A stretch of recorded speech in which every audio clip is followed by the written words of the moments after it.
Welcome to the Nomad Network, your first stop for complete and comprehensive Chicago Bears football coverage. Dive deep into analyses, updates, and all things Bears. Subscribe to our YouTube channel today and never miss a beat. Thank you in advance for your support. We promise to bring you the best because together we're unstoppable. Go Bears!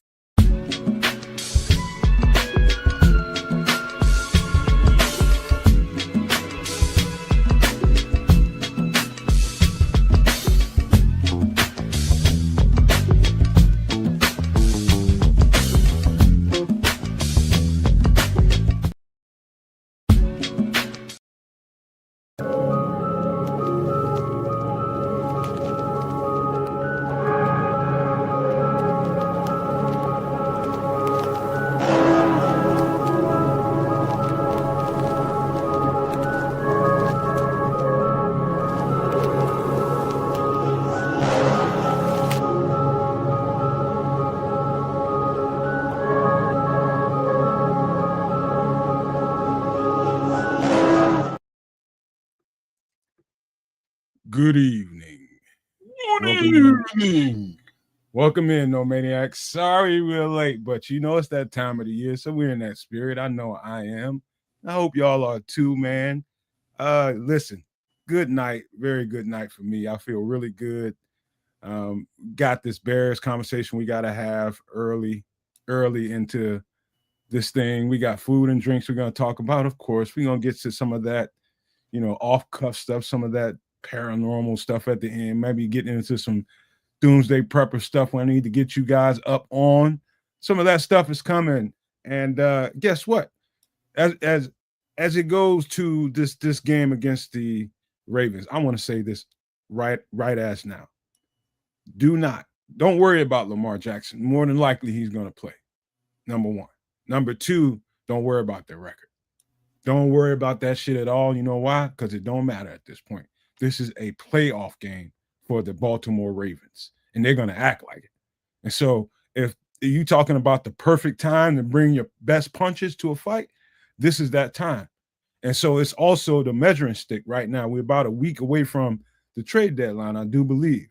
And so this is the absolute litmus test of litmus tests right now. This game coming up, again, do not pay attention to what their record is. That is a dog-ass team. And they're going to come ready to play some football against these Chicago Bears. I'm just telling you that right now. We're going to break down, some of the stuff I saw on film. We're going to talk about, what happened in that game. We're going to look at the injury report pretty quickly. And so there's a lot to be said, man. I'm very anxious for this game, not because I'm nervous about this team, but because the way the Bears are trending right now, I want to see if they can continue to stack, because I think this is a pivotal time for this organization right now. What they do or don't do in the next 7 to 14 days is worth everything. And so let me just stop right there, and before I get carried away, because I can just take over the show right now just talking about that. And I'm going to go ahead and bounce pass it to Canada, see if he can handle a bounce pass. Can you hit a jump shot, kids? Oh, from the point. Nailed it.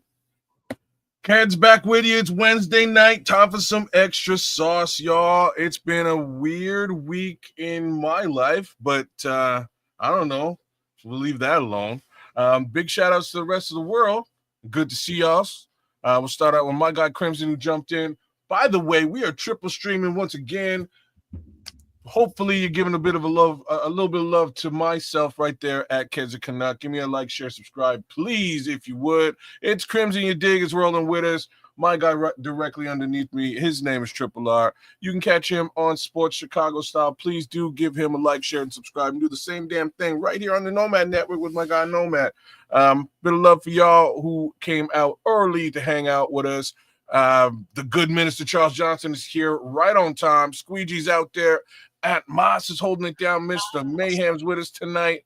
Who else we got? Starkey Love is in the building. True Pilgrim 44 just jumped in. Hey, we're going to chop it up, talk some good old Chicago Bears football, as well as all kinds of other madness. But that's what we do on Extra Sauce. Trip, what's going on? Yeah, big up everybody, all the No Maniacs, Super No Maniacs, future Super No Maniacs. Shout out to all the all the content creators at Sports Chicago Style. Shout out Coach Tripping. Shout out Chef Trips. Shout out to Trip. And you can follow them all separately on their individual channels at Chef Trips, at Trip Gundo, as well as at Sports Chicago, as we are live streaming as, part of the triumvirate of at Cads Canuck and at the Nomad Network. So swing through, give a little like and subscribe. Patty, hey girl. Hey, Patty. What's going on, please? And as we give you some extra sauce on another week that feels a little light. It feels nice. Nobody's calling for Ryan Poles' ass. Nobody is calling that, oh, we got a trade for a running back. It's like, okay, well, we can wait and see kind of territory now. So, you're feeling good. But yeah, you got the Ravens, you got the Roquan revenge game of sorts. Eek. And so, yeah, a lot of stuff to discuss this morning. All right, man. Of course, like we do every week before we get into the show, we always get a little bit of human. And I'll just pass it to Kez unless you want me to start, Kez. I'll tell you about my personal life. Feel free to start, man. Anyways, yeah. Well, so I would just say this. Somebody the guy that I told you about a couple of weeks ago that passed away right here in front of the house. Mm-hmm. That service happened this week, and pretty sad, man. You know how it is when somebody pretty popular around here, just somebody he was a good spirited guy. I just didn't think something like that would happen to him. Him being in his 60s, you definitely don't ever think something like that would happen to a 60-something-year-old man. But it happened, and they had there's flowers out there, candles and everything on the corner and where he was at. And it was just a somber moment. One time I went out there and I saw the tensions were starting to rise. People get really emotional, and I felt like it was one of those moments where I should go out there and, but I just decided, I'm like, you know what, just play this one off to the side and let them, work through to see if somebody else can emerge as that leadership person to try to bring the temperature down. And sure enough, it did. And that was good. Really, really good. Shout out to everybody that just hopped up in here. Minister Charles, True Pilgrim, Starkey Love. Hey, but yeah, I just thought that was a good moment because in a community like this, you're always looking for somebody to step up and take a leadership role and to bring the simmering tensions down. You know what I'm saying? And it was nice to see one of these. He looked like about a 20-something-year-old kid, but he was bringing the temperature down, getting everybody where they need to be situated and making sure things don't get to that next level. That's the one thing that really, really stuck out in my mind and my heart. I just love to see that because I'm be honest with you, I don't get tired of being that person, but it's nice to know that somebody younger than me is stepping up in that role. So you feel good about that. So I just wanted to point that out. And also, man, we got high school football, and these kids out here are playing some ball, man. People say that football ain't the same. Ever since I'm removed from the game, it's a lot of people in my age group that feels like football ain't the same because we've seen all the rule changes in the NFL. It's gotten softer and all that people but I'm telling you, them kids is out there, they blowing and going, bro. I'm just telling you right now, them boys is out there playing some good high school football out there right now. Just had to throw that out there before I pass it to the Canuck. Again, that was just good to see some community leadership out in front of here in a very, very tumultuous situation. Some leadership was starting to emerge out there. I thought that was really positive. Well, I don't have anything real special to share. I was out there doing a networking conference thing for business, and it was an absolute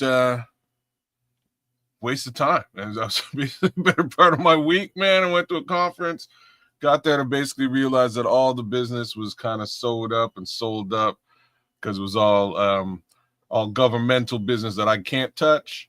And yeah, man. So I hung out there and talked to big representatives from big auto manufacturers. We had great conversations, cracked a lot of jokes, and I got the hell out of Dodge. The only upside was I got to chop it up with a good old friend of mine. We used to work together about almost, oh God, I'm old. It's actually about 20 years ago we were working together. And we basically spent the whole time kicking it. Wound up kicking it again after the conference. Conference started again today. Went for a second day because that's what they paid me to do, and I'll go, but ain't nothing going on.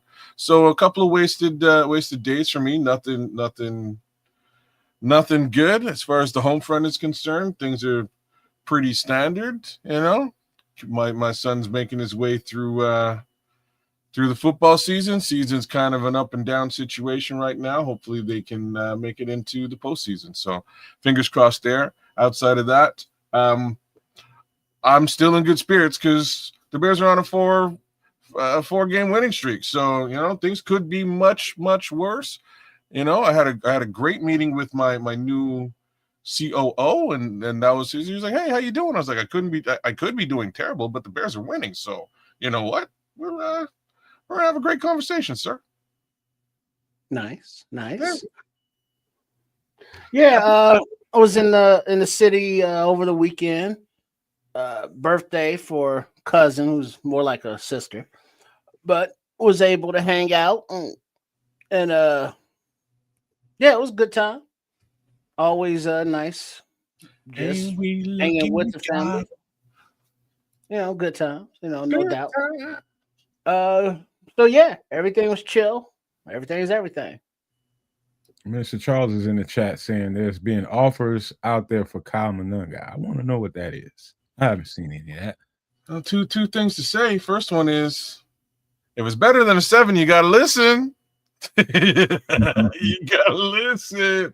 But real talk, we can't do anything. We finally get a running back who might be able to run, between the tackles and get 1 or 2 yards north-south in that regard. We need him right now like you wouldn't believe. So guess what, y'all? We got Smash Mouth football in Chicago again. Imagine that. All right. So before we get into all of that, let's just get into something else, Halloweenish, before we get going. And Kid, you do a pretty good job of saying what you think about these things. So we'll just start off with you, man. We'll start off with this drink here, man. This Halloween drink. Let's see what you think about it. This is different than the others. Okay, I'm not a big sangria guy, though. Well, so Halloween, you're a big liquor guy, so I tried to do you a favor. Oh, that looks sweet as hell. Yeah, I need more I need harder liquor in this. You lost me. See, you lose me with the red wine. So I said that wrong. Trips is not the big. He's not too much the liquor guy. So I'm trying to, this is a little healthier, man. You talking about wine is always good for you. Yeah, I don't. So again, me personally, I don't mess with it. I don't like wine. I don't mind port. Have you had a good sangria, man? I don't. No.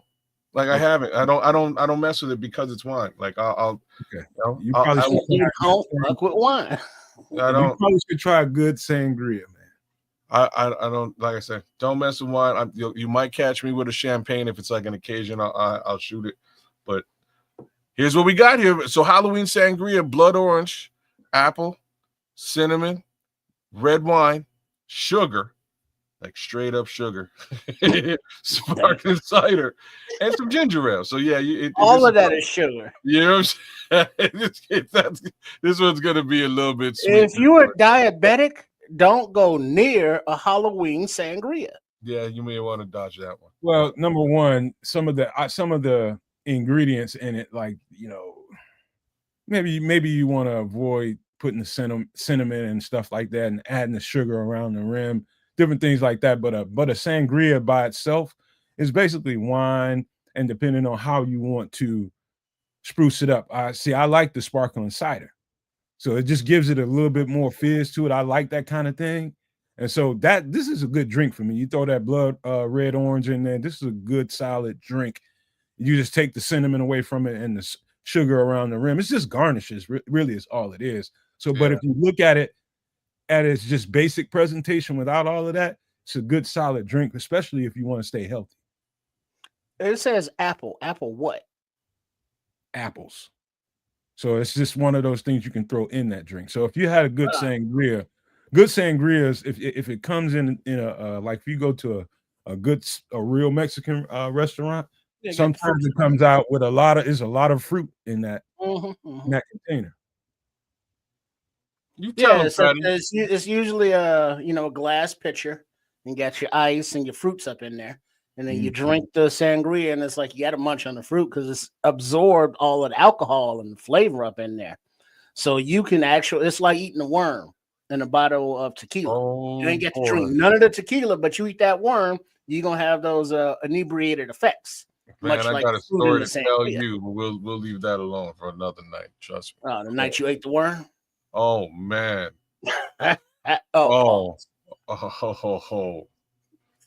Man. You put, I think Crimson is right, a slice of apple in that thing and a slice of blood orange. Yeah. See, it's the fruity that's going to come out. And then I like the sparkling twist to it. I like the sparkle to it, the little fizz to it. I like a drink that has a little bit of that to it, man. I think this is pretty cool.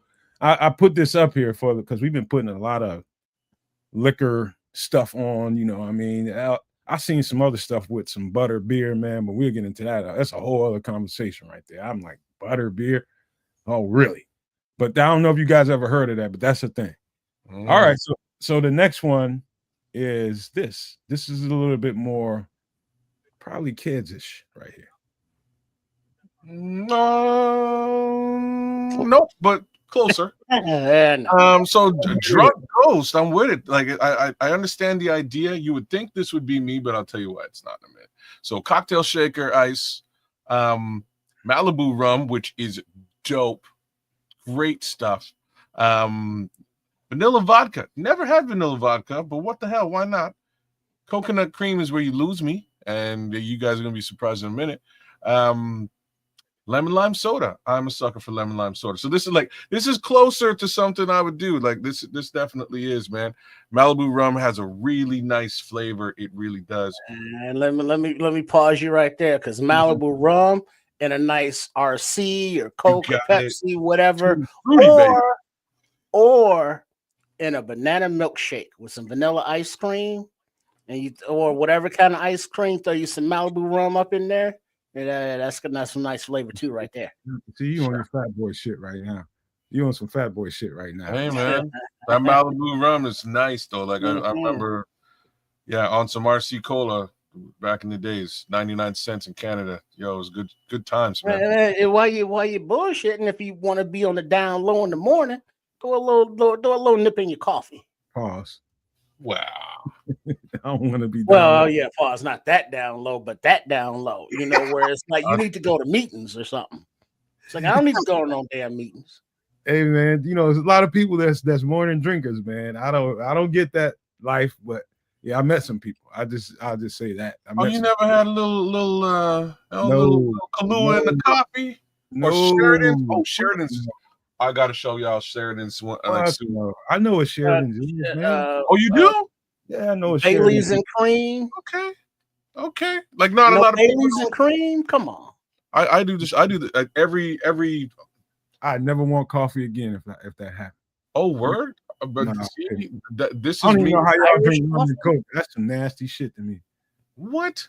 So like holiday season, almost every year somebody gets me a bottle of Sheridan's because they know what's up, and it's just me, coffee, and mash up for at least for that week. You know what I mean? That holiday, that Christmas, New Year's week. I'm just mashed up drinking Sheridan's and coffee. Can we talk about the Malibu rum and eggnog though?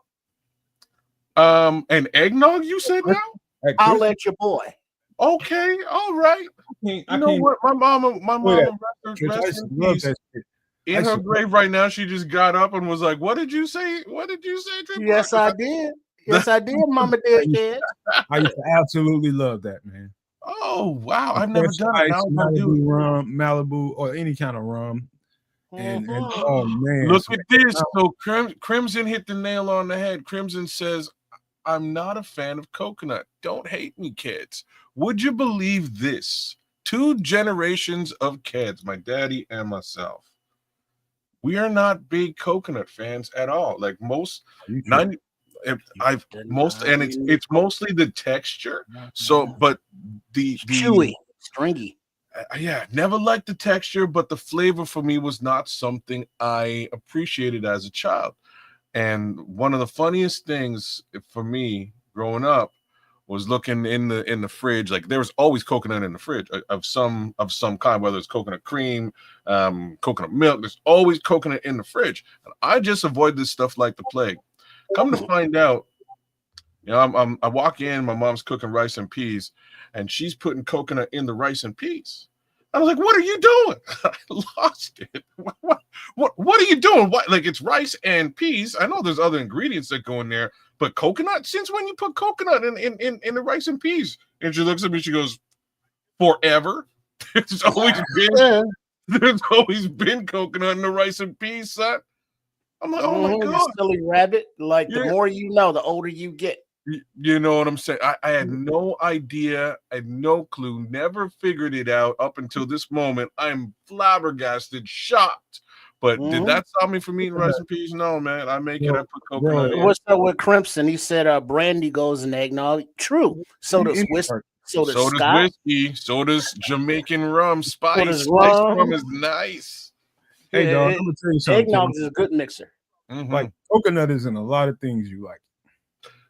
This is what I've unfortunately come to accept, and like I at this age now, over the course of like once my kid turned vegan, there again all of a sudden there's coconut all over the house. He's eating coconut. He's literally buying full on coconuts, cracking them, drinking the milk, scooping it out, and eating it like yogurt. You know what I mean? Like this was how he was going carrying on for a minute.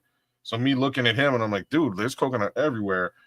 And now I kind of get mixed into cooking stuff with and for him and having him cook stuff for me. And the coconut content just increases. So at this point, I'm fine with it. But I won't be eating I won't be eating raw coconut texture because the texture for me still, I'm. But when you cook it, it's a nice natural sweetener. Oh, yeah. The flavor and the sweetness of it, I can stand now. It's taken me a very long time to get over it. I'll tell you one thing, man. Only thing I don't like coconut is in a goddamn candy bar. I won't eat. Same thing. It's the texture for me. Man, Almond Joy? No, sir. Yes, they fucked the whole candy bar up, just putting coconut. Oh, come on. Might have been a good. Feel like a nut. No, might have been a good candy bar before they put the goddamn coconut. All you had to do was slide some damn caramel in there, man. It would have been perfect, man. But I just you're like an O. Henry guy, or anything with caramel, baby Ruth, or anything with caramel nuts. I can eat it. Snickers. Do you guys have Snickers out there? Oh, come on. Yeah. What kind of question is that? Here's the kind of question is because there's a dichotomy in candy bars between Canada and the U.S. You guys got a couple of things we generally don't, and vice versa. So I'm not sure which ones it is. Like Heath bar, Skull. We got those. We don't have. You don't have Heath bar? No, bro. Oh, what do you got English toffee wise? English toffee? It was something I was asking you guys about the other day, and it's called Macintosh, and it's just a straight up buttery ass slab of English toffee. It's dope. It comes in a little like box that's like Scotch colored, like plaid. Dope. I used to kill. I think as a kid, love that.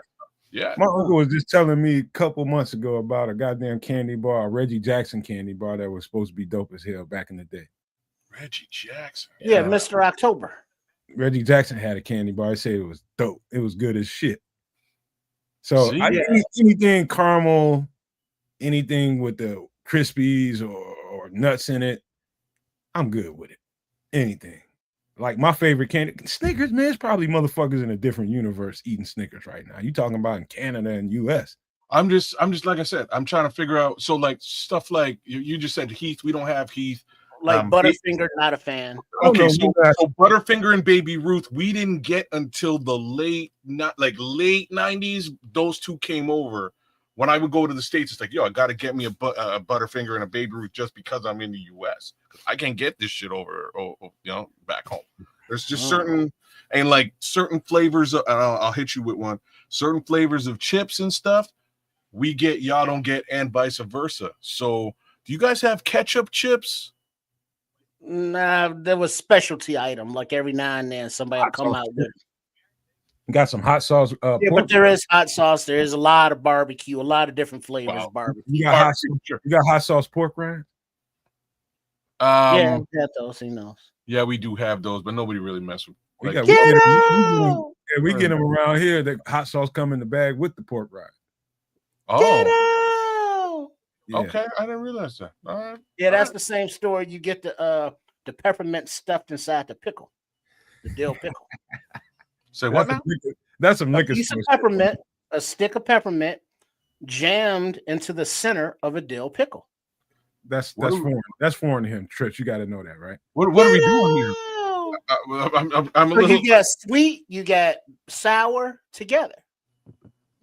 And so you munch on the pickle as you suck on the peppermint. You know how mad that would make me? That would make me extremely upset. That's like I'm serious. Like I don't even like extremely upset. I'm serious. I don't like he got frustrated just listening to this. I did. I honest to God, man, because like me and mint and chocolate, don't bring that shit around me. You mean so like no mint chocolate chip? Like junior mint? Don't bring me no juice. Don't bring me no junior mint. They don't belong together. You're right. You're right about that. Refreshing. I do not like the junior mint. Me and the junior mint are not friends. Now you sound like Kramer. That was exactly what Kramer said too.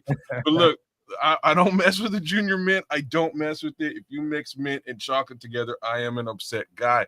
Now you're telling me peppermint mint chocolate chip ice cream? Crazy. That's why. No, that's garbage. Get that away from me. Get it out from in front of my God, you are an alien.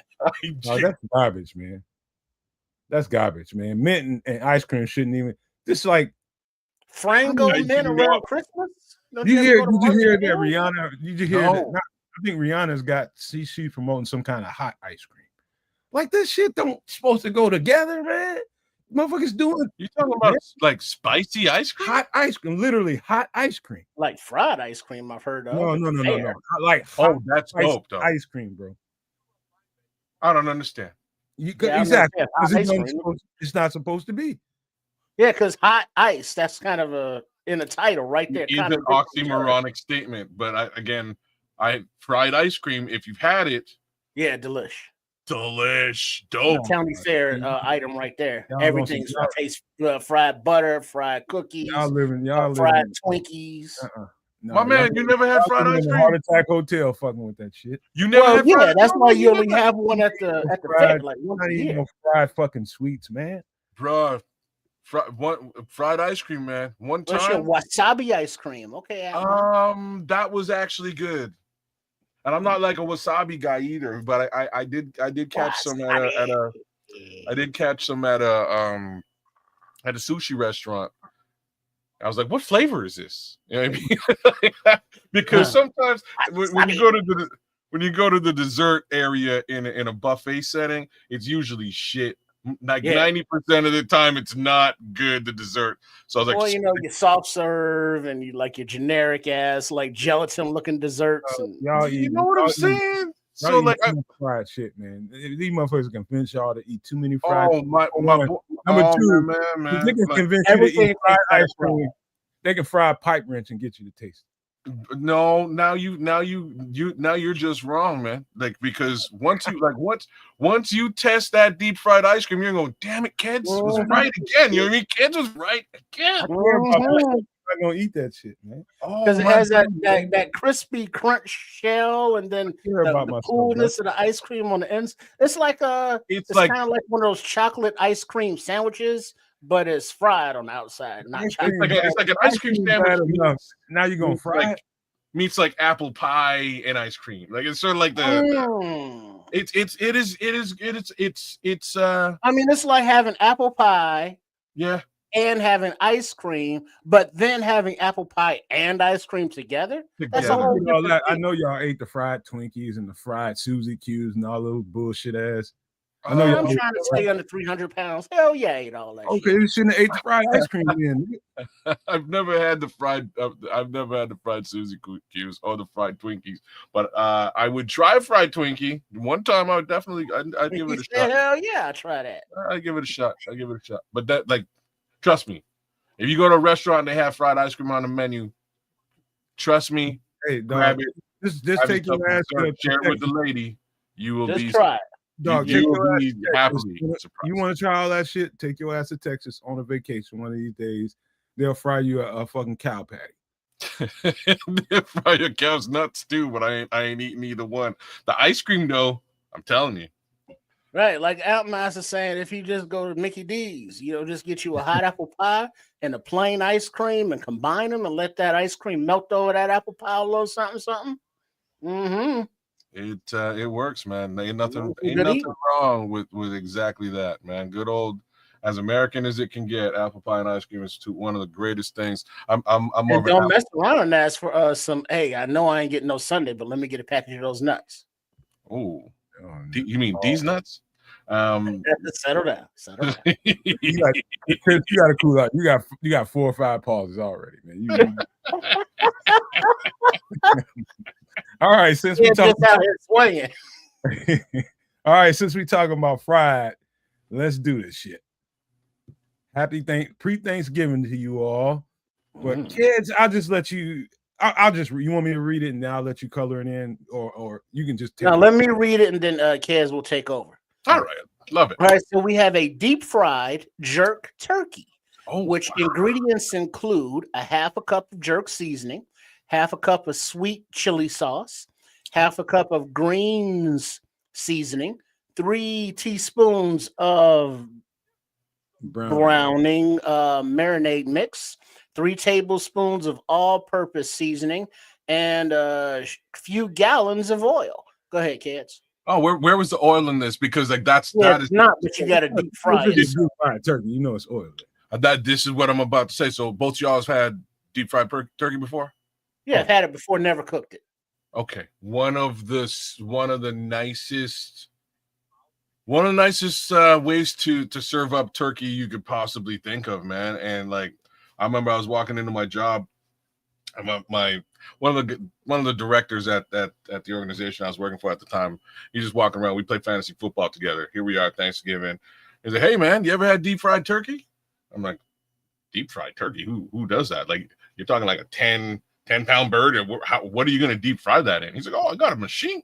And like the homie was so legit about this. He's like, "You know what?" And he went around the office and talked to everybody. Like, anybody have deep fried turkey before? Everyone was like, "No." Is this like a thing? He's like, "It's a thing. Damn it, I'm bringing my machine tomorrow." So he brought his machine to the office. Brought his machine. Cooked that turkey up, man, and was just handing out pieces of turkey to people. It was spectacular. Now, as far as the seasoning piece on this, I would probably do it a little bit differently. I don't use jerk seasoning anymore. I make my own. All it is pimento and allspice. That's all. There's your jerk seasoning. So as opposed to pimento and allspice. There's your jerk. That's it, man. That's it. You can just shave up the pimento. The allspice is the all-purpose seasoning. Yeah. No. Those are two different. No, I got. It's the same thing. No, it's not. It's two. I got them both. I got them both, kids. Oh, you have them both. So Yeah. So one. Yeah, all right. So allspice is one thing. Yeah, allspice is allspice. Allspice is allspice, and then all jerk seasoning is jerk seasoning. Yeah, you got. I'm talking about the difference between allspice and all-purpose. And all-purpose. If I put sprinkled 2 on your palm, both of them on both palms, you wouldn't really know the difference. Yeah, you would, because all-purpose seasoning is salty. You're gonna get salt out of that. Allspice is more of a kick. It's more of a kick. You're gonna get an actual, like, a little bit of heat out of it. A little bit of spice. A little bit of spice. It doesn't like all-purpose seasoning tastes good to the like just tasting it.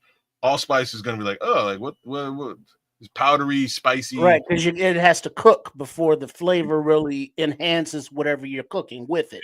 It's not something that your tongue's taste buds are going to take kindly to raw. You got it. But the sweet chili, definitely I'd throw that in there. Obviously, green seasoning for sure. That's probably I gotta butt in here, man, because that's probably outside of the jerk seasoning, the most important thing outside of the marinade mixture. But the most important seasoning in there besides the jerk is the green. That's a very, I don't know. I didn't know of green seasoning 10 years ago. Define green seasoning. You mean like Italian basil? No, it's a greens seasoning. You go to the store and order green seasoning. Oh, that's the brand name. Greens, yeah. You can order greens seasoning for greens. And so it's got such a good mixture of different everything in it. Garlic. I mean, it's the scallion. Everything in that thing is everything this bird needs. Everything in those green seasons. And so I got a ton of that in my kitchen right now because we grow vegetables in the garden. And so I would say that. But the beautiful thing about I've never done this, just to be perfectly give you all good clarity. I've never done this myself, but I watched a guy from Jamaica do this. And the most important thing that happened was the mixture of the marinade. All this stuff that you see on the right-hand side went into the bag that he made. He got a bag big enough to put that freaking turkey in.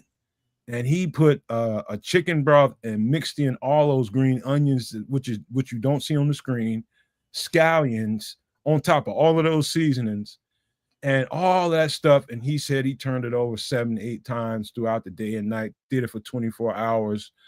And I'm going to give you guys a warning. Somebody out here is going to fry a turkey this year. That's either in this chat or listening and watching this show, whether it be live or on repeat. Do not, and I repeat, do not put that turkey in hot ass grease without completely drying it out as best you can. I'm talking about you need to you need to turn that thing upside down and let it drain as much as you can. You need to get paper towels into the cavities and you need to pat that thing down until there's absolutely no known water that you can sop up off this thing. And then you dry, you put everything you want to put on that thing, and then you dip it into that grease. If you do anything outside of that, you're gonna be a burn up motherfucker come Thanksgiving. But then also along those lines, remember not to overfill your container because you have to put 10 pounds of bird up in there or down in there. And so that's going to make that level of oil rise. So, that's bad when it's rising over into your open flame. Well, let me take a quick pause. Let's talk about Tim, man. Go ahead. You go ahead, kid. Timothy Basemar says, "What's up, my brothers from another mother? I'm just leaving the hospital. My mom's had an ulcer in her stomach, and it's been a rough couple of weeks. Oh, damn. Y'all leave me and my family in prayers, please. Amen." You got it, bro. Absolutely, right, Tim. Prayers up to you and your family, your mom's. Hopefully, she takes care of herself and comes out the other end of all this better. Yeah, because it's something that when family members, excuse me, are in a hospital or, especially for this long, we as their loved ones feel bad because it drains us because we can't take away their pain. We can't fix it. And we're seeing them go through the physical hell and rigors as well as the mental, hell and rigors of it all. And so, you got to be there strong for her, but we, hopefully can be strong for you to recharge your batteries. So now you can deal with, her again tomorrow. So, I mean, this is part of, what talking things out, being with the community is all about. And so here at the Nomad Network, we're real people. We empathize, we sympathize, we feel your pain because we've been there, we will be there. And we want you to be there for us. So we're going to all be there for you. So No Maniacs, make sure y'all send Timothy and any and everybody else who may be going through it or have family members going through it as well. Send them some love, y'all. Yeah, you already getting it. The energy is already headed that way, Tim. Just know that now, just by way of our discussion right now. The fact that you said it openly and open it up for people to give that energy to her. You just did all you needed to do was just what you just did. And that energy is already in that path towards her. Just know that. And wasn't that you, Timothy, that was like the Bears ain't beat the Saints since 2008 or some shit? I think it might have been Tim. Might have been Tim. I think it was Tim. Yeah, right on, Tim. I see you. All right, go ahead, no man. No, that's hey, Tim. We got you, man. Just speaking it into existence, man. You just made it happen. You just triggered us to give it, and it's already floating that way. It's already floating. So jerk turkey. Again, the warning I want to give you, it's a lot of people, like my life was changed the day I ate this turkey. It was that good, huh? Yeah, man, he put that thing in a bucket and then he put it in a bag.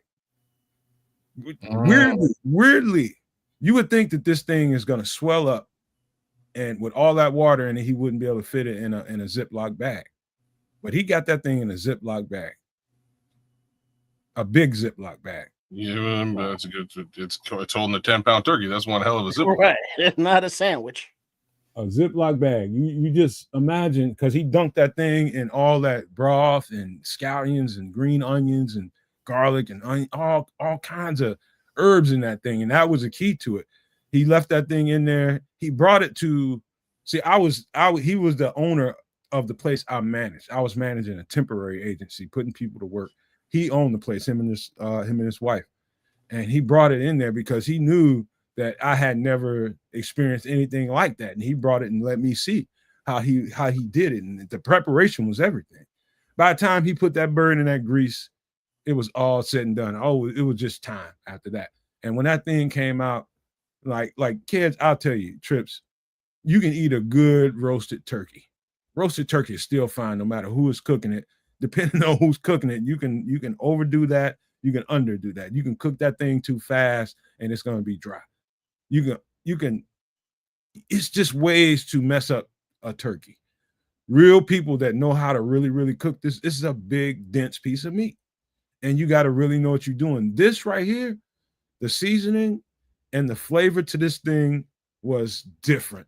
And I had never, ever, I didn't even know I can eat fried turkey at that point because I had never experienced that. But then a jerk turkey, man, that thing was so gone by the time it was all said and done. He did it the night before Thanksgiving. So he had everybody come over to the house and, he did that thing. And the next day it was a whole other thing. He had other turkeys and different shit like that. But he just wanted people that didn't have that experience to have the experience of a deep fried jerk turkey. And I'm telling you, it was special. It is like the white meat comes out. You know how turkey is kind of like the white meat comes out dry, like it's just sort of how a turkey works. I don't like white meat, kids, but I ate that white meat, brother. This is what I'm trying. Bruh.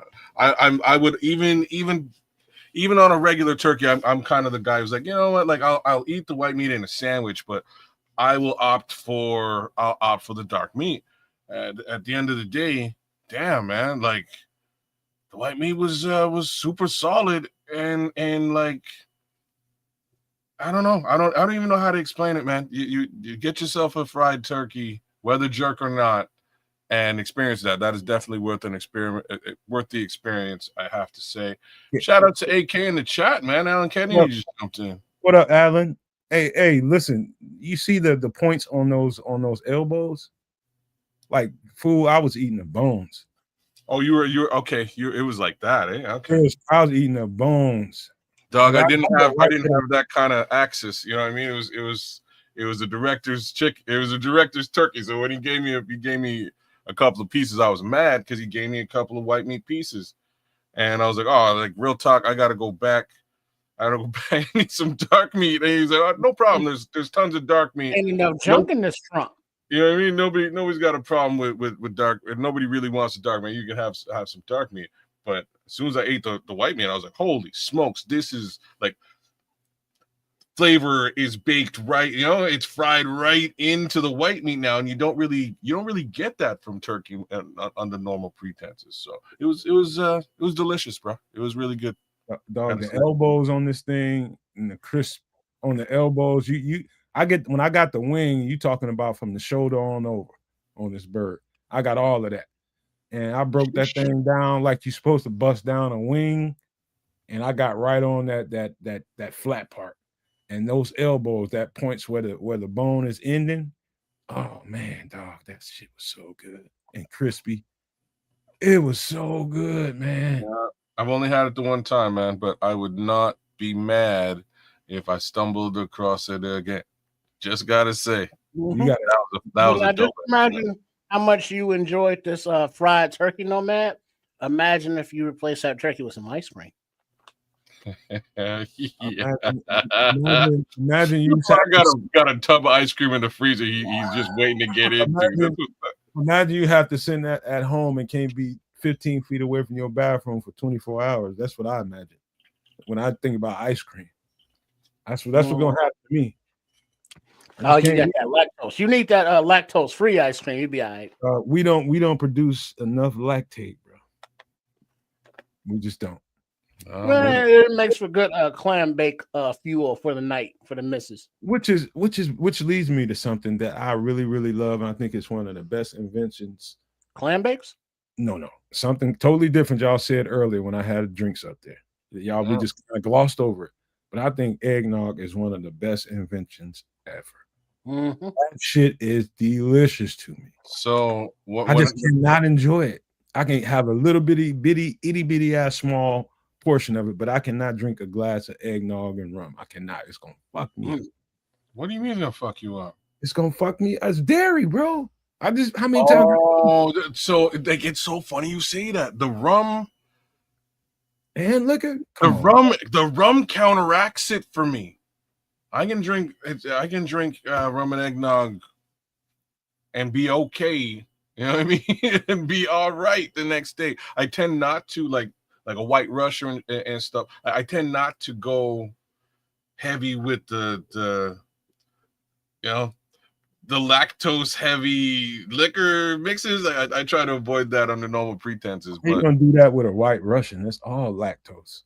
That's what I'm saying. I don't do White Russians. I can't do it. But some eggnog, man, I'm in, man. I don't care. Sometimes I'll just do it and deal with the pain the next day.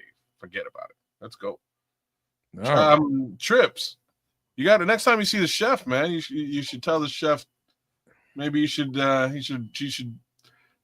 whip up some homemade eggnog, man. That's an idea. Mm-hmm. You know what? Halloween month, the day we do the Halloween show when Trips is cooking, that's next week. There's going to be some Halloween drinks in there. There's going to be some punches in there. And I'm not sure if any of them have eggnog. I don't think so. But. Well, hey, let's not conflate things now. Wait for the holiday season. You know what I mean? Do your You got me thinking though. I'm just trying to do your Halloween thing, right? And then because eggnog don't start till after Halloween. You know what I'm saying? Yeah. So maybe I've seen some Halloween punches, and you got me thinking of whether I've seen some kind of nog or something in it. I don't think so. All right. And don't forget the nutmeg. Mm-hmm. Good. Nutmeg is good. Nutmeg is good. Good. It spices up. Yeah. Nutmeg. Mm-hmm. Maybe a little whipped cream if you're fancy. Oh, all right. No. Y'all want to do one more quick funny thing before we get into the Bears conversation? All y'all here for the Bears conversation, just hang on one more minute. Gonna do something real funny real quick. Have a good time with this, man. And this is all right. Here's the rules, kids. Trips. Oh. I'm gonna put up an image. I hate rules, by the way, but continue. Okay, it's simple, man. I'm gonna give you the image, and you're gonna give me one word that comes to your mind. And once we all give our one word, we're gonna come back around and color it in. So it's gonna come right back to you. So just don't worry about it. One word when you see it, and we'll pass it around and do. You'll see. This is kind of funny. This is some mug shots. Halloween mug shots. Ugly. One word, kids. And no maniacs out there. Give me one word. Forehead. Okay, Trips. That might be two words. Yo, that's a good word, though. I'm gonna say mosquito. Okay. I like Beavis. You kids. I gotta go again. I'm still on the Beavis though. Cornholio. This is a Really mugshot. like Man. This is uncle. a very ugly Halloween, ugly ass mugshot. Well, on the cell block, I'm sure he's known as Beavis. Guaranteed, he is Beavis. On A block, it's like, hey man, don't be messing with that dude Beavis. He ain't right. No, that motherfucker look don't like he mess got with his something on TP his, either, man. He wants all the TP for his. he like he got something on his mind, don't he, kid? I'm worried. He look a Cornholio. little bit like a white Klingon. Cornholio. Dad, is that you? Cornholio Beavis in the building.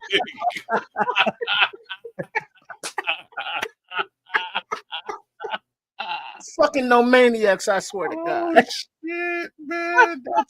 You know how good that is, though? Because in the movie, they kind of bumped into their dads and stuff. There was like a, anyways, that's funny, Cornholio Beavis. That's funny shit. That's hilarious. Somebody tripping that night. Look at all them cuts and shit on this motherfucker forehead, man. Wow. I thought that was like the alien map for the galaxy or something. That motherfucker look like he got his ass beat with some barbed wire. So you're saying this is a mugshot, but how come the clown from It's hanging out at the It's a Halloween mugshot, man. It's Halloween. Okay, just checking. I had to ask. This motherfucker Pennywise are creeping up at the somebody just say A Bug's Life, because that's exactly what this looks like. Damn. This motherfucker look like a bug. Yeah, a bad day out in the woods, man. This guy. Yeah. All right. Are we ready for the next one? Okay. One word now. Just one word, kids. And I know there's gonna be some discipline, but I just need one.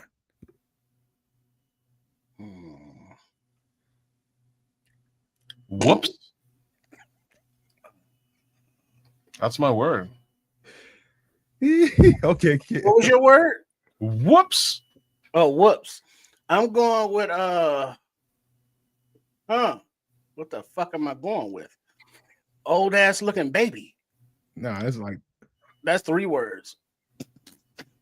I don't know. This one's got me a little flabbergasted. That's a good word. Flabbergasted. I'll go with that. Okay, that's good.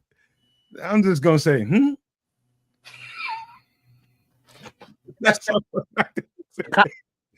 because when I first seen it, I gotta start. When I first seen it, I didn't know what the fuck I was looking at. I really didn't.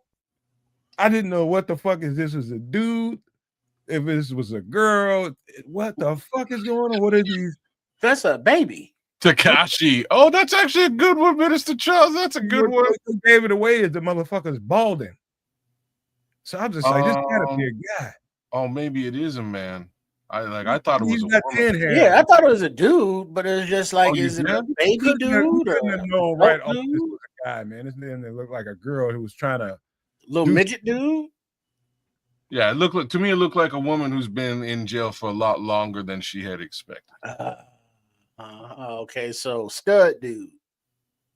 This motherfucker looked like stud. This motherfucker looked like some mushroom. I got fucked around. Loompa inmate. I had too many drugs. This is what happens when you get fired from the chocolate factory. Hey, kids, you ever see one of them? Turn out right. You ever see one of them frat house pranks where somebody got 2 folded and he passed out? And I was just gonna say this is that, but except it's not a penis.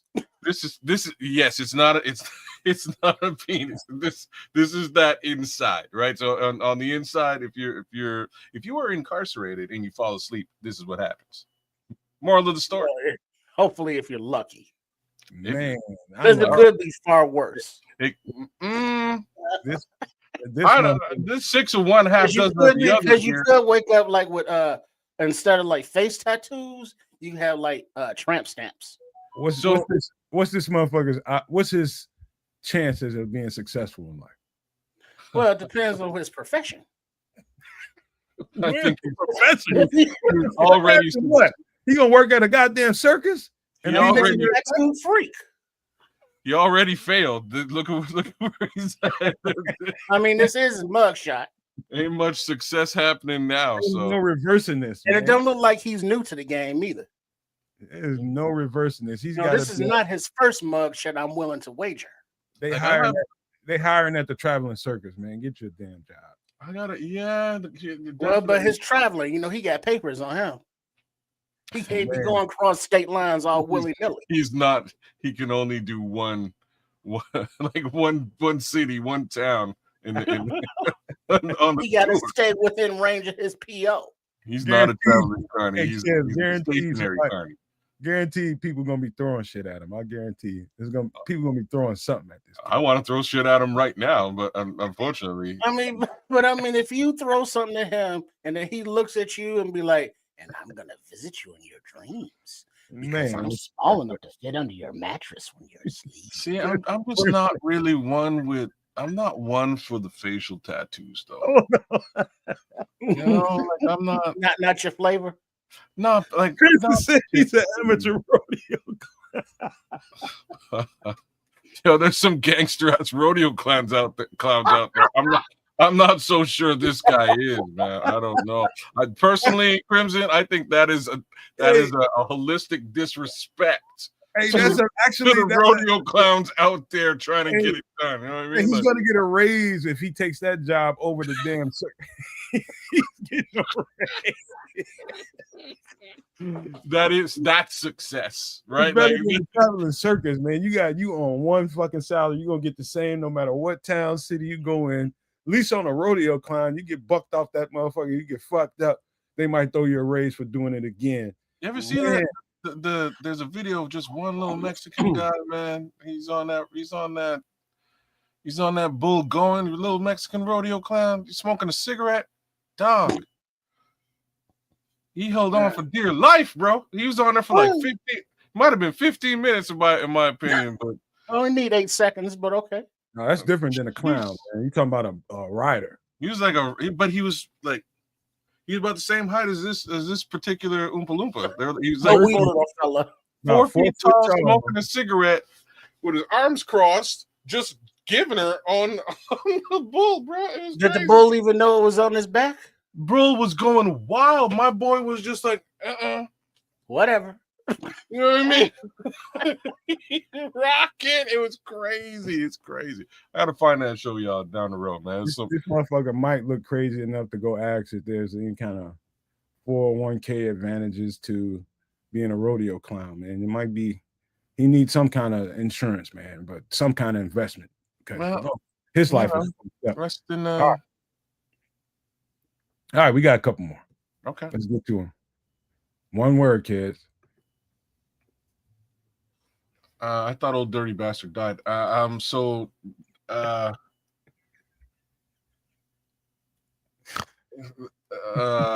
bet you that ninja's name is Rufus.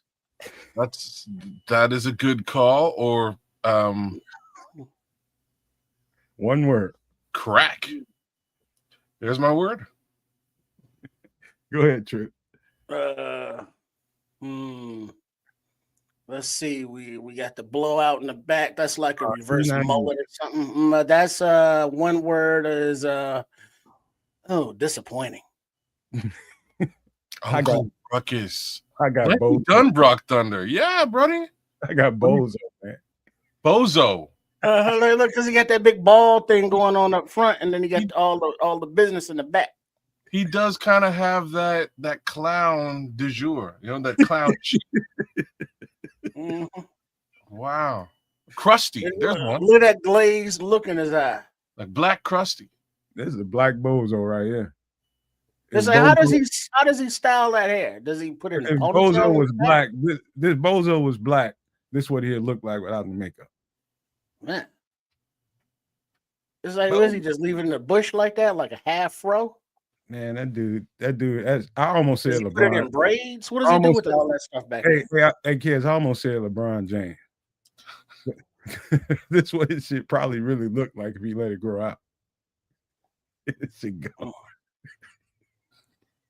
Yeah, he looked like it was test his blood because it's high octane for sure. This LeBron James dad. That's Man, all he needs is a white cloak and a cane, and he could be a wizard. Yo, man, the whole you're that's disrespectful to a whole generation of NBA fans. There's a generation of NBA fans out there right now wilding with that comment, bro. Holy. This is what LeBron looked like if he had all that. Solely Yo, this one is great though, man. Look at his eye bugging all that on the one side.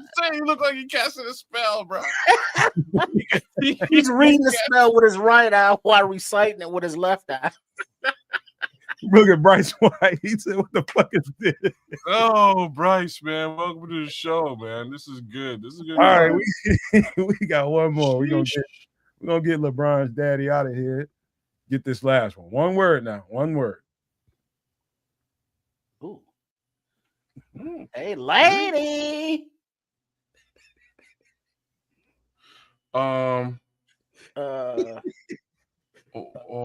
David Kaplan. Prison misses. David Kaplan. Okay, you just 2 words. Kaplan. Just say Kaplan. The Kaplan. Cap. I'm sorry, Cap. Let's see.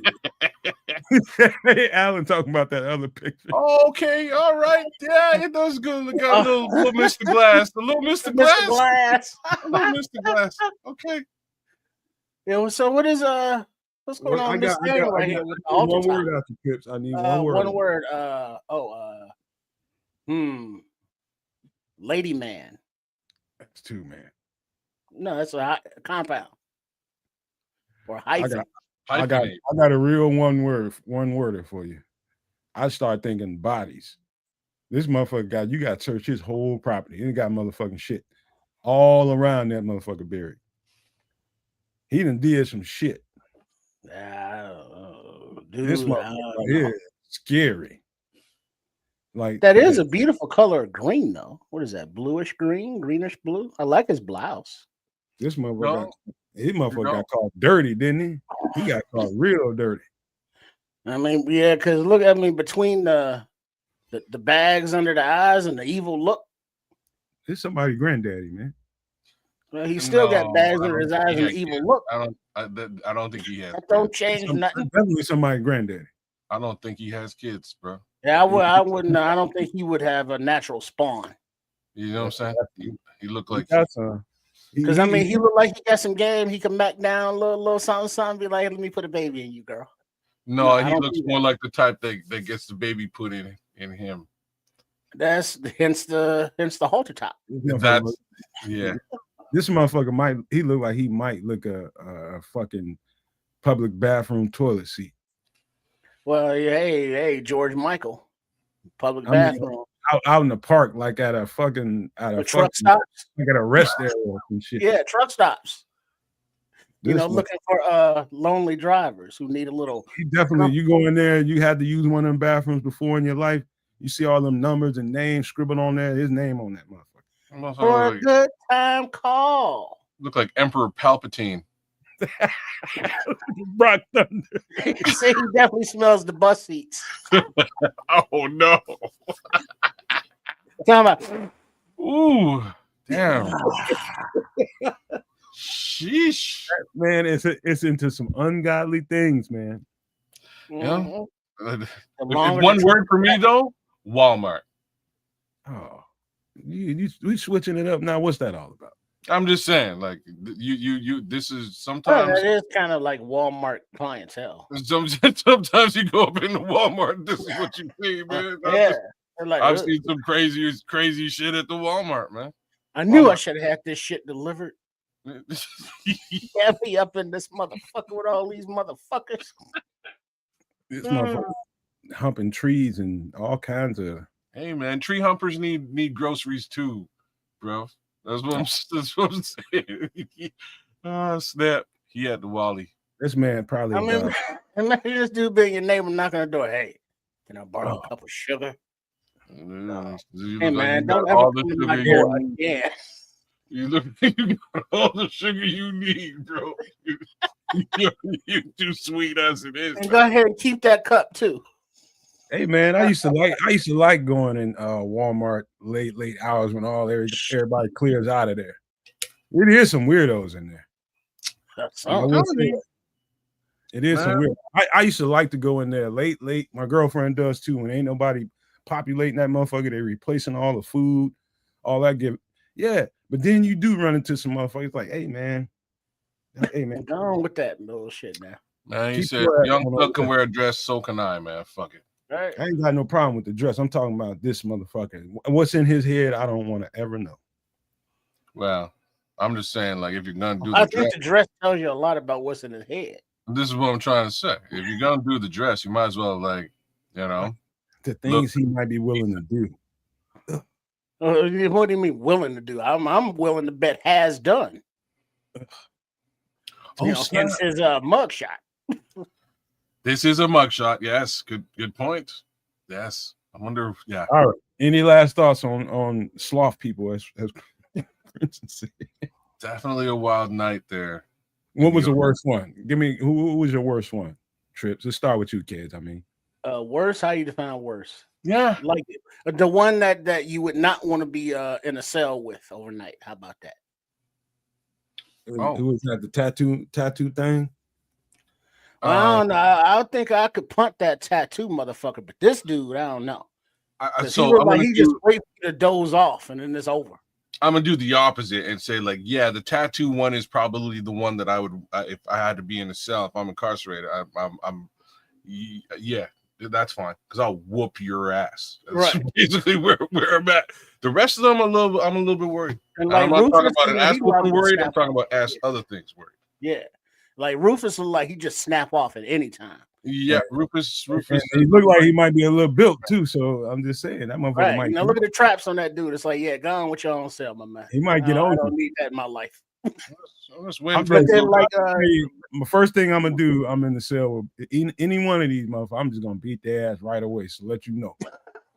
Just real shimmy, shimmy, yay. I'm gonna beat your ass right away. Let you know, motherfucker. We finna sleep up here. Ain't gonna be no weird shit going on. I ain't gonna worry about you coming in and invading my dreams. Like LeBron, daddy, I can look at him and tell his only problem is drugs. I tell drugs, liquor, and probably the combination of both. Like this motherfucker, I don't know what you got going on. I'm not sure what your problem is here. Yeah, his people gonna visit at like 3 a.m. They gonna beam in and shit. Shut up, Davis. This motherfucker, I'm gonna walk right in the cell and be like, "Hey, you gonna be quiet tonight, or I'm gonna have to do something to you." Be like, you're gonna shut your little ass up. You gonna tattoo or tattoo? Bass the plane, bass. This motherfucker, I ain't getting no sleep in the room with him. I'm gonna be up all night.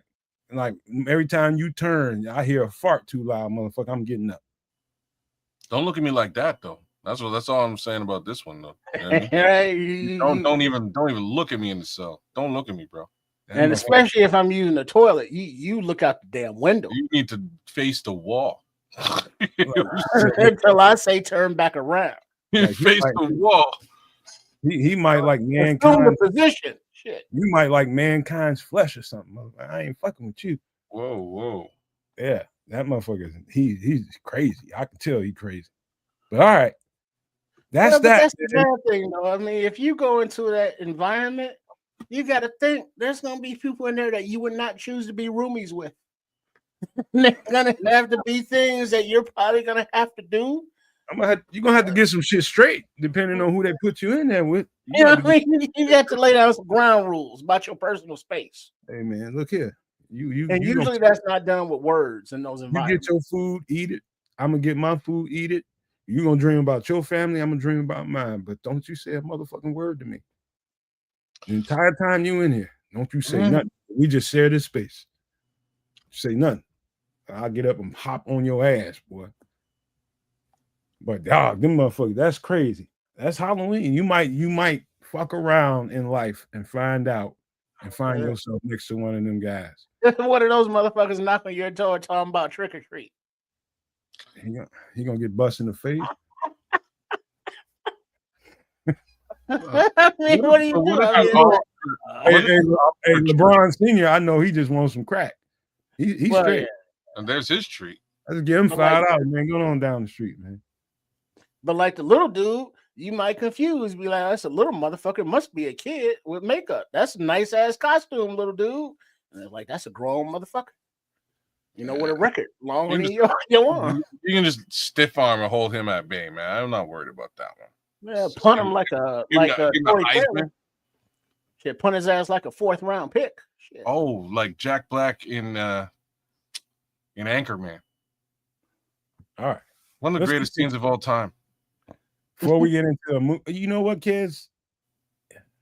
We've been delaying the Bears conversation. You think we should hop on this before you get to your, or you want to get to your stuff first? Let's do Bears. Let's do Bears. Let's do the Bears you can stuff. Do your thing if you want to, man. I'm fine. No. We can save that for after because it's a whole other conversation. So let's do Bears for now. Get the heads who are primed and ready to talk and have these discussions and get that out the way. First, let me pull up the injury report.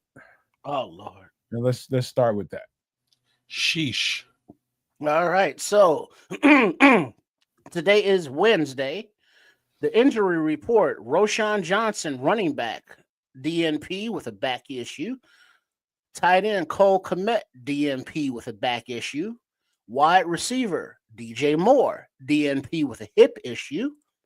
Defensive back Tyreek Stevenson, DNP with a shoulder issue. Running back DeAndre Swift, DNP with a groin issue. Defensive lineman Grady Jarrett was limited with a knee issue. Offensive lineman Braxton Jones is limited with a knee issue. Kicker Cairo Santos is limited with a right thigh issue. Defensive back Nashawn Wright was limited with a hip issue. Defensive lineman Austin Booker was a full go, coming back from his knee issue off of the 21-day window, as well as linebacker Amen Agbamiga, who's full go in practice after a knee issue during his 21-day window, coming off of IR as well. How about this? Let's just start with let's start from the top. Roschon is, he didn't play. He's a special teams guy. So everybody's just like, oh, he got one run. Why is he hurt? Because he plays one run 2 weeks in a row. He plays special teams, number one, and they get hurt in practice when they have physical practice. Shit happens. But Cole Kmet, how solid do y'all feel about Cole Kmet doesn't play and some of these one or two of these backups have to fill his role? How solid do you feel, kids, with that? Talking about never missed the football game, brother. Yeah. And I don't think he will this week either. I don't think he will this week either. Just saying. Well, but I mean, his back don't give a damn about that. And mind over matter can only do so much. This is true. He went out pretty early in the game against the Saints. Yeah, he did. And so hey, and who was that? Smythe, 81. We got to see Durham Smythe out there. We got to see Colson Loveland on the block as well, and it wasn't so bad. Yeah. And so if Smythe is more of your inline guy, your fullback kind of guy, you can still have Loveland release and be a weapon. It's not a horrible thing. Let Kmet, get his back organized. What I will say, and this goes very contrary to some of the narrative that we've been having to speak to over here on the network for a while. Cole Kmet, by way of this new coaching staff and them being demanding about them executing their assignments, what you see on tape with Cole Kmet, he has become a much better blocker. Bro, so I don't want people to just discount Cole Kmet because we have Colson Loveland, who's also turning into a pretty good blocker as well. But Cole Kmet, I'm telling you guys right now, is magnificent in the blocking game right now. Doug, you know how many whiffed blocks there were specifically from Cole Kmet last season that we were like, bro, what are you doing on the block? Like it was very ugly at times. I do not see any evidence of this year. Like my boy's out there putting his nose in it, getting it done. I saw him hop on Chase Young a couple of times and seal. Yeah. Yes. I mean, it was very, very impressive. Yeah, he's good, man. His blocking has improved exponentially, man. Yeah, I have to give him kudos for it. Mhm. It is unfortunate if he doesn't wind up in this, playing in this game this week, but I do have to say one more time, the homie never missed a game, so I'll be surprised if he's out. Even if he's still got back issues, I will be less surprised to see him get a couple of snaps and tap out as opposed to missing a full football game. I think we'll be okay without Cole Kmet? I do too. I think we'll be okay, but Cole Kmet, don't sleep on that guy. I think he'll play, just like Ked says. I think he'll play. I think so. Here's the thing, kids and trips. It's week 6. We played 6 football games. When I say everybody, I mean lottie dottie, every motherfucking body is banged up and beat up right now. We even got a fucking kicker walking around wounded right now. So everybody's beat up. And so this is just normal, par for the course injury stuff. And whatever is going on with all of them, is it something that is it just a pain tolerance thing? Can we mitigate this thing throughout the week by keeping you from practice and keeping you from having to do physical strenuous practice and save you for late in the week and give you one ramp up practice before the game? Can we do those kinds of things with you? And so really it's that for a lot of these dudes on the list, but Cole Kmet in particular, since we're talking about him, I think it's going to be a pain tolerance thing for the rest of the year. Cool. Yeah, so there's Cole. Where do we go next? We're going to DJ? DJ, I think it's the exact same thing. I think it's the exact same thing. See, I was for those that don't know, we got up the Saints pregame, and the consensus over there with the Sports Chicago Style crew, make sure you are subscribed, was that, hey, DJ, Warrior, we get it. Give the brother a week off.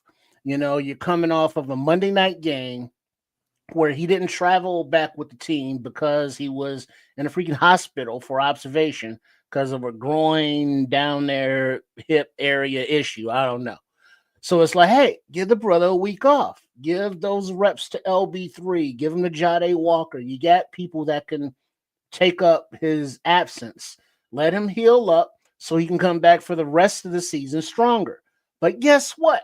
He played, being the guy he is, and he went off gimpy. And so now he's back on the damn injury report with a DNP with a hip issue. So it's like, did we really need to overextend him for that Saints game? I mean, I would love to have him on the field as healthy as possible, but he was limited. He was hurt. He was not suitable to be on that field. I get it. It's week 8, week 7 at the time. Guys are dinged up, but give the man at least a week to heal and not a short week after, observation time.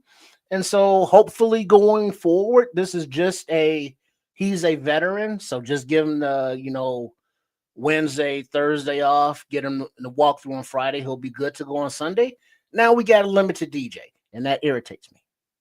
All right, let me jump on this AC Adam question. He says, are the strength and conditioning coaches to blame? I'm gonna give you my answer to that. I would just say no, not whatsoever. I just say most of the strength and conditioning coaches really know what they're doing. They go to school, they have to get a degree in this field, and that whole thing is you can go to school and become a strength and conditioning coach in the NFL right now if you want to, AC Adam. But trust me, I've seen some of their curriculum because I've seen some of the guys, some of the GAs, graduate assistants when you're in college that were going through it to become a trainer. It's a good, solid, serviceable field to enter in if you want good, long-lasting work, because those guys get work. You don't have to be on an NFL team. You can be on a college team, but that skill set translates. Those guys, most of them are really good, AC Adam. It's just body maintenance. You only get certain amount of hours with the strength and conditioning coaches to begin with before you got to be out the building. They got to be out the building. And so, I think a lot of it is just wear and tear of an NFL season. And some of it is, when you get away from the facility, how you taking care of your body?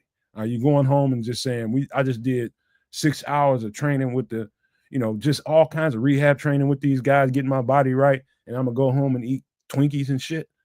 Some of that is that.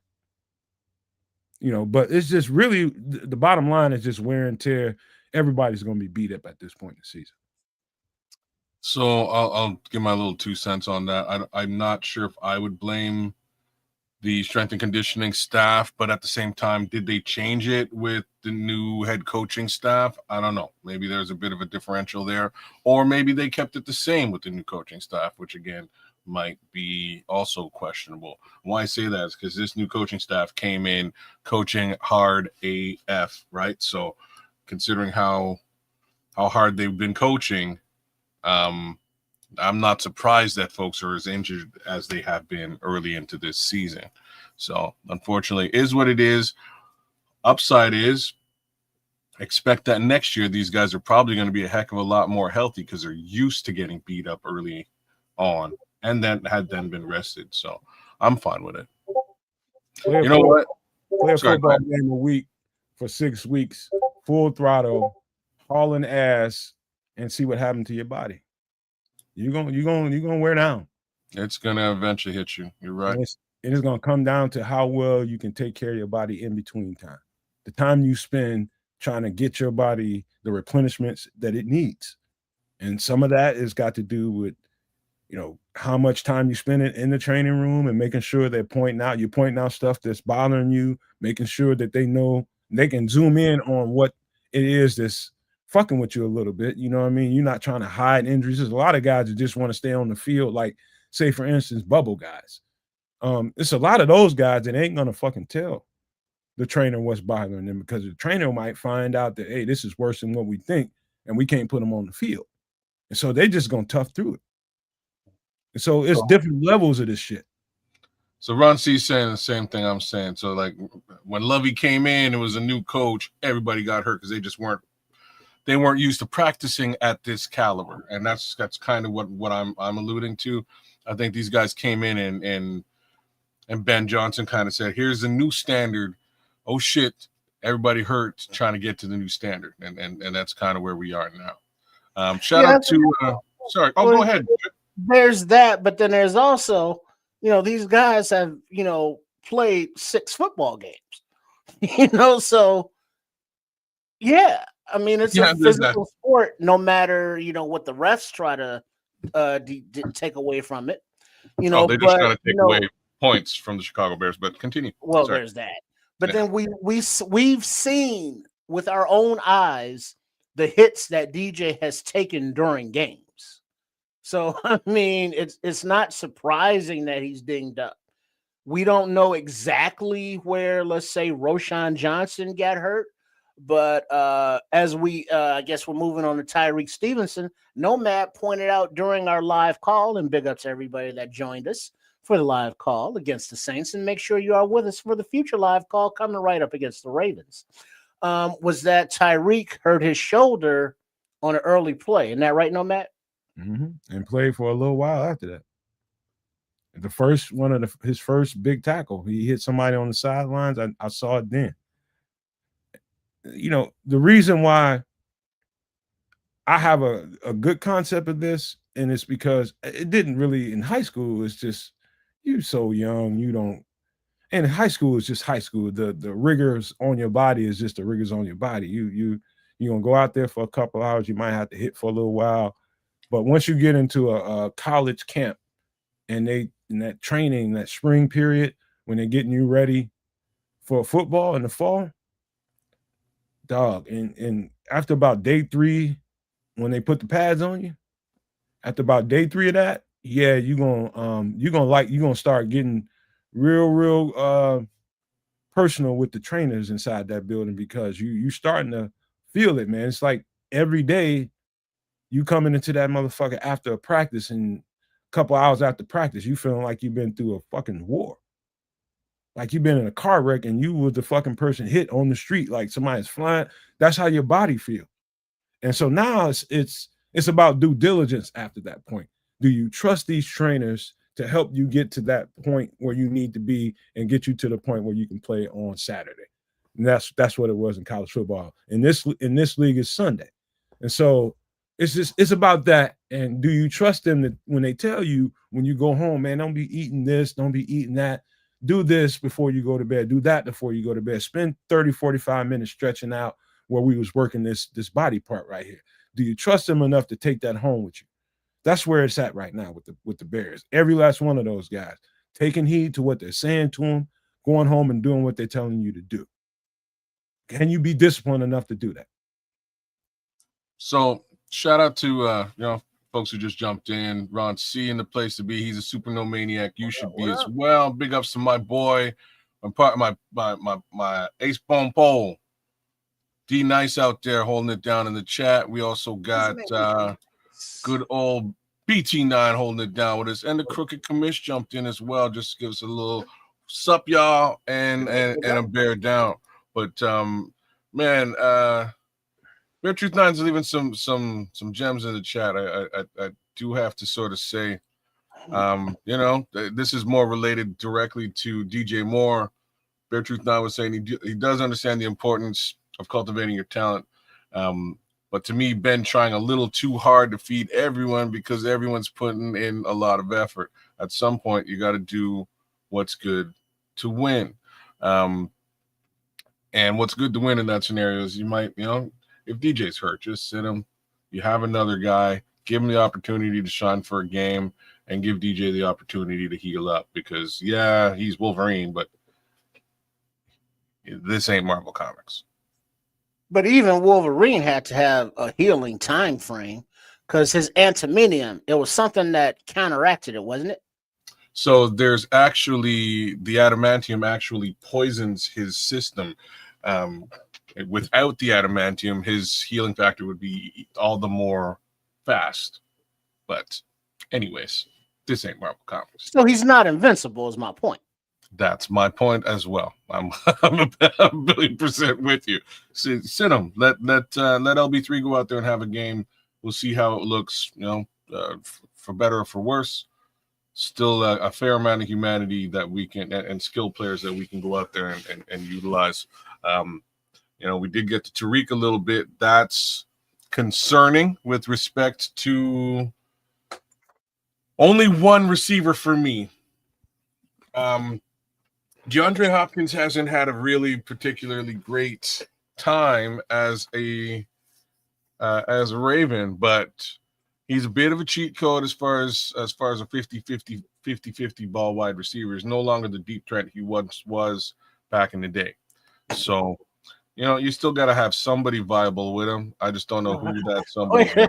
Wait, so you mean our possible starting outside cornerbacks of Nick McLeod and Nashawn Wright? You're not liking that matchup? It'll be fine. I don't know. Let's be honest though. Put them up against the other two receivers on that squad. I'm absolutely fine with it. Hollywood Brown's not a terrible wide receiver, but whatever. You know what I mean? Lamar Jackson doesn't really use them. Use the wide receivers. I'll tell you the difference, and this is to answer Tripp's question to you. I'm going to answer it. I felt different about that question you just posed, Trips, in first couple of games of the year. The first couple of games of the year, as the thing was starting to come together, as they were getting settled into the concepts and getting settled into what the calls are, and just trying to mesh as a unit. And at that particular time, the pass rush wasn't really getting home, and we was all complaining about it, right? Mm-hmm. But now they've seen over the last couple of games, especially this last game, they've figured out it's like a cheat code just happened. And in as opposed to those first couple of weeks, now I'm not as worried about, say Tyree Stevenson not playing. I hope he plays because he's in a contract year and he needs to play. But I'm not as worried about it. Now, I feel like the competence in the rest of those guys that we touted all season about how good this secondary is and how good the backups are. It's a testament to how good Ryan Poles and together with Dennis Allen and the head coach, they've come together and made sure they had quality depth at those roles. And so right now it's just up to us to trust him. I think now with the pass rush starting to get home, them starting to find a groove in that defense, they're starting to get some movement up front, they're winning at the point of attack. Now it's a better situation for those backup DBs as it was as a difference in the first couple of weeks. This is Tyreek Stevenson's contract year? Yeah. He's going to be looking for a contract after this year. Wait now. No, well, he's not due for one till next year though. He could get a 5-year, no? He can get extended, but he's not out of contract this season, right? I think they just need to extend him after this season, right? At the end of the season. This is right. his third year. That's what I'm trying to get into. This is his third year. They can extend him to 5. Yeah. Or but he's not out of contract. Yeah, or the actual contract. What I'm trying to get to is earning that extension. That's probably what I should have said. Yeah. Okay. Yeah, because he's still under contract for next year, but he'll be eligible for that extension. Speaking of extensions. Pause. Word? Really? Like I did pause there, but don't do it or don't. Why I paused there was to see if I can I talk about that? Well, let's stick to Tyreek for now. All right, let's stick to Tyreek. Oh yeah, I'm good with him. All right. So I feel good about if he doesn't play. I got a feeling he's going to be out there. He's just whatever shoulder injury that didn't. What bothers me is that he didn't come back into the game. Maybe because they didn't allow him to come back into the game. But that's a tough dude right there. That dude, if there's any chance that he can play, Tyree Stevenson will be on that freaking field. There's a couple of guys that I'm concerned about. He's one, and I'm going to skip over DeAndre Swift because I think he's going to be fine. But that other guy underneath him is Grady Jarrett. I want to see him, whatever it's worth at this point with him. I want to see him. I hope that this much time off has given him a chance to at least get his knee where he feels stable enough to go out there and give you 60 minutes. I just want to see it. Because if he cannot get to that point at this point, they need to start thinking about some things at the trade deadline. Well, it's not. That's a whole other conversation, but let's stick to Grady Jarrett. Yeah, I'm sticking to Grady Jarrett. I don't see anybody trading for Grady Jarrett. No, not specifically. You're thinking about going to get another. Yeah, you might have to, man. You might have to because you need that depth. All right. But it wouldn't be for Grady Jarrett, but he could be part of that deal somehow, some kind of way. Getting him off the rock and his contract at this point if he can't even play. Right. Like if you can't play it does not. Well, who knows? Yeah, but who knows? I mean, but to that point, for the value on the field, we've gotten shit out of that contract, out of that signing. Locker room wise, I think he has been a difference. He has been a voice of maturity and guidance for the locker room there. Yeah. So, I mean, there has been that aspect of his veteran presence and leadership for the defensive side of the ball. But on the field, yeah, bupkis. He's not on the field. He's been hurt, and like I'm just gonna be as real as I can here. If he's not playing, he ain't playing. Nothing we can do about that. The man's hurt. I'm not gonna hold the fact that he's hurt against him at all. Wish he could get out there and show his be influential. He can't. So on to the next guy. I don't want to never be one of them fans that's just sitting around. Gimme. We paid this much for this guy. I want some results. I want this. I want. Gimme. Motherfucker, this football. People get hurt. No. Yeah. Football. Wait. Well, before we go on, there's something that I just noticed. But go ahead, kids. No. You go ahead. I noticed somebody who is not on this report. Oh, Noah Sewell. Oh, he's good. He's back. Cool. That means he's out of concussion protocol. Yeah, I would assume so. Okay, yeah, but all right, go ahead. But yeah, that's the thing about it's a football game, and I don't want to make too much of an injury report because they're gonna designate what they have to designate, and some of the shit is ambiguous, to be honest with you, and I don't want to read too much into it. And I understand the whole thing. We paid a certain amount of money for Grady Jarrett, but believe this, man. Football is fucking football, and people are gonna get hurt all the goddamn time. And if he can't perform for you, or all of a sudden it's a bad trade, we paid this much. It's a bad signing, and it's just like I can't stand that shit, man. But All this gimme. I want satisfaction. Like fuck you. It's a fucking football. But hold on now, like, and this is what I was gonna say. There's a portion injuries, of look at what AC Adams says. Hate the fact that injuries are part of the game. There's nothing like, then that's why I'm saying, like, I'm not gonna hold it against him, against Grady Jarrett. There's nothing you can do. He's hurt. If he's hurt, he's hurt. Yeah, Here's the thing, though. We happen to have a GM who kind of puts money behind hurt people. So I just want to just as simply put as possible. Yeah, this is far from the first time. Grady Jarrett is a little bit of an older gentleman that could probably have been taken into consideration. And Bears are winning, so I'm gonna shut up and leave that alone. But you know what I mean? Like, it's one of those things that you do have to take into consideration when you're looking at, you got a relatively older veteran player at a pretty substantial contract coming in. Cool. Oh, he can't play. Ah, man. Yeah, it's Bulls win. Nice. It's just I get it as football, but it's like you get a brand new toy on Christmas, and it's like by New Year's it's broke. And so it's like, yeah, did you get that new toy? It's like, yeah, it sucked because it broke. Yeah, never got to use it. Right. And so I get it. But it's not a good signing when the person you sign cannot play. There are reasons he cannot play, but it's not a good thing. So I'm not, disparaging Poles or disparaging Jared. I'm just saying it's a bad signing because we're not getting any on-field production from the kid. I'm not even talking about you. I'm not even talking about you. It's just some of the narratives out here, man. Everybody just so eager to, it's like everybody wants a victim right now. Everybody's hunting a victim. Everybody wants to point the finger at some fucking body. And I fucking hate that, man. It's just like, it's a fucking game. It's a violent fucking game that people get hurt. Whatever happened to him happened in training camp, just for the record. It happened in training camp. And so if you don't know what that's like to have to throw your body around in a fucking training camp to get your body where it needs to be, then you just don't fucking know. You're going to be one of them people that's sitting around, I want my fucking results. I want my microwave results.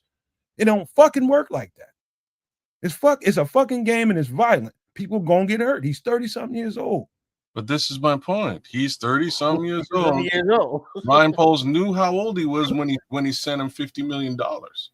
It's to make, again, just to layer on, he knew that Colston Loveland was hurt coming in. He knew that Karan Amagaji was hurt coming in, and he decided to draft both those guys. Upside is at least we're seeing a little bit of Colston Loveland now, but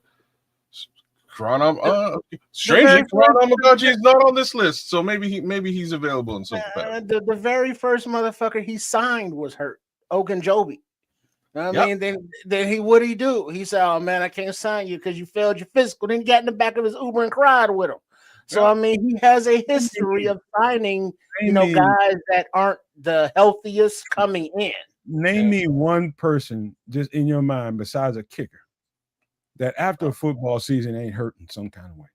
No, it's a long, rigorous. Nobody like what? Everybody. You just banking on he's going to recover from this and he's going to be a good player again. That's what it is. That's all it is. Well, that's what we have. We're in week 8 and we have like 2 games of Grady Jarrett to speak of.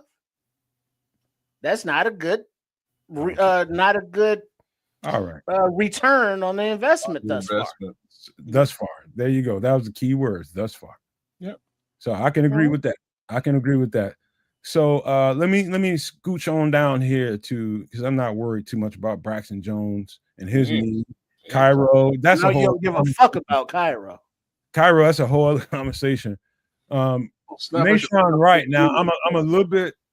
I ain't gonna say I'm concerned about it, but now we're I'm just only concern I have is the depth, and I'm talking about the numbers.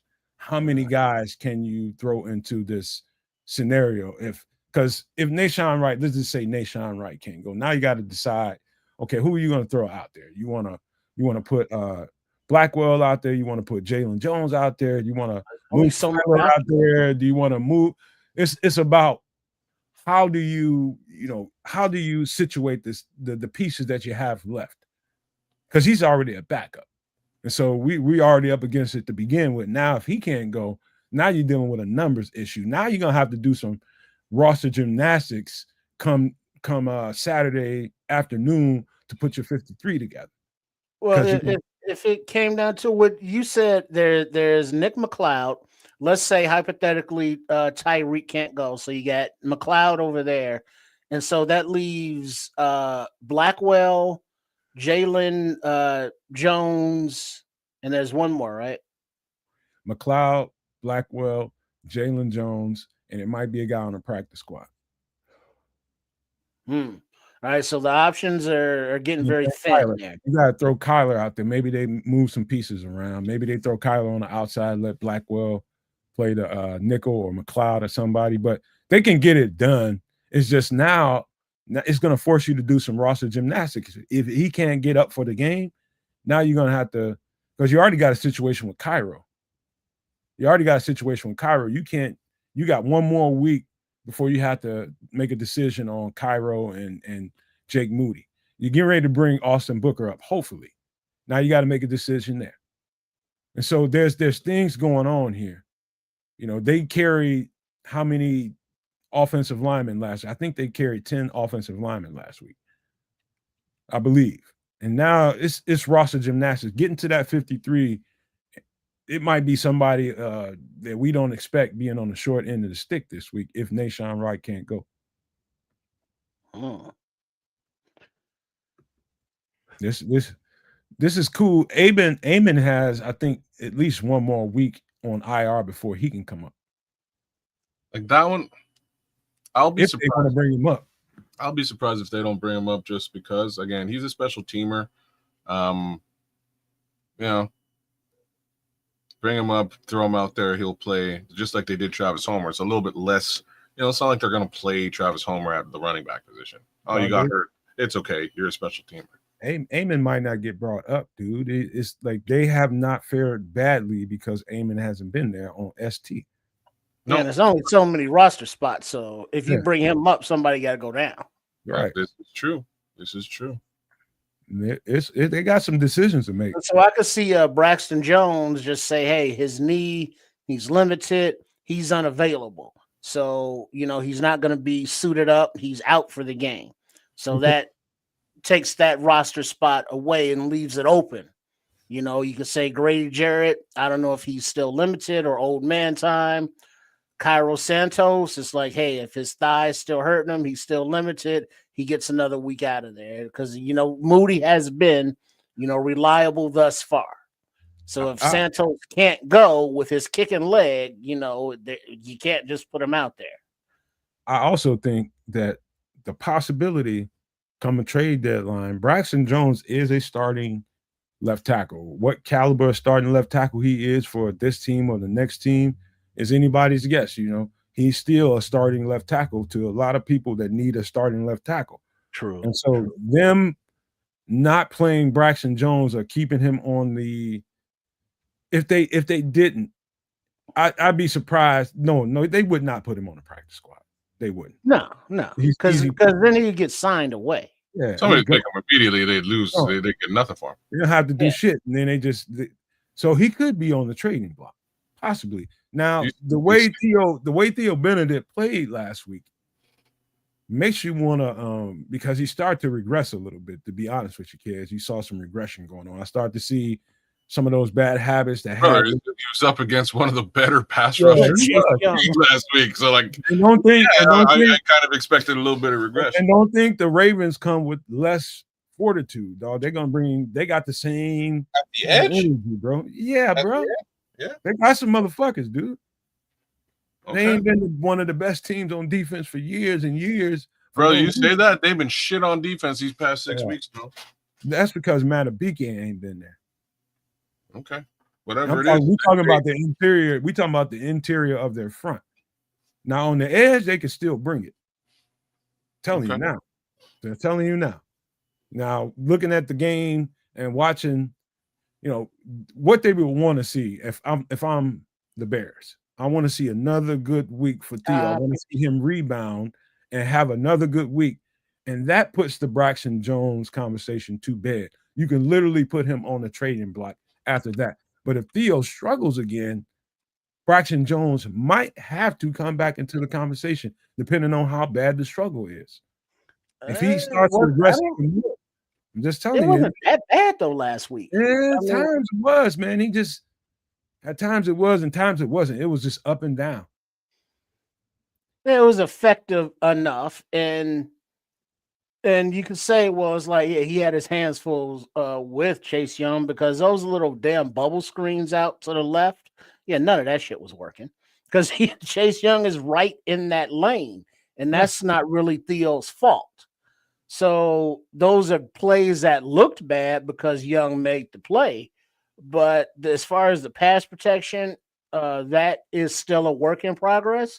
But his run blocking was really nice. Why are you trashing me in the chat, man? This ain't got shit to do with I'm me. trashing About Braxton Jones, man. It's freaking hilarious. That's not me saying that. That's Crimson saying that. No Braxton Jones. That's Crimson.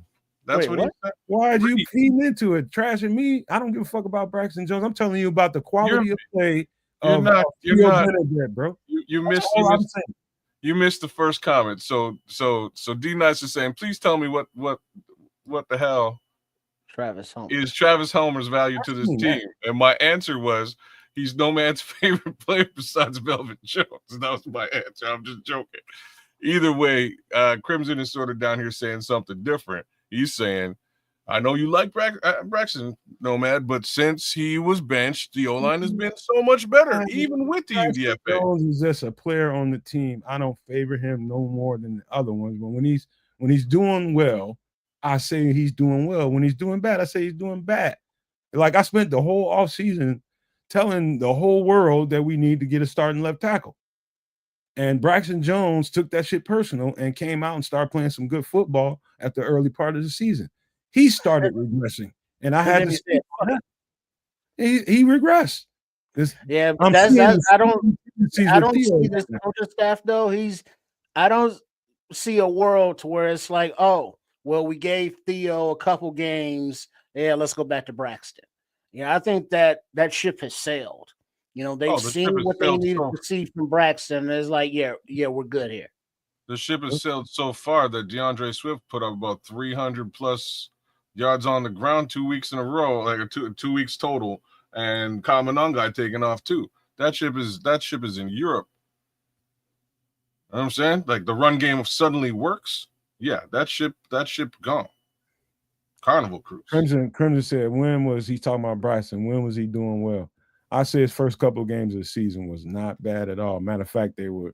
Did you realize we got blown out by 60 points? Just because we got blown out, just because we got blown out, not a good game either. Doesn't mean the all 22 on Braxton's side of things wasn't good. It was so good that Ben Johnson decided to bench his ass following the game after the second game. Right. Not long after. It's like, hey, all right, let's go. Hey, Theo, get your ass in there at left tackle. Yeah. And Braxton looked around like, hey, that's my spot. It's like, oh, no, it used to be. It was. Either way it goes, he played very well in the first couple of games. All 22 reveals that. I'm just saying, well. I know y'all don't like me talking about all 22, but no. You can have that. You can have that opinion, and I'm not going to repeat that. My opinion is what I saw. That's what an opinion.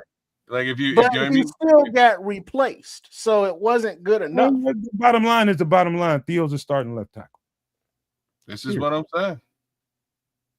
They saw something else.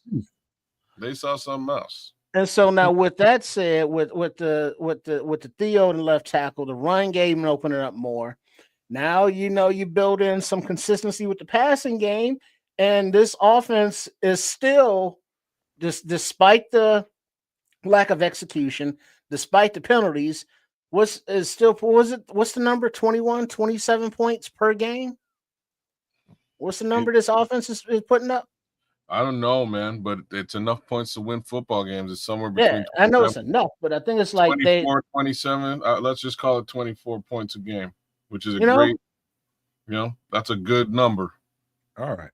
I'll tell and you as what. long as it can keep going, north of that as they make the personnel upgrades, it's all good. All right, let's just talk about the offense overall before we flip to the other side of the ball. Crimson saying it's 21 plus. I gotta just, I don't know. To be honest with you, I don't know No, what it is. every game is the team has scored that many. Now it wasn't always offense, it was like defensive scores in there too. But every game that this team has put up at least 21 points during the Van Johnson regime. How they got them, is a whole conversation which we're about to dive into. But just talking about structurally on the offensive side of the ball, let's just start with Caleb Williams. That's what everybody wants to talk about. Caleb, let's just say, and I hate when I mention this shit, but the All 22 reveals a little bit of I can't say regression because it's the stuff that you want to be different at this point in the season. After 6 games, you think this shit should be better. The same stuff that was haunting them in the preseason and in training camp with the cadence, looking at it on the All 22 for sure. Some of the stuff, the hiccups that the center was having, that was definitely, and listening to Ben Johnson since then, it's definitely something with the consistency of his cadence, the voice, and being consistent how you call something. And so that is, I don't know if you all seen Ben Johnson mic'd up, but Ben Johnson mic'd up mentioned that he was just telling Caleb on the mic in his helmet, like, hey, let's be clear and consistent with our cadence as he going up and calling his play. So it's clearly a situation that's ongoing, and he's trying to find his way. And I know it's a lot of people just like, cadence, man. Like, how is cadence an issue? Like, all you got to do is go to the line and call the play. You have to call that consistently through your audibles, through your, your hot reads, and adjusting what you have to do at the line of scrimmage. It has to be consistent, or somebody on that offensive line can get jumpy. If you don't sound like you did the last play, the next play, somebody might jump, and I think that's what it is. Other than that, Caleb, I'd say, a little inconsistent in his accuracy down the field a little bit further, but in that 25-yard radius and in, pretty accurate as he's been all year. But down the field a little bit is just a little rocky. But I think the cadence is the bigger thing, man. Once they get that shit streamlined, and once that shit becomes like, okay, this is how it's supposed to be, this is regular, this offense is going to take the fuck off. I know they can get to that point. It's just right now they're just struggling with it right now. I'll just say that.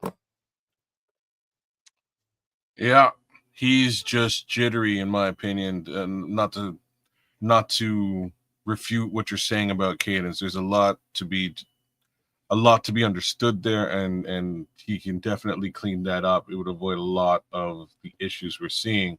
But my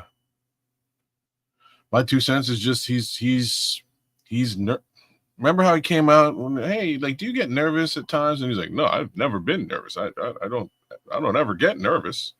Yo, bro, you're nervous, bro. He's nervous out there. He's rushing passes. He is, it's just nerves. And what's really funny and interesting is usually, like, when it gets to the fourth quarter, like, the nerves kind of start to dissipate, and he kind of gets locked in late in the game, which is cool. But let's try to get that thing locked in early and consistently keep it with you throughout the entire game, right? That's what I'm seeing from Caleb Williams. All right, walk with me, kids. I get a call in my helmet. Okay, I'm knowing this call just in case. I look on my wrist to make sure. All right, I rattle this call off in the huddle. All right, sounds good. Snap, get out the huddle, get to the line of scrimmage. Say you got 15 seconds. And what Alan Kennedy, my guy in there, said, identifiers. What he's trying to say is Basically, now you're reading. Now you got a couple of plays you just call in the huddle. And so the built-in strategy is to give you a couple plays to rattle off in the huddle. So this is what we're going to run primarily, but this is what we might plan B to. And now you get at the line of scrimmage, you might have to shift some guys around, move some guys around to help you in protection while you're trying to read what the defense is doing. They're constantly moving around, trying to keep you all kinds of fucked up in your decision making. They're disguising things. And so now you got a few seconds left and you need to make a decision and you don't want to put your back against the wall. He's struggling with getting that first part, getting the rattling off the play in the huddle with confidence and making sure everybody understands what we call it. Get to the line of scrimmage. Now I got to identify what they're doing with a little bit of help from the center along the front. Sliding, one way or the other, the center will be able to identify the Mike who was all this kind of stuff needs to happen in seconds. He's just struggling with the totality of all of that and getting consistent with it. He hasn't figured out how to read it, identify where the heat's coming from, and making sure that he's in the right play situation to counter whatever they're doing on the defense. That sounds like a lot, but that's not a lot. It's just what happens at the line of scrimmage, and that's what happens in a football game. You got to be able to attack them where you think the weakness is going to be. If you think they're going to come hot off the left side, call a play and audible this play, get a hot read to attack them on the other side of where they're coming hot. So if there's an edge rusher and a linebacker coming off the left side, attack them with a tight end over there. And so those are the kinds of things that Caleb is getting used to trying to recognize and counter those kind of calls at the line of scrimmage. And that will cause you to get to, once you snap the ball, you still thinking in your head, you might sound different than you did the play before. That might cause people to get jumpy. That's all it is. Oh, okay. Well, sounds okay. Alan Kennedy's basically saying it was probably more likely Caleb than it was Drew Dahlman. Shout out to Drew Dahlman for not dropping that damn football, letting that thing go. Because it could have been a whole other situation if he did.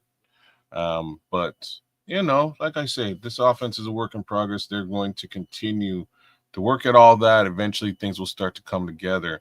Unfortunately, that's not going to be – it might be overnight. Like, let's be real about that. We may just – overnight, it may just start happening. But it's going to take a couple more weeks, I think. If it was me, if I was any kind of ambiguous at the line of scrimmage on a, let's say, third and got to get it play.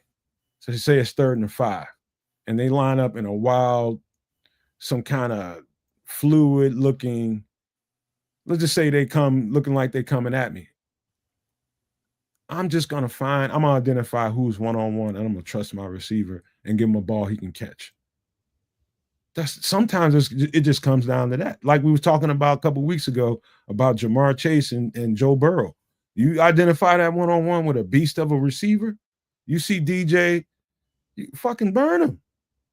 That's what it's going to come down to. That cuts down the thinking. And that's going to naturally back the defense off of you. If they know that you can identify where the one-on-one is and you can burn them, they're going to back the fuck off. So, but there's, and then back to my point, there's times where we see him clearly do that. And he just loses accuracy because he's got the jitters, man. Just a little jittery out there. He needs to calm down.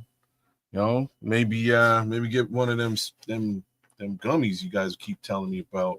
It's not calm. It's just retention right now, I think, kids.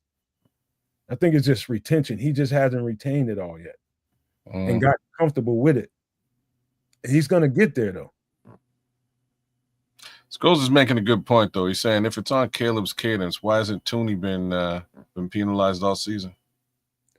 Dog, you in that defend Caleb mode again. Scholes, it's just the truth. That's his mode. That's his mode. You know what he is. You know what the Scholes is about. Ain't nobody attacking him, so you shouldn't feel a need to. It's a good question, though. Whenever you see a veteran center like that have hiccups at a snap, that's an indicator of something's not going right with the voice he's hearing. Yeah, well, the thing is, maybe it's a blessing in disguise that, all right, you're having cadence issues, so maybe it's better that we're on the road using a silent count, you know, because if you're at home on a beautiful October afternoon and y'all can't get the snap count right in a friendly environment, it's like, well, what the hell's the problem? Now, Dahlman said 100% those were on him. Of course he Is he Oh, he did. taking? He fell on his sword. Oh, he's good. gonna do Yeah. He said 100% those were all his fault. Okay. Dahlman's fault. So, is that him just, bullshitting, taking the weight off of his quarterback? Or is it some issue that, they legitimately had? Whatever it is, they need to fix that shit. But I do trust that Ben Johnson will get the lessons across, to where it's like, hey, Caleb, we get it. You want to hit the deep guys, but these check downs right here, hit the goddamn check downs. Hey, those deep guys that you've been having issues accuracy hitting? Hey, you see that guy at 15 yards? Throw it to him. He's wide the fuck open. Ease him into it, but eventually he's going to have to lay that ball out there consistently deep because Rome has been like on the other side of the defense a few times, with the hand up, like, hey, throw it to me, dog. And he didn't get it to him. He's the only one, So, Trip. yeah, DJ's had that, and eyes. I would really like LB3 to get those eyes reps, but that's a whole different subject. But there's I've times been open a bunch of times, and he just he doesn't get it either. Quite getting hit. Well, but that huge drop though, bro. I mean, that was a tutty. That was a Hey, big Trip, I got a little declaration for you, and I'm gonna give you guys a hot take. I would say at the strength of what we've done, and somebody just said we was 21 plus points a game, right? I say we only 50% of what we can be, maybe less, because the consistency that Caleb Williams can bring to the table with once he's really, really comfortable with what they can bring to the table and he can own, like we said in the offseason, once he owns this offense, at some point in this season, whether it's this game, the next game, or the next game, he's going to hit a stride with this offense. And whatever we think of it now, it's going to boom. We're going to put up 40 burgers like it ain't shit. I'm telling you right now, that's where this is headed. It's just a matter of, can you get comfortable enough and sometimes go to a default if you're not sure if anything is ambiguous at the line of scrimmage and you need to snap it, find the one-on-one and just torch somebody. That's where we got to get to. But this is looking real good in the long run. Just because Caleb is struggling now don't mean these struggles continue a little bit later. I'm telling you, it's some good shit on tape. It's just him being comfortable with delivering the ball in those situations. And he ain't there yet. Yeah, because sometimes he can have beautiful throws with anticipation. He can have beautiful throws in traffic. And then other times it's like, have you ever thrown a football before? So I don't understand how he's locked in, then he's not. He's locked in, then he's not. Everybody's on the same page, then they're not. It's like the consistency is not there. We see the flashes all over the place. The consistency, once it's there, now the defense gets a turnover, and instead of getting no points or 3 points, the offense is putting up sevens. And so you're putting up sevens, that's going to demoralize the other team much more than keeping them in the game by the offense only getting 3 or punting and out. So we need that to keep growing. And I'm sure it will, but it's just, frustrating at times when it don't always work. And it's like, well, why don't it work? But it is getting there. It's getting there. Well, here's why it's going to get there, right? So, Bear Truth 9 is saying it's not just a Caleb thing, a Dahman thing, or just a Ben thing. It's the whole offense learning together. So now they emphasize the run more, and that's going to take reps away from the pass at practice. And not only is it going to take reps away from the pass, it's going to force teams to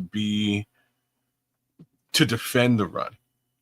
And once teams stop going, okay, like it's the Caleb Williams show, we have to really clue into him. We actually have to honor what's happening with this ground game. it's going to open up the pass. It's going to make things a little bit easier for Caleb Williams to start to exact some some solid passing. Give him a little bit of time. This is exactly what I was hoping would happen with this team. And when they didn't get a running back, and when the run just wasn't working for the first 4 out of 6 games, I was like, I don't know how Caleb's going to get the actual time to get away from the Caleb Williams show. He just needs a little bit of time away from the Caleb Williams show to understand how the defenses are. And once he does, he's got it. This offense has got a 40 burger norm written all over it. Like, we'll get used to 40 burgers if. Yeah, man. And that if. Go ahead, kids. No, you're nailing it. Once this run game is married to the passing game that Ben has been showing us, once those two things are married together, 40 points a game will be let's say a good 33 to 30 to 33 points on a regular basis average should be something we can aspire to. Should be regular Bears football.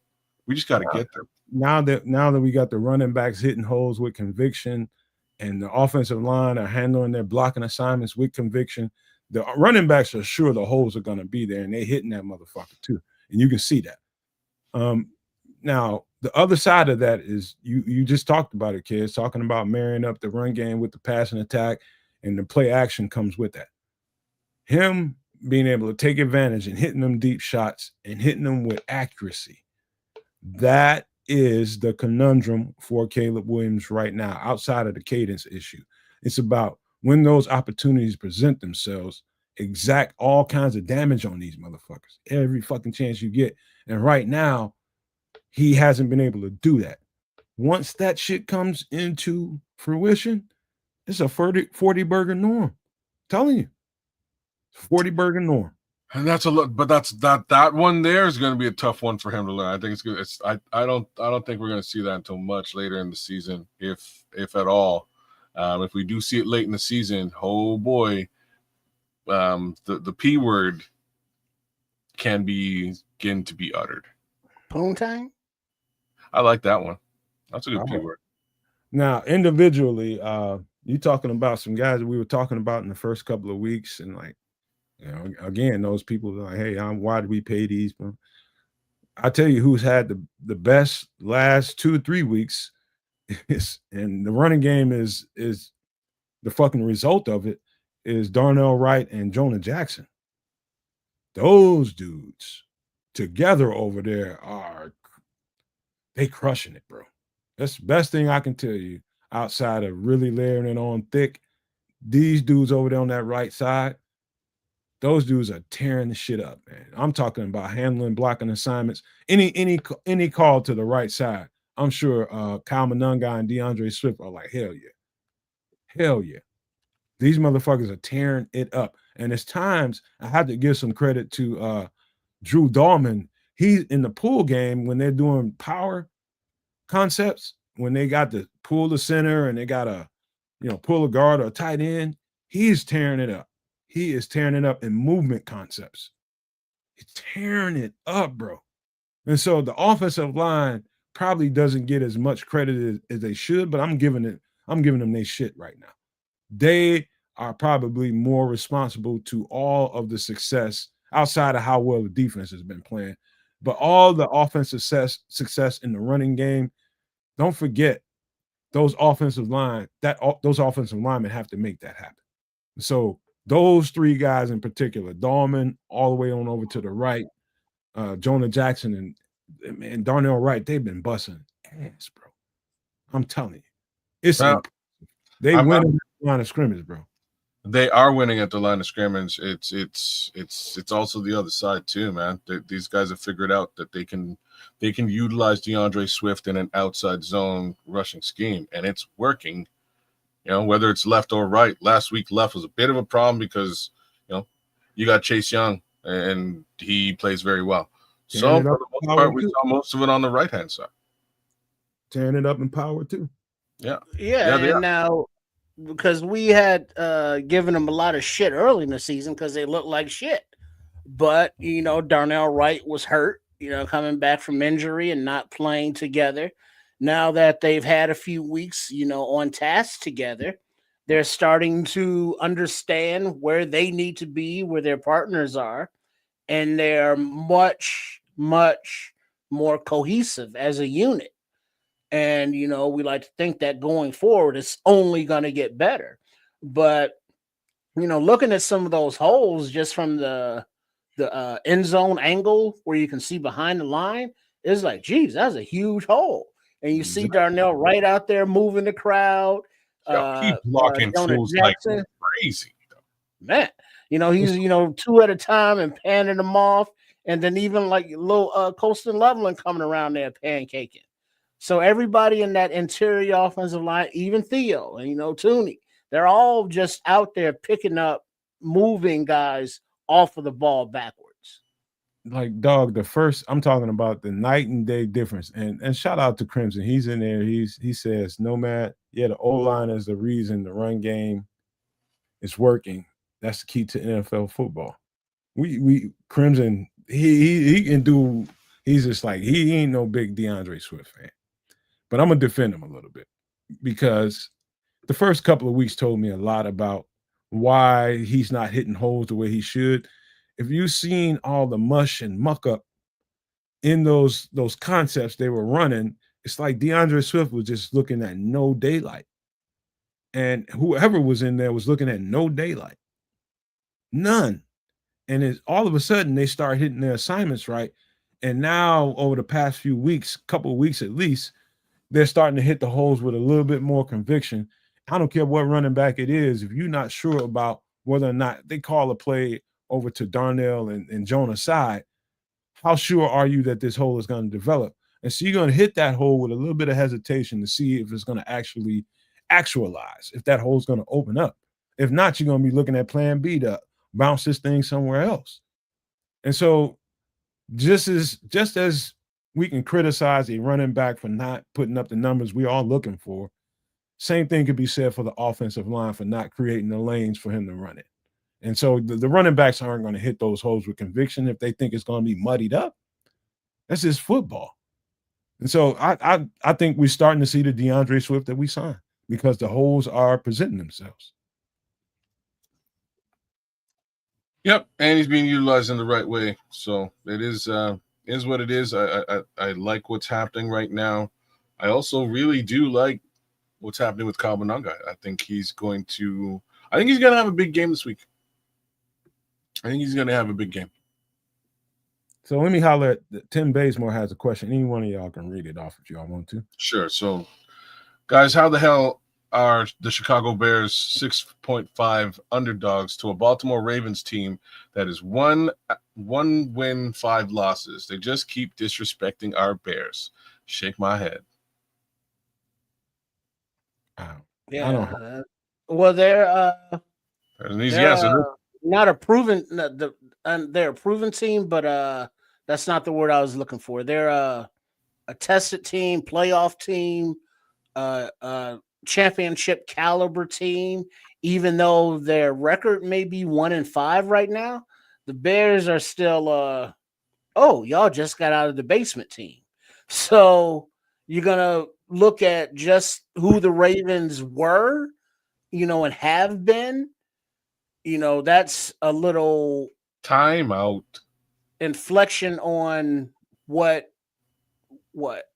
like even Scrolls is saying what I'm about to say. This is where the timeout comes. I want Lamar to play because it's going to mean more for us. We get this dub against a healthy Lamar.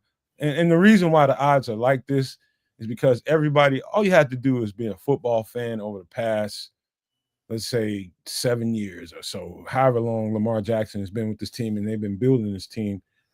The Ravens will turn it on when their backs are against the wall. They will go on a run and they'll fucking around, find their way in the playoffs, even with this many losses on their record. That's how they're built. They will hit that button. And like I said, man, we're going to go out here and this is going to look like a playoff game from the Ravens standpoint.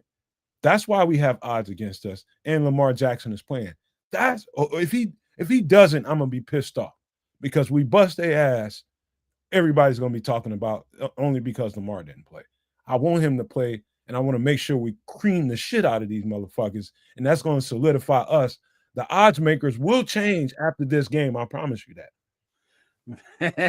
Yeah, it's going to be interesting because, as we're getting into November, there's the opportunity for the Bears to make some hay and start taking the North. Did you see that on the Amazon Prime on Black Friday? The Bears and the Eagles game is going to be free for the entire world to see, even if you don't have Amazon Prime. I feel bad because I'm an Amazon Prime member. Imagine Amazon Prime picked up a Bears game to be the one that they show to the world for free.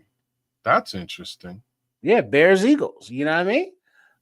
Yeah, so it's like, this is the opportunity for the Bears to, keep getting that national spotlight, but also keep winning and becoming a better team in that national spotlight as well.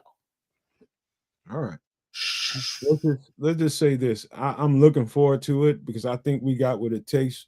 They're meeting us at the this is a good time for us. I know we're a little nicked up in the secondary. I'm not so much worried about that. It's about how that front is starting to play and how they're able to. The whole conversation kids and I was having about them rushing to contain against Jaden Daniels, the same concept applies here. And they did a real good job at containing Jaden Daniels and that run game at the same time. That kind of concept it's a little, everybody wants to see sacks, but guess what? In this game, I don't expect to see a bunch of them because it shouldn't be unless you send in blitzes and hot guys. Shouldn't be a lot of sacks in this game. They need to buckle down that running game with Derrick Henry, make sure Lamar Jackson doesn't slip out of seams and hurt him down the field.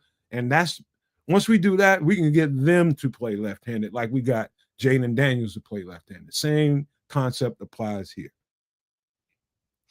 But this one's a tough one, man. I'm not going to blow smoke on this one. This one's a tough one. If Roquan Smith is back, he's going to be playing with a heart on. You know what I'm saying? Like it's gonna be a tough game. Lamar Jackson's back. There's that. Again, if we can contain him, great. But like the one guy we aren't talking about, Derrick Henry. I ain't worried about him. You ain't worried about none of them and nothing. But like I think these are they're not a this team is not a joke. It's not a play team. They're definitely a playoff style football operation.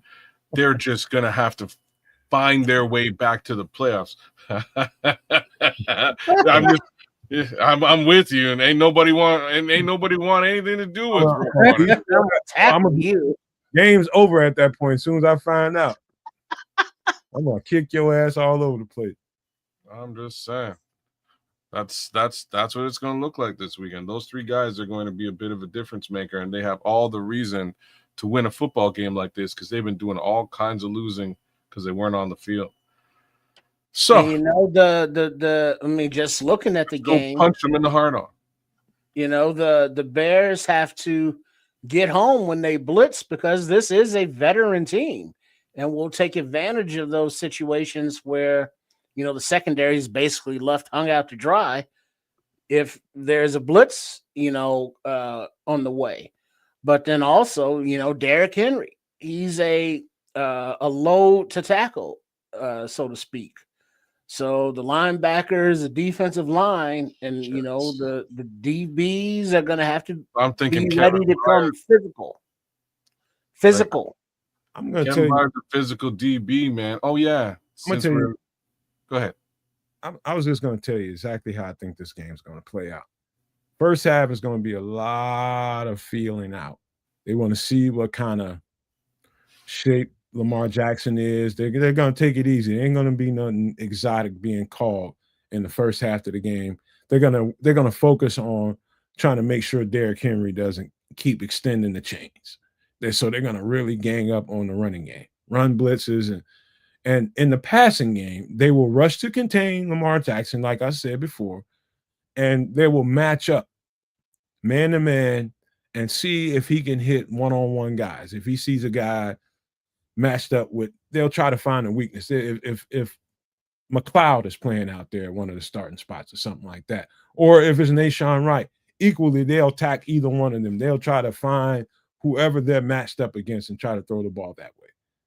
But if they can stop Derrick Henry and really, really be sticky in coverage, they can make the Baltimore Ravens play left-handed. I'm telling you, the way this defense is trending, the Baltimore Ravens ain't really an obstacle to them. Even though they're going to see the best of the Baltimore Ravens in this game, I don't see them being a real challenge. I'm talking about when the play breaks down and Lamar Jackson starts to, if he gets out of a coverage, out of a sack or something, starts sliding away, I think those guys are really good when it comes to matchup coverage down the field.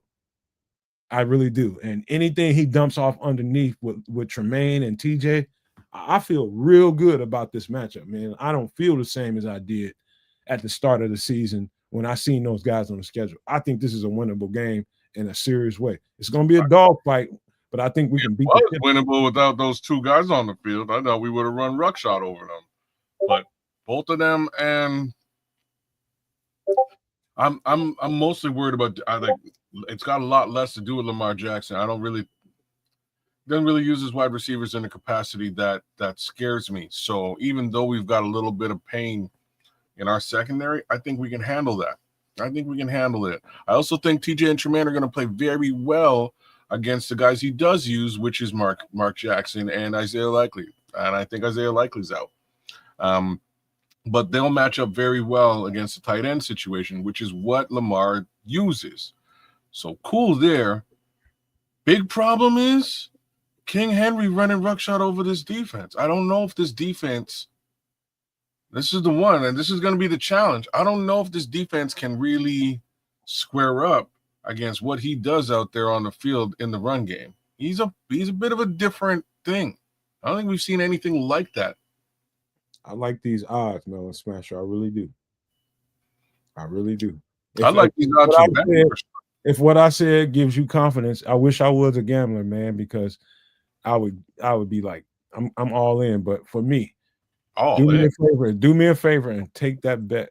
Take that bet, and anything you can layer into that, however much money you got disposable, make that fucking bet. Make that. I wish I was a gambler because I'll probably be a few $1,000s richer after this because I'd put some money on this.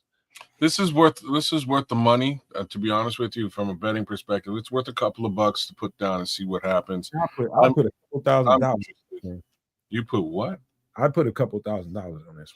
Yeah, and you're crazy. Okay, call me crazy. I would have put some. I'm just telling you, man. Sometimes I can see some shit. Don't need to pay the rent on the first. No, I'm not a gambler, man. I don't want to go down that rabbit hole. But if y'all want to do it, feel free to do it and throw me some. I'm talking like 20, 50 bucks. You know what I'm saying? A couple thousand. No heck going all in. Yeah, there's some things about this matchup. And I'm telling you, I said this name and kind of glossed over it, but Justin Madubuike, you just don't understand how much of a force of nature this cat is. We talking about this dude he changes games just like Justin Simmons does in Tennessee. He's that kind of player, and he gets them in situations on the football field to help Lamar Jackson be Lamar Jackson and all those guys he has on offense, Derrick Henry. That guy not being there, they ain't been the same team since he got hurt. Justin Madubuike. So he's hurt. He's not playing, you're saying? I don't know. I don't know if he's back from his injury. I didn't hear anything about it. That's why their defense has been like shitty. When we win, Scroll, just remember I told you. Oh, and then what's up with the Lamar Jackson been sacked damn near 30 times already this season? The offensive line is struggling too. They provide pretty good pockets for him, but sometimes I don't know, something's off there. Something's off there, and it's obvious. I can't really put my finger on it, but in the passing game, it's like Lamar ain't really. It's like he's eyeballing guys. I took a look at him on all 22 just to see what we're dealing with. Yo, you know who's gonna come in and ruin the whole? Oh, sorry, my bad. Keep going. Wrong, John Jenkins. My bad. Anyways, it should be a good game. So it sounds like the running game with Derrick Henry is the main focus, right? That's it. I'm not worried about Derrick Henry. I think Derrick Henry, as long as you can stop him from once he picks up momentum, then I'll worry about Derrick Henry. If you can get him, you can That's get like 3 yards. And more like 5. But once you get him at the line of scrimmage and get him to slow down, he's not hitting that hole with conviction, and they're not opening up big lanes, and he's getting 7 to 8 yards of chunks. That's once he gets it going, that's how he rolls. He's getting like 7 to 8 yards a chunk. And so they can stop him from being that. You're talking about Big Bill and Dex to really plug up them holes and not let them get going. Once they start doing the outside zone and power, once they can stay assignment sound and prove to the Ravens that you're not going to run over us with this guy, I think we finna go off to the races, bro. Yeah, that's Big Dex, Dollar Bill, Chris Williams, and Ford. Get your big teammate injuring ass in there and clog up that middle. And he said he's been sacked 15 times, on pace for 30. Lamar Jackson is okay. If we don't give that game away by way of turnovers and fucking miscues, we'll win this game. You can say I told you.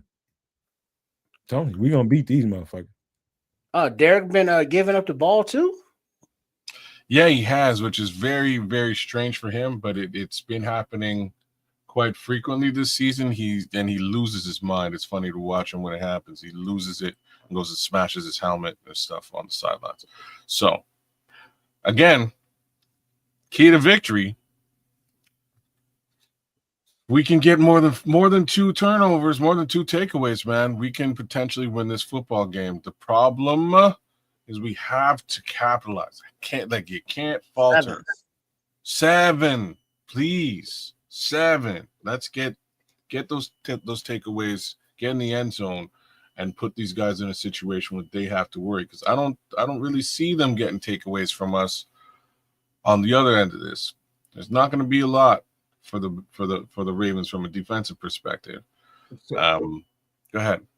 I was going to say, for the people that's considering gambling on this game, the only thing that I haven't looked into for this game is what the weather is going to be like this weekend in Baltimore. And so, not to say that should make a huge difference in what you do, but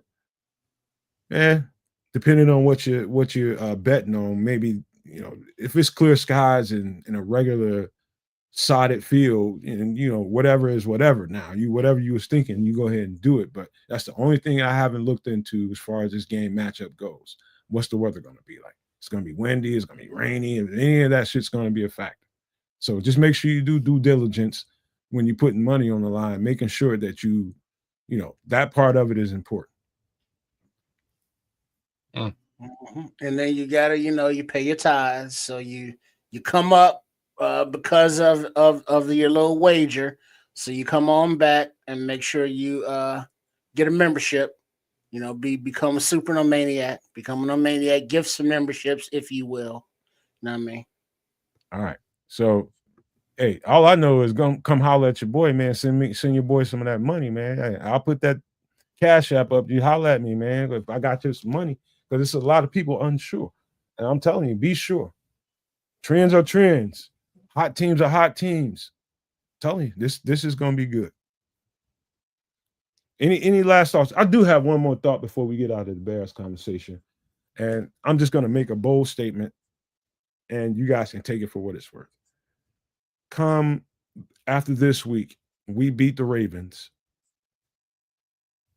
The question becomes again, what do we do come trade deadline? Do we roll with what we got, or do we get aggressive and help shore up something that we might feel like we can get a whole lot better at? What do we do? If we win this game, let's just look around the corner a little bit, Kez and Trips. Let's just see around the corner a little bit. say we win this game and we're bullish about this Bears team, do we become active at the trade deadline, and where do you think we might become active?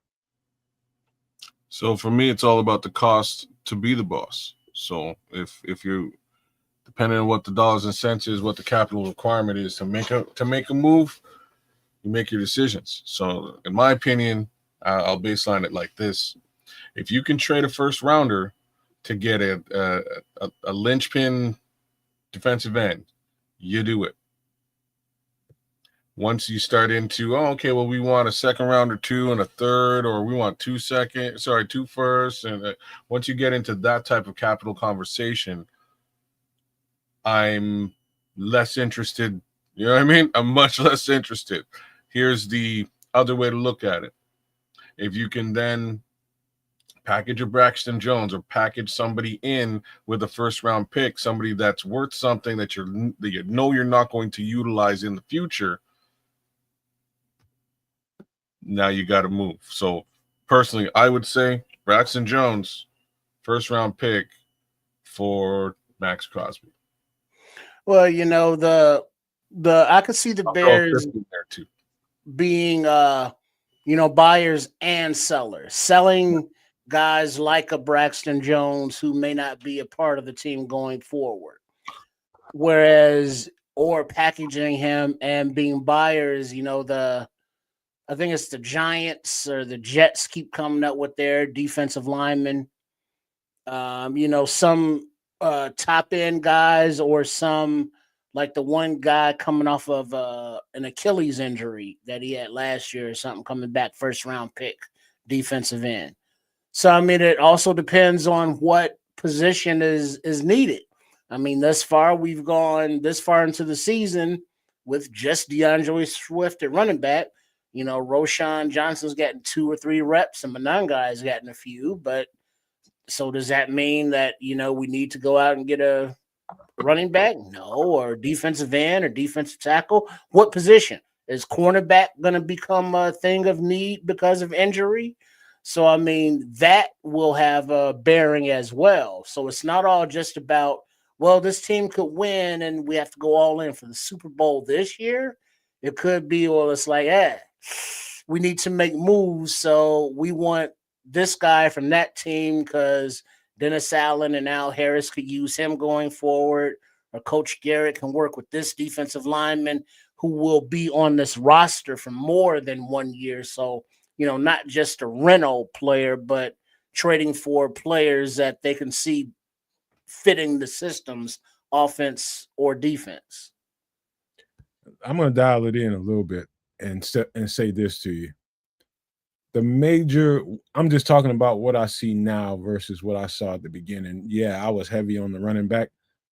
I still feel like all you got is 1, 2. Maybe you need to go 1, 2, 3. You feel like Kyle Monangai is the way he performed the last couple of weeks. You feel like you got something there for sure. And how confident are you?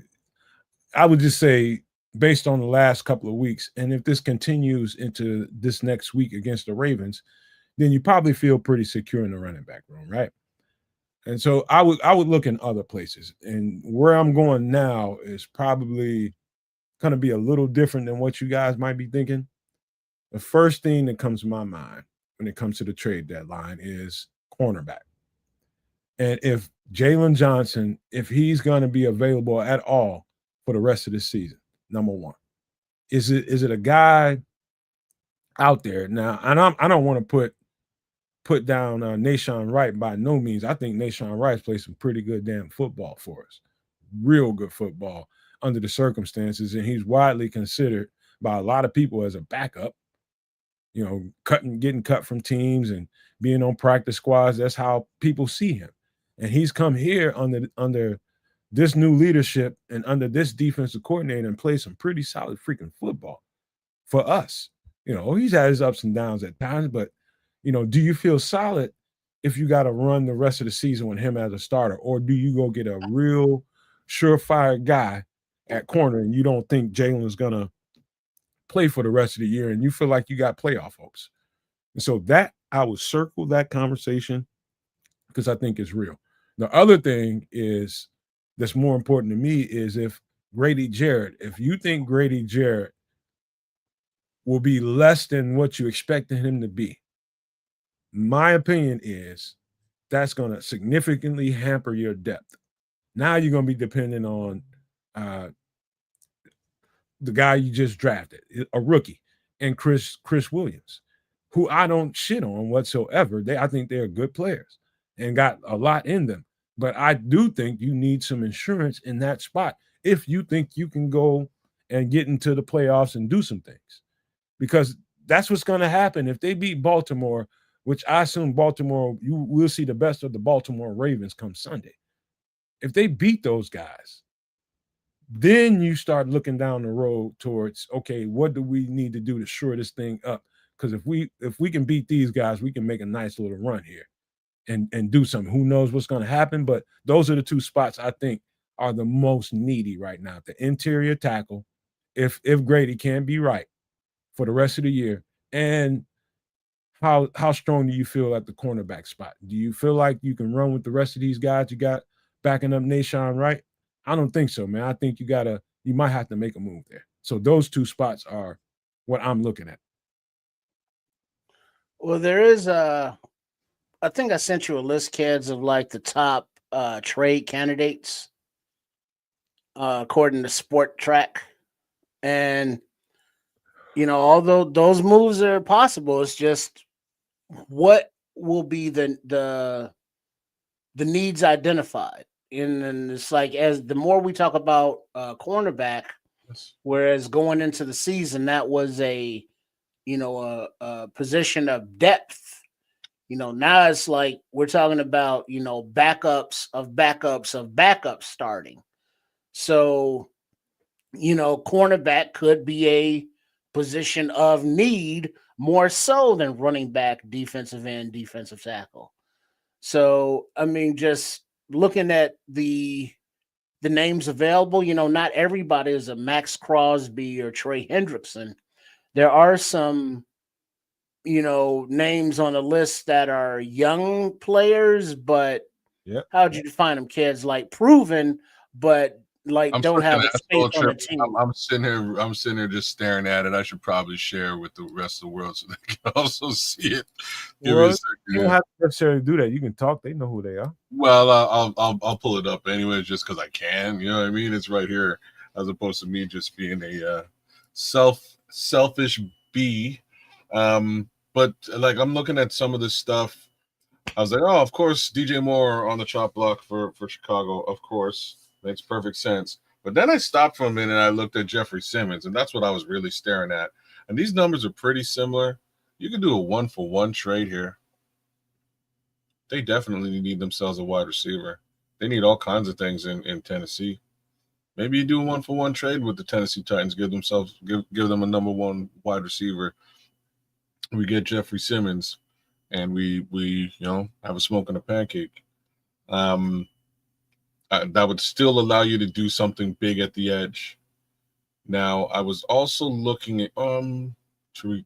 I'm just looking at corners here. Roger McCreary. Shit, you could throw in Roger McCreary too. We'll throw something else alongside that as well. You do a little mix and match, 2 for 2. First thing to know is pay no attention to the teams that feel like they have a chance. The teams that are winning. Like I wouldn't pay any attention to Tariq Woolen with the Seattle Seahawks playing some real good football right now. Pay attention to the teams that don't really like. Miami is a team that I would look at, number one. Number two is the Tennessee Titans. You just got through talking about one guy, Roger McCreary, and he's a slot corner. We don't need a slot corner. Fair with him in the slot. Cam Taylor-Britt.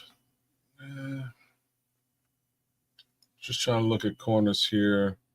Alontae Taylor is interesting because Dennis Allen really liked him. He's a slot corner, but with Kyler here, you have options.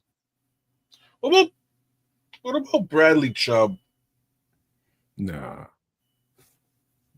I don't think he brings anything to the table that, in my opinion, that's going to change anything that we have going on, in my opinion. I'm not saying he's not a good enough player, but that doesn't.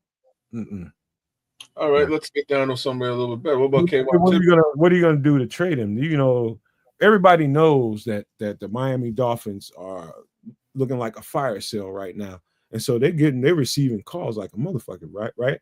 So it's like they want to make sure they tax the shit out of everybody that's calling them trying to get their players. They don't want to give them up. But hey, what you gonna offer me?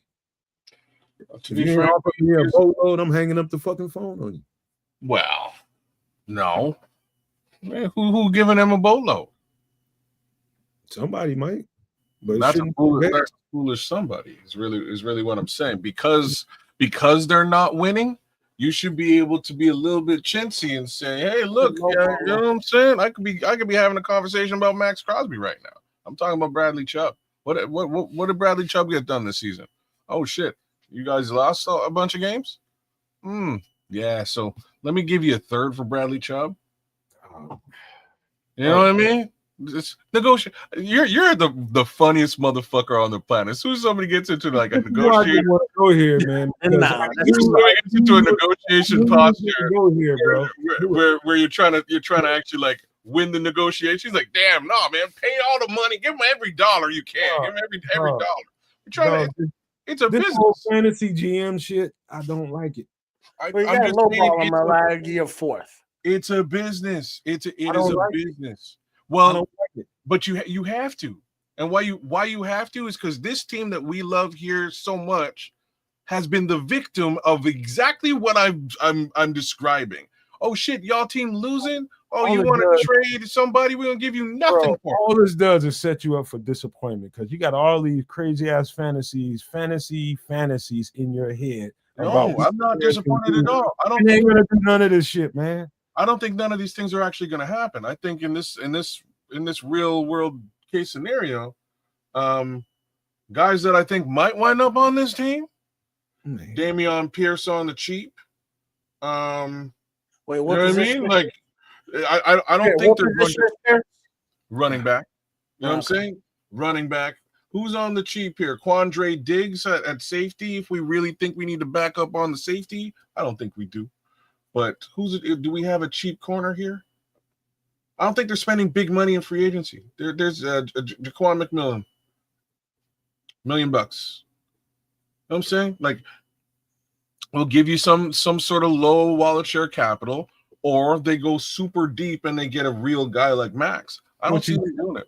Kids, I think the better exercise, instead of being in dreamland with what we can do, it's a ton of, man, you can be doing this shit for the next 2 hours talking about what we could and couldn't do with all these different fucking players, is looking at the practice squad. And so let's just say we're sellers, right?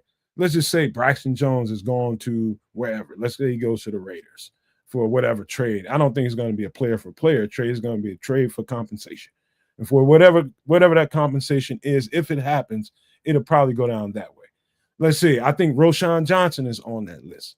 You know, if you trade those particular players, who do we have on the practice squad that you think that is viable to come up and elevate on this roster to be some piece that we can use?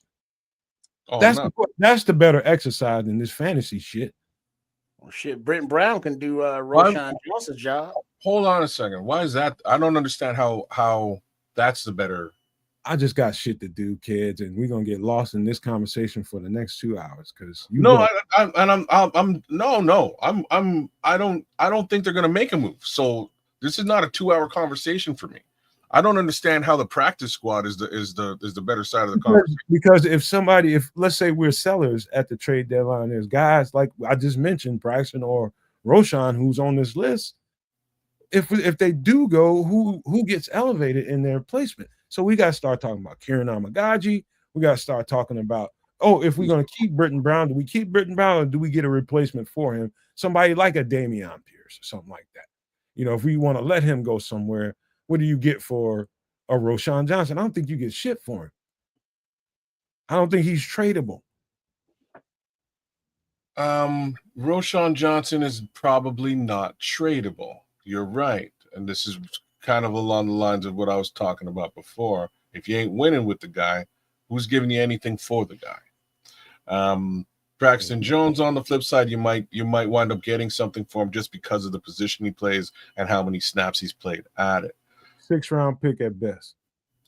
That's better than zero. It's better than nothing. He was a 5th rounder, I was gonna say you're doing all right after a couple of years if you get a 6th round preferred 4th rounder. Now you're doing super good, right? But whatever you're getting for him, even if it's just leverage in a trade, it's worth a conversation with Braxton. I don't know. I think what you could elevate from the practice squad that's worth your time. I think the movable assets that we have to be in the conversation about combining those movable assets with a certain level of draft pick. Let's just say, I think if the Bears move any of those 2 players, you got to throw another asset or 2 in here and swing high. Otherwise, you ain't gonna get shit for these dudes. Well, like I say, that's the formula to get a big to get at a Max Crosby or to be honest with you, Trey Hendrickson's probably the low hanging fruit here. He's a little bit older. You can hold that against him. He's they do need O-line help, bro. This is where I'm going. He's working with a situation where Joey B's getting hurt. They could use a little bit of bolster on that offensive line. You could layer in a Braxton Jones in a conversation with the Bengals. That might actually fly. Might save you on the overall Trey Hendrickson trade case scenario. What it do, Notch? That's my take there. I like I say, I don't see the practice squad helping us at all. I would be backfilling with guys here who are on this potentially on this list or just available free agents. I'm like Melon Smasher. You gotta get depth in the trenches right now because we're playing some pretty good football in the trenches. Like this is, since we're talking about Braxton Jones, you're talking about eliminating the probably 2nd to 3rd best tackle you have on the team. 2nd to 3rd best tackle on the team. We don't know exactly what Ozzie is on the left side in an NFL game. We don't really know. And so now you have to lean on Kieran Amagaji if there's no Braxton Jones. If something happens with Theo, something goes wrong. I don't think, to be honest with you, I don't think either Roschon or Braxton Jones is going anywhere. I'm not sure if I give a shit anymore. You know what I mean? None of us do. They don't reality of it. We're gonna hurt ourselves if we let go of Braxton Jones at this point. That's just the truth. I disagree with that. We're not gonna play the guy anymore. He's not starting on this team. We don't need him. There's no future for Braxton Jones with the Chicago Bears. Why would you hurt your team when we're a contender right now? I'm just saying because that doesn't hurt your team. He does hurt. If he's gone, it hurts. It doesn't. It doesn't hurt at all. He's not playing. There's no smoking some. I do sometimes. I do sometimes. Tell me what you've seen at left tackle with Ozzie Trapillo and Kieran Amagaji that gives you confidence to tell you that Braxton Jones not being on this team ain't gonna hurt us. Well, I've seen Braxton play his entire career. We know what he is. And going forward, you have to flip the resources to keep the resources flowing to your team. So if you know that Braxton has had his opportunity, I've heard that too. Canadian Eagle took his job. It's like, all right, this is a contract year. We're not going to re-sign him. So we have to get an asset going forward for him. You just don't let guys walk for nothing. Dog, you might have to. Period. We're going to weaken this team if Braxton Jones, if we don't have, let's just say Braxton Jones does get traded. If we don't get an equal, somewhere around equal value, I'm talking about from a player of Braxton Jones's caliber, we're going to be hurting. Because either one of those 2 guys y'all depending on, y'all just in your heads thinking they're going to be a solid backup to if fucking Theo goes down. Ain't nobody got no proof of that. Tell me when you see. We already know what we seen from Braxton, and it wasn't good enough. So we know that he was benched for a reason. We also know that Brian Poles drafted these two kids for a reason. They're going to be here for the next couple of years. They have a future with the Chicago Bears. These are just facts that I'm spitting right now. Accept them or don't. You know what I mean? Accept them or don't. So busy trying to collect some assets because that's where you're living at with this whole thing, and you're not thinking about the strength of the team and how a depth piece like that can hurt if you don't have it there. Y'all worried about getting assets. Fuck all that. Are we going to the Super Bowl? We just weaken the team by doing it. Are we going to the Super Bowl this year? Do you think we're going to the Super Bowl? Do you think we're going to the Super Bowl? I do not. I can answer that. I don't know because we haven't played enough football. I can answer that holistically. I do not think we're going to the Super Bowl. That's what you think. I think we can make it to the playoffs. I think we can get to the playoffs. Even if you think we can get to the playoffs, what you just said, what both of y'all just said, makes zero sense. No, it's a maturation process for winning teams. And that maturation process includes getting your ass kicked a couple times in the playoffs by actual teams that have been together schematically, offensively, and defensively with the players that fit those schemes for a few seasons. Y'all think just because Braxton Jones got replaced by another player that he has no value? Well, yeah, he has value. That's what we're trying to flip.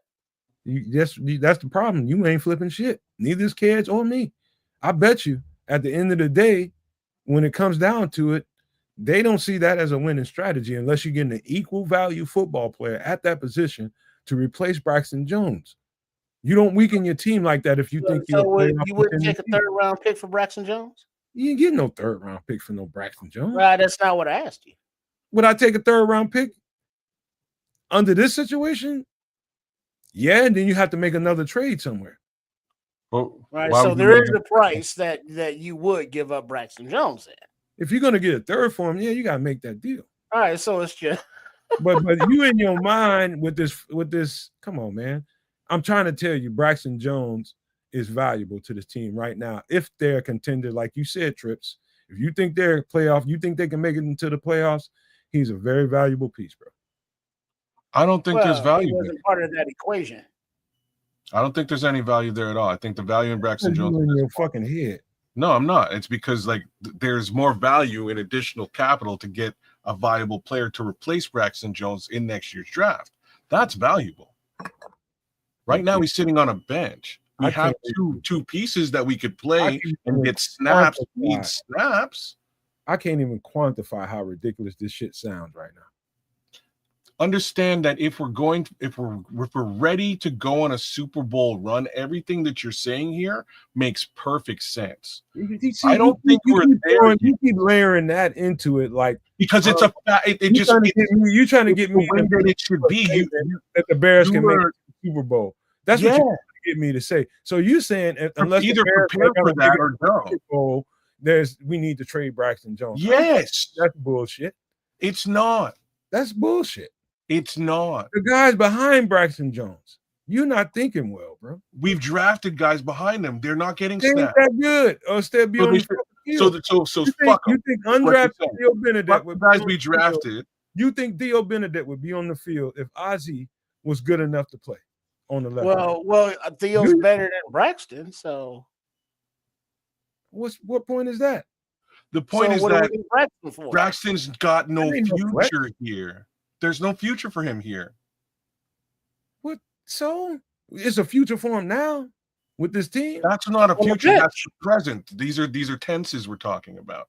Either you keep him here for future use, pay him, or you get him out of here while you can get something for him. You can keep him on the bench because it helps you in depth, but you also have two more tackles behind him that could potentially serve as that depth. Give them a chance, get them some snaps. That is a mock draft fantasy football thinking ass way of. So Karan Amagaji should never get snaps. Well, he's on IR though still. Jesus Christ, that kid's hurt every fucking. What you thinking?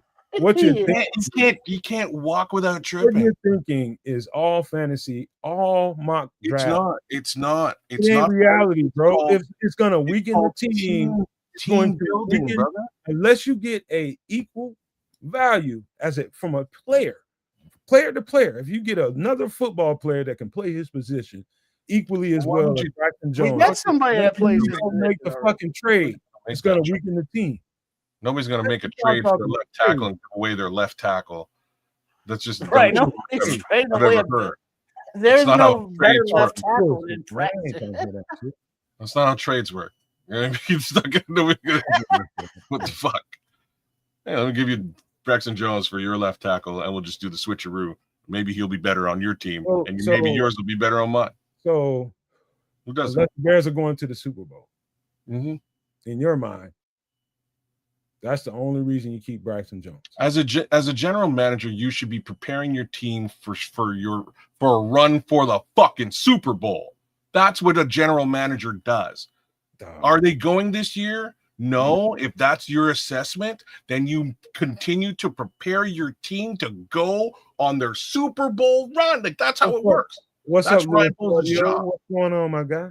North Dakota. Yeah, they in here talking crazy. He's in from ND.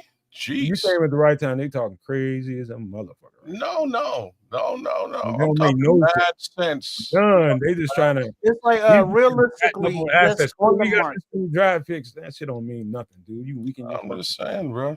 I'm just saying that's what a GM don't does. Mean nothing. Y'all talking crazy. All right. Okay. How about this, man? Are we done with Bears conversation, or we got more to talk about? Because I'm. We have one more thing with respect to the Bears to talk. Go ahead. Kevin Byard got an extension, I heard. Is that true? What? When did that happen? I'm pretty sure he got an extension this week. Check. I told you it would. Remember y'all like about that. Well, you keep coming up with interceptions. Hell yeah. I ain't heard about it. I heard he got. Yeah, I didn't hear about that either. Show me. Let me verify. He deserved that shit. Remember I talked about that at the beginning of the season, kids, before the season started? Remember that? We had a huge con because Samuel came to visit, and Samuel ain't having no Kevin Byard.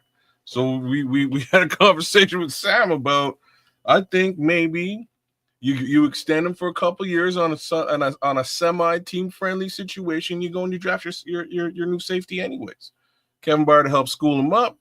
You make a nice smooth transition. He moves off into the sunset. He's had a great career with the team, and away we go. Before you go, I remember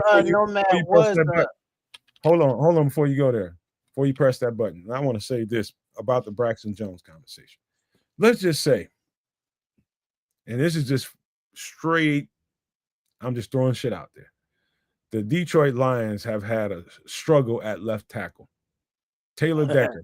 I think they've been dealing with Dan Skipper. I think Taylor Decker came back the last game, but he's hurt and he's gonna be fucked up for the rest of the year. And he's going through some pain tolerance, and he's gonna be up, he's gonna be down for certain games. They might be dealing with Dan Skipper.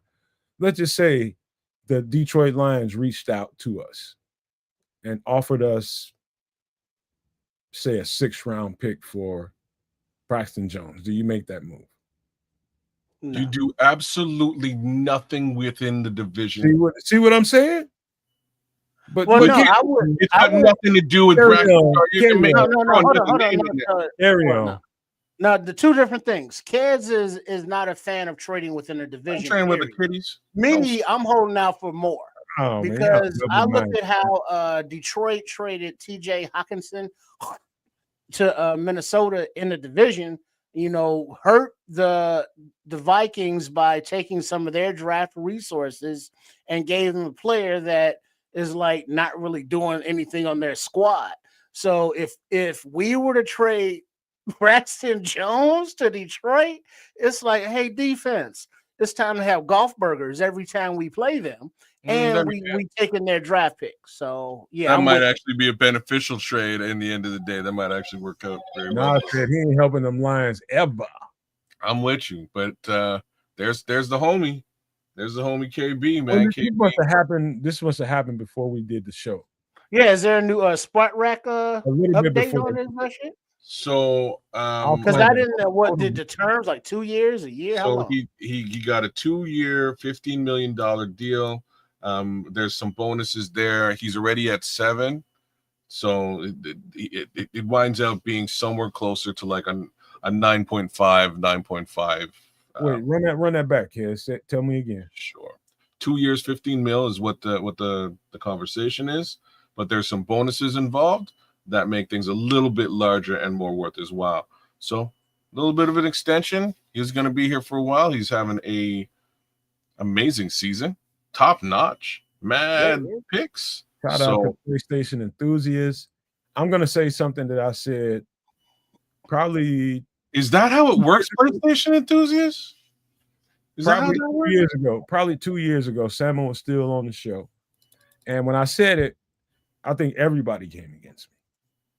And I'm going to say it now. And I'm going to mean it now. And I meant it when I said it then. I think Kevin Byard is the best safety in football. Period. I don't hear no arguments now. Yeah, well, I don't know how to categorize best, worst. I don't know the competition. I don't know, but it's like I'm not opposed. Like even at the time you were proposing that he get an extension, I was more like, well, let's see how he plays first. You know, I'm not opposed to it because yeah, he is older and I'm an ageist. I'll be that.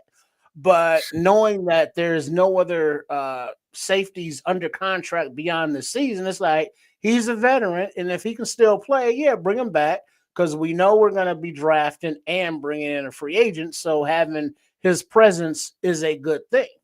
And then we've seen how he's been Johnny on the spot. He would have had another interception.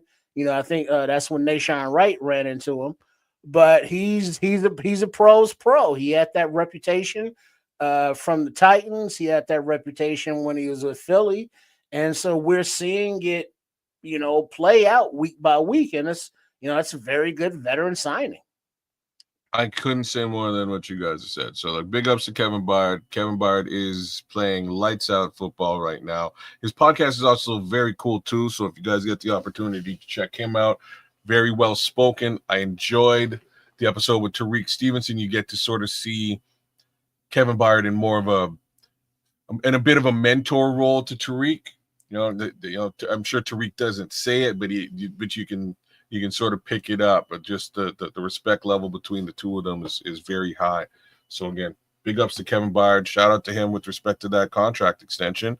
And let's see what the Bears do by way of safety in the next draft, because I can almost guarantee they're going to get one. Here's one of the things that I'm going to layer on a couple of things here. The first thing that comes to mind when it comes to Kevin Byard, I saw that in him when he was at Tennessee. And he went to Philadelphia for a year, and people argue with me on this channel about, oh, he didn't do shit when he was in Philadelphia. Listen, that was that. He was in a new system, and a system probably that was less comfortable for him than he was used to. It's a new system. Anytime you're in a new system, it takes time to get into that. And he didn't look like the Kevin Byard that he looked like when he was in Tennessee.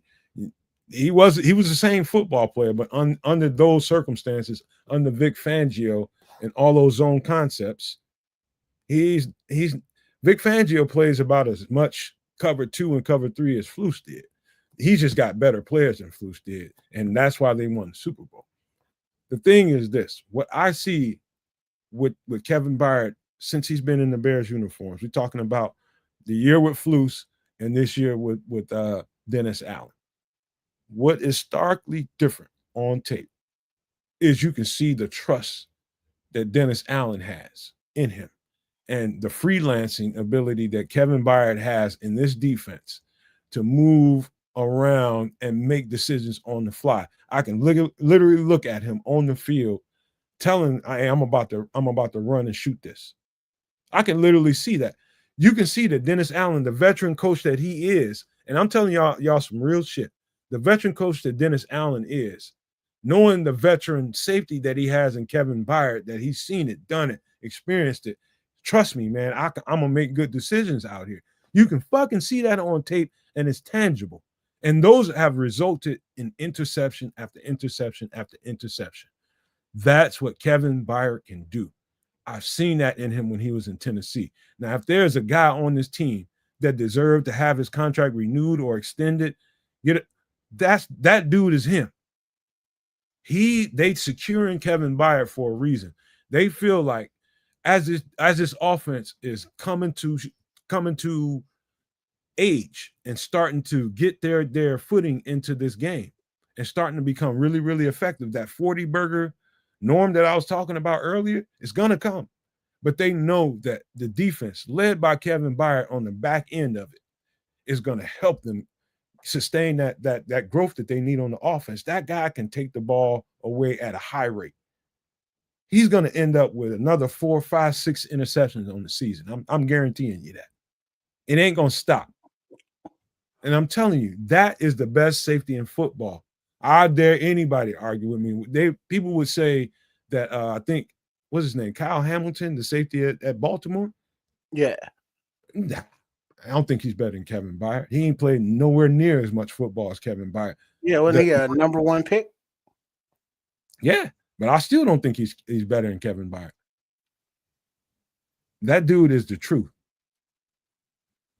What Melon Smash are talking about? People say that the Bears going to have 150 to 130 to 150 million in cap space. I don't see how that's possible, but I'm not going to argue it today.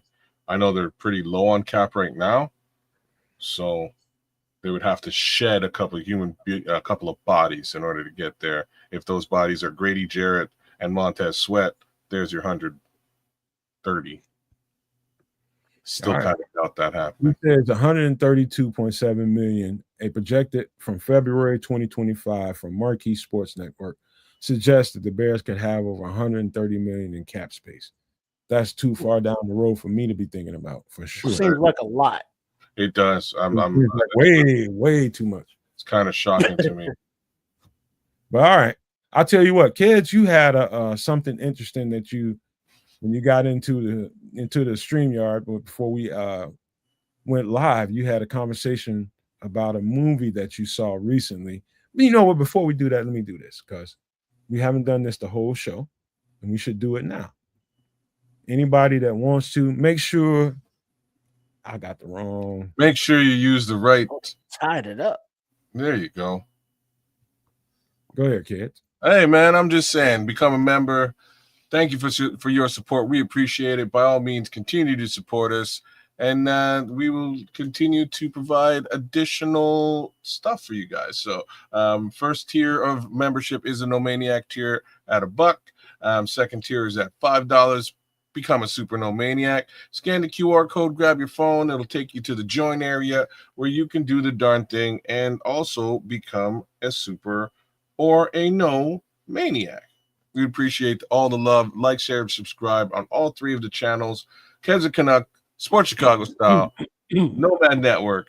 And thanks, guys. We appreciate your support. And don't be a tight ass, man. It's only 99 cents.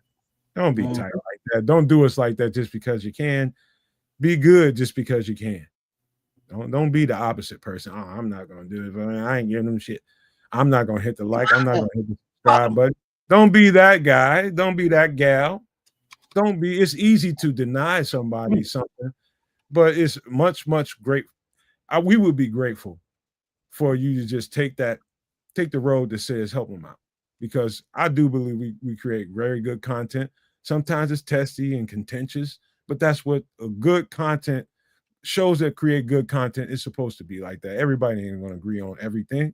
So that's just the way it should be. And it's authentic. To me, that's how you know it's good.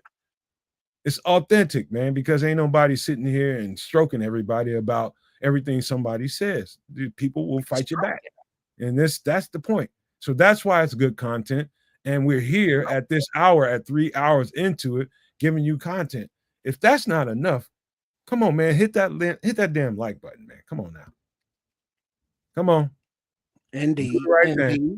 Indeed. And don't forget, and do not forget, next week we have this. Hello, this is Chef Trips. Please join us on the last Wednesday of every month on the Nomad Network for the show Some Extra Sauce for my live cooking segment, An Effort in the Kitchen, where we make inexpensive but tasty foods that will be beautiful. And I look forward to seeing you there. Go ahead, Chef. You wanna keep bigging that up? You go ahead. Or is that enough? Yeah, I look forward to when the chef gets up in here because I can take a break and watch the food get prepared and get hungry like everybody else. Get your Oh taste man. buds watered and mouth watered, and so everybody make sure y'all eat. What I'm saying, settle down, Red Baron.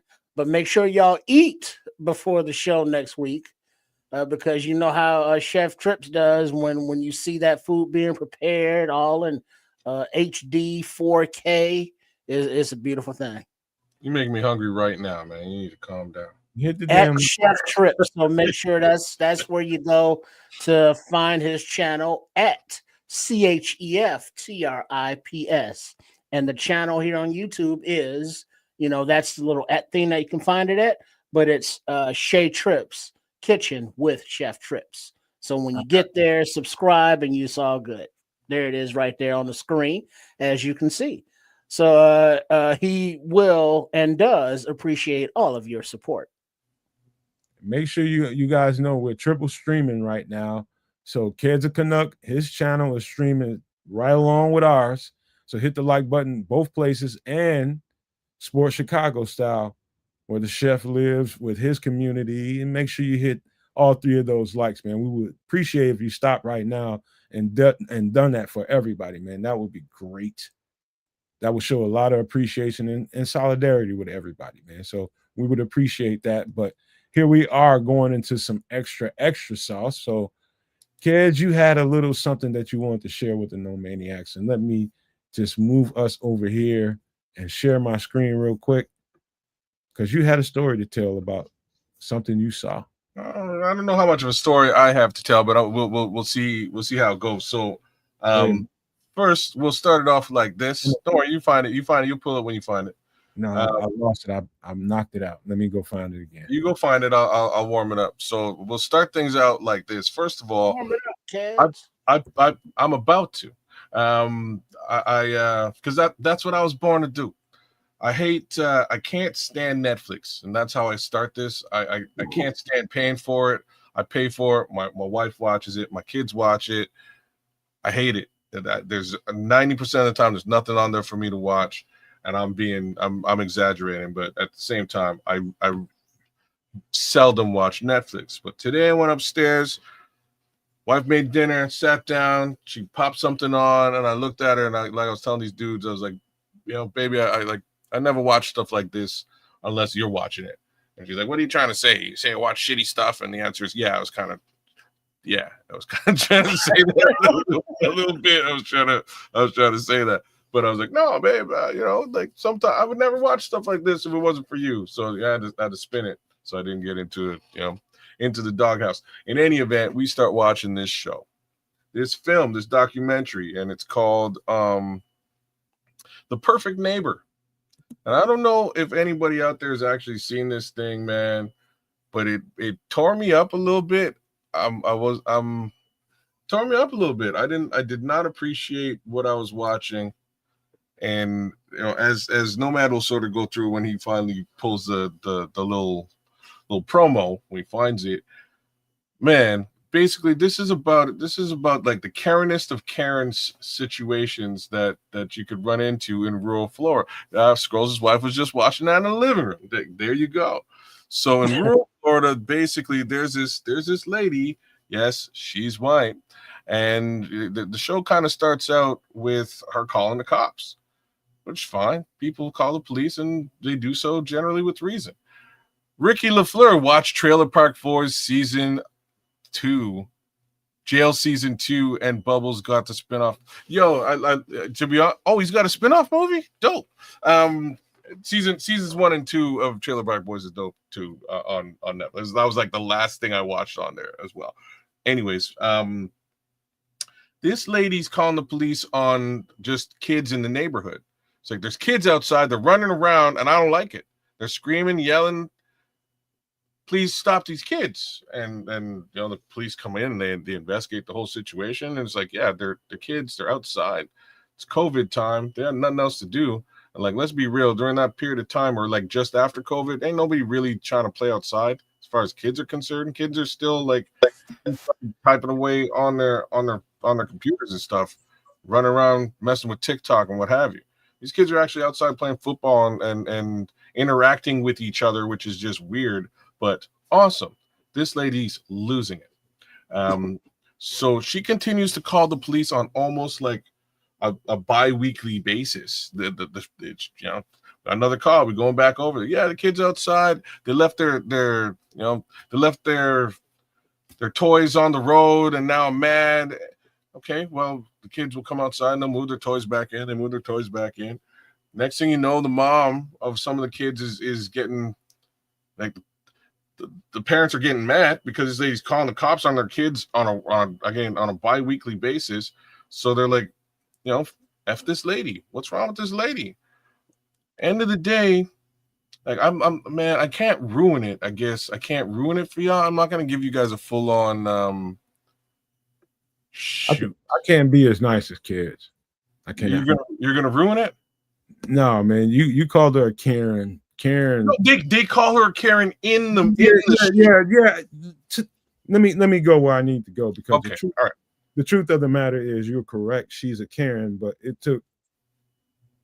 that's almost too nice for people like her. That's way too. In fact, it is way too nice because she took that to an extreme, to where she pew-pewed and unalived. Whoa! You can't ruin the whole show. Spoiler alert! Spoiler alert, dog. That's why I paused and I thought you were going in another direction. Don't do that now. I had to, man. You coloring it up and making it seem a little too. Well, that's just because in the thing, she's already we can tell she's incarcerated in the picture.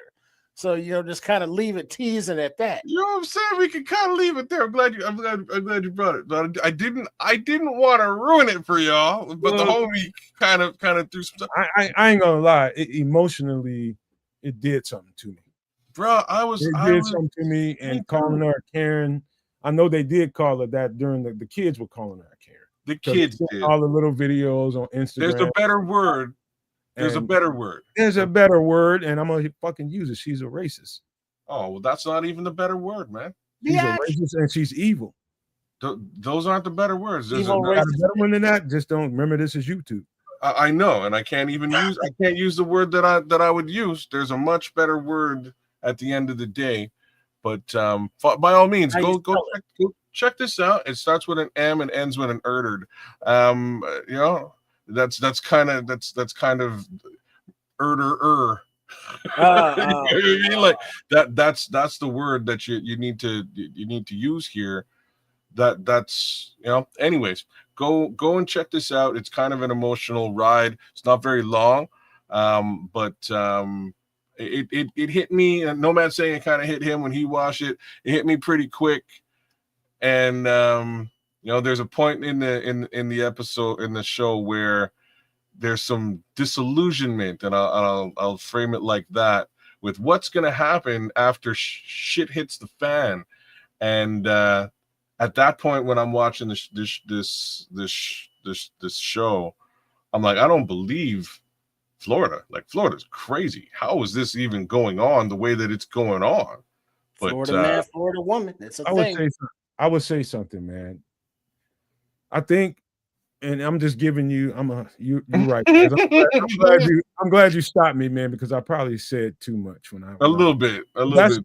That's how emotionally it affected me, man. Because I just couldn't hold that shit back, and I had to say it.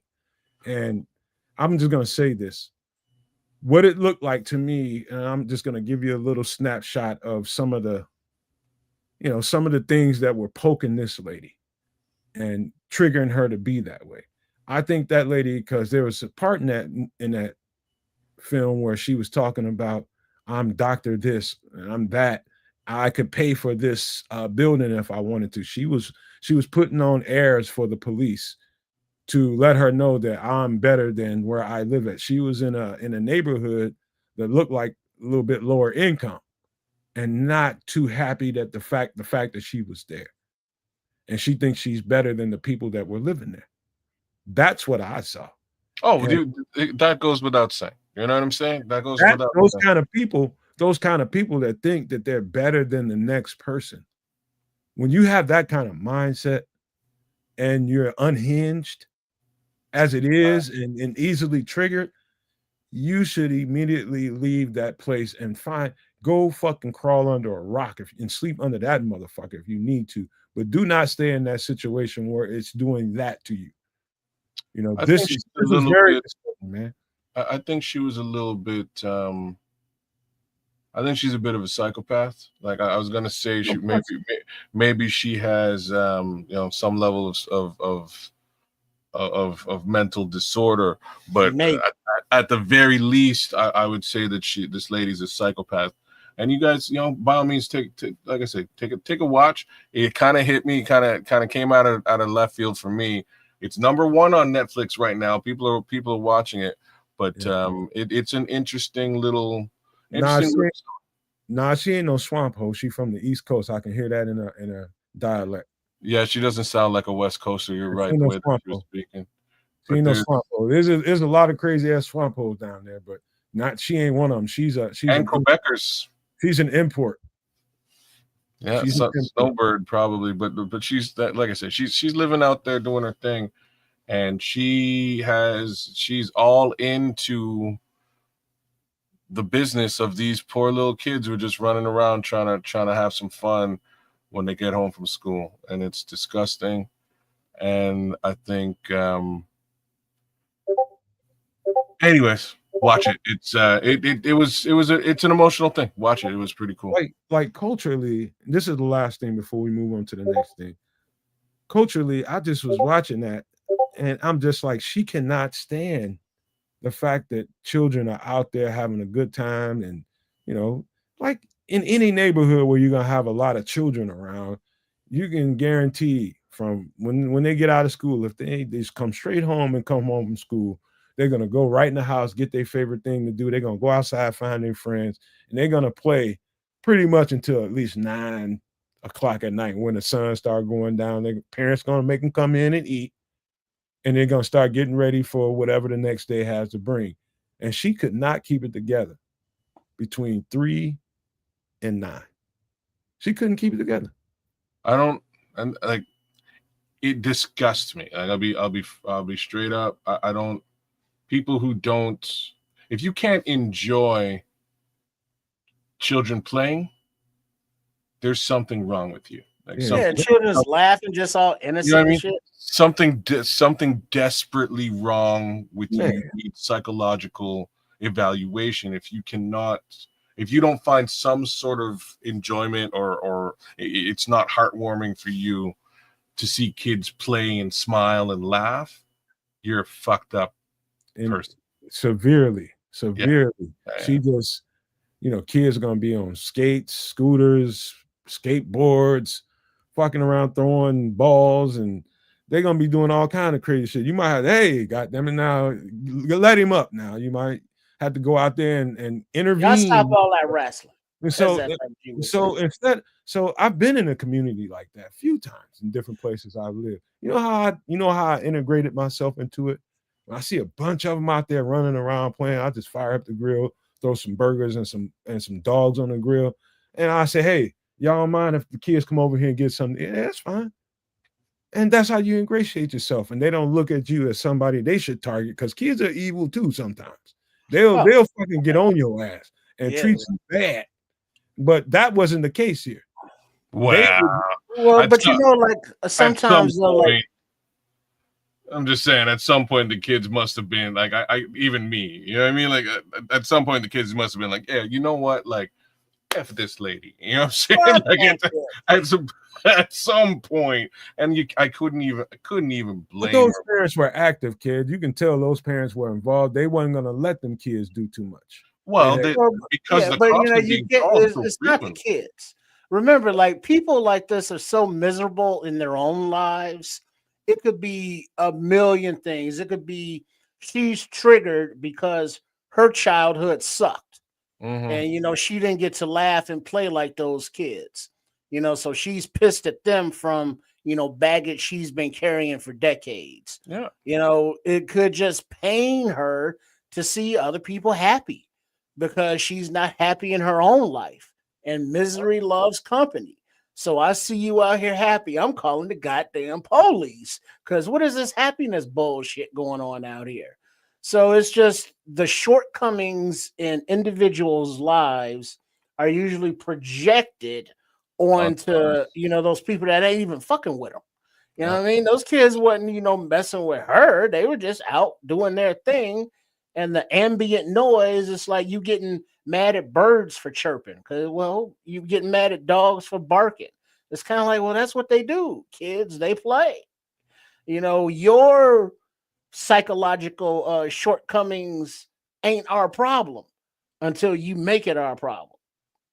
I'm gonna read Crimson's comment, and the first part I'm pretty sure he's referring to something tangible that I can read or something. He's saying Hanlon's razor. Never attribute to evil what can be adequately explained by stupidity. Most people aren't cruel; they're just dumb. I don't think that's the case here. Not all. This bitch is evil. Yeah, there's a lot of that going on too. Well, this is six and 1/2 dozen of the other. She could be also stupid. So, 6 and 1/2 dozen of the other. And evil. I've heard of Occam's razor. It was more evil than stupid. It was more evil than stupid.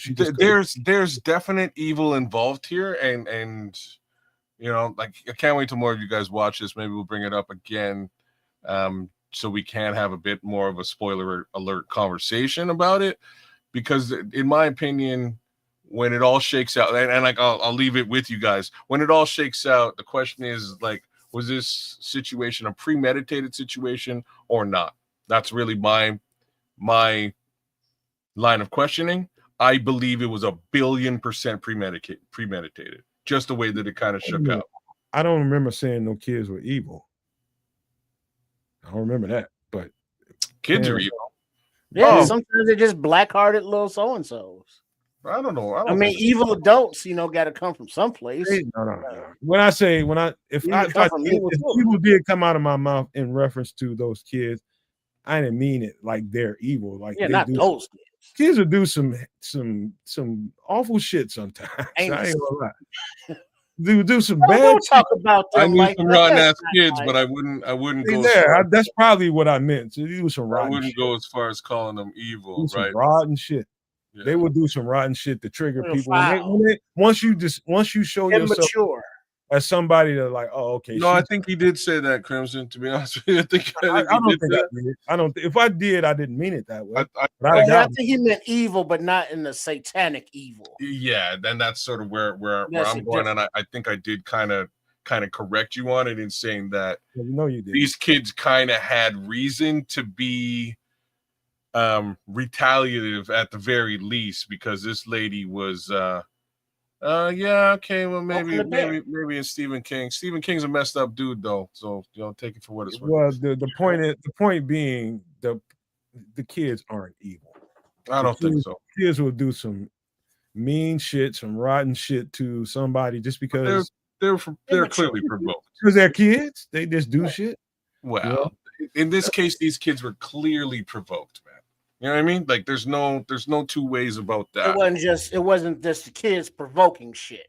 No, either way, none of it rose to anywhere near a level where you do what you did. Either way it goes, there's nothing that goes on that would make you rise to that level unless you evil as fuck. Yeah. Mm-hmm.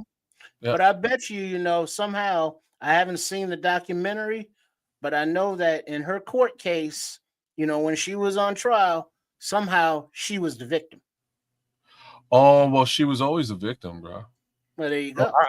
I've seen excerpts of her sentencing. This at the sentencing is when once you've gotten your conviction, they're going to tell you, okay, you're going to be sentenced to this place for this amount of time, right? And in those opportunities, you get a chance to turn around and tell the people that you affected by what you did, hey, after all this time and, it's been months and maybe a couple of years, however long it was since that happened, I'm going to tell you how it affected me. And I'm so sorry for y'all. She did none of that. As soon as she found out that she wasn't getting away with it, that bitch got up and had it the fuck up out of there. Brother, so the other part that goes right along with what you're saying. There's nothing inside that woman. they get no. So this is why I'm saying she's a psychopath, right? So there's very little remorse of any kind shown by her. In the when she gets arrested and they're going to process her now, the cops give her a pen and a piece of paper, and they're like, look, you can't communicate with the family, obviously we're going to put you in jail, like things are going to happen, but here's a piece of paper, write something on it. If you want to, if you want to leave a message, we'll read it to them, we'll let them know what the message is. Y'all, her message was the most victim-ridden thing it could possibly be. I mean, it ain't my no, it ain't my fault. You know what I mean? It's basically what. Did I do that? That's basically what she wrote on the notepad. There's no such thing as remorse when it came to this woman. No. I don't. And I'm gonna say this to you all, and I'm ashamed of my language. I'm ashamed of my language during this show because I never used the B word when it comes to a female, ever. But I know I've used the B word 5 or 6 times in reference to this. And I think depending on who that individual is and what that individual did, I'm still ashamed of my language. And I'm not going to make that a regular thing for me. I won't be using the B word on this channel, and I don't expect nobody else will either. But this is how this affected me. In a real way, I was literally, I had a visceral reaction to this, man. And it's coming out of me during this show. This is how upset it made me. And I don't feel no need to show teeth and be laughing about none of this. It's not that to me. She took somebody's mama away from. Oh man, people. What the hell, man? I had to say it again. Spoiler alert. Trust me, they've already Googled this shit. Trust me. What the hell? I'm just letting you know there's no excuse for the action, and there's no excuse for my language. You ever wanted to get a Netflix sponsor? Through the whole thing. I apologize for my language, man. I apologize for that. This ain't nothing to be laughing about. No, I'm laughing at you. Spoiler alert. 2 words. Yes. Because you got to say that, because now people are going to watch it and go like, fuck. Damn it, no, man. That's too bad. Yeah, it was just too, it just brings the emotions they're too strong right now. And you see, but that's the thing though, like this doesn't interest me. Because guess what? I know people are crazy. I know people do bad things to other people every day, all day. Watching this does nothing for me. All it does is reinforce those not even thoughts, those facts. So it's just, I get nothing out of watching something like this. It doesn't. Did you watch The Wire, Trips? Watch who? The Wire. On HBO Wire? Yeah. Back in the day, yeah, I saw that. Why would you watch that? Because it was entertainment. The same goddamn thing you just got through explaining. No, this is a documentary about some depressing ass shit. I never watched The Wire because it's too close to home. Well, yeah, but I mean, it was like Michael B. Jordan came from there, and Avon Barksdale and Idris Elba. I mean, there's a lot of actors in that thing. The dude that played Bunk, from New Orleans, Pierce, Wendell Scott Pierce.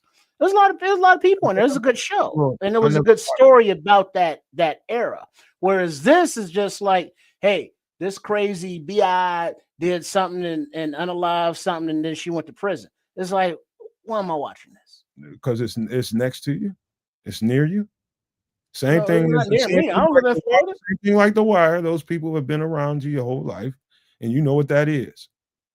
Well, yeah, but that was an actual TV show that was like, written, scripted. Whereas this is like some woman, did some depressing ass shit. There's millions of those stories on like Lifetime Network, and I don't watch none of that bullshit. Well, because it doesn't. What did it do for you? All it did was piss you off. What did it do for you? The same thing The Wire did when I watched episode 2 of that. Well, but Under the Wire, it was based on real life, but those were actors. She or these people is real life. Yeah. So if somebody got unalived in the wire, it's like, oh yeah, we're gonna see them on a commercial or in another movie in a few months. Whereas like these real life documentaries is like, oh yeah, we ain't seeing these people. I seen The Wire a couple And it's times, just different a from couple me. of episodes, and I'm just like, that's just like where I grew up, man. It's exactly like how it was when I grew up. And All I'm right. just like, I don't want to see. I'm trying to get away from that shit. I don't want to see that. Oh, we banned them. Shit, I just want to Yeah, see. Omar. So something just came across my feed, and I want to share it with you guys. So I'm Don't. I see what you're pulling up. What is that, man? why shouldn't I'm gonna pull it up regardless. Don't tell me don't, please. I can't tell you now. I want to know what you're doing. Just relax. Allow me to do this, please. So this is one of our community. First of all, you gotta take this down. That's what I thought. I'll put it up. You were sharing it. I don't have it on my feed. How can I share it? No, sorry, you were sharing Karen. I thought I was. So I shut it down on my side. Who was it? I seen that. Who's in the hospital? So this is one of our guys, Knox Corbett, who watches the show and interacts with us every so often. Knox has had multiple strokes. He says he misses the All-Star panel and interacting with us and still watches us. If we could help him, we'd appreciate it. No Maniacs, Super No Maniacs, if you are fit to donate in any capacity, please do. I'll throw the link in his GoFundMe link in the chat. Do what you can to support this one of our community. It's unfortunate that he is in the hospital fighting a stroke case scenario. He's about 50% of what he needs to raise with respect to this. What date was this posted? This was posted this was posted today at 11:28. Scroll it back down to where you see the full image. There you go. There you go. Read it again, what he said to you. This is from a friend of his, apparently, saying that he used to chat with us right here on YouTube and at the Nomad Network. Knox Corbett, I've definitely seen Knox in the chat. I've had a couple of chats with him. He's had multiple strokes. Says he misses the All-Star panel and interacting with us. Still watches you. If you could call, if you call, it's probably if you all could help him, we'd appreciate. Is probably really what they're trying to say. In any event, what's the address where they can help him? Let me post that in the chat for you guys. And then also say it for those listening. I could read. Yeah, that's a good call, actually, Trip. Let me post it in the chat and then go through the happy fun of reading a link like this. They won't let me post it in the chat. It's too long. All right. I tell you what, Knox. Listen, man. I don't know. Like strokes. There we go ahead. No. I found a link. Keep talking. Like strokes are. I can remember Minister Charles telling me he suffered multiple of them before he started coming to the Nomad Network and coming and being a part of the show. And I was just like, I did stuff for, and this ain't really for public consumption, but Minister Charles, I've said it before, I did what I could do to help Minister Charles try to set up something where he can function as a stroke survivor on a channel. And, even though that hasn't come together yet, I know he still has mind on doing that. And I would say the same thing to you, Knox. I mean, when you're gonna come to the other side of this and try to find a community that can, that you can speak to people to help them out too. So when you come to the other side of this, I'm sure people are gonna donate, and I'll do what I can for you. And I appreciate you reaching out to kids. I haven't even checked my Twitter. He might have said something to me, and I just haven't seen it. Possible.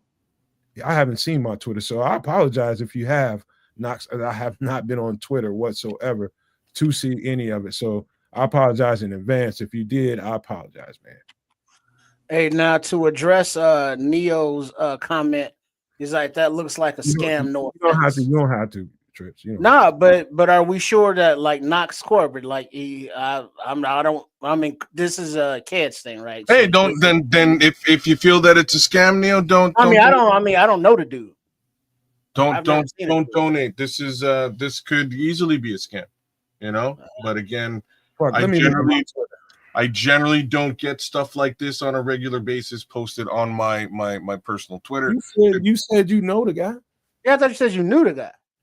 I don't know him personally. Well, personally, but I have interacted with him in the chat on this show. I don't remember. Okay, all right. I don't remember his name, but you know, I don't Knox remember everybody. I don't remember that name.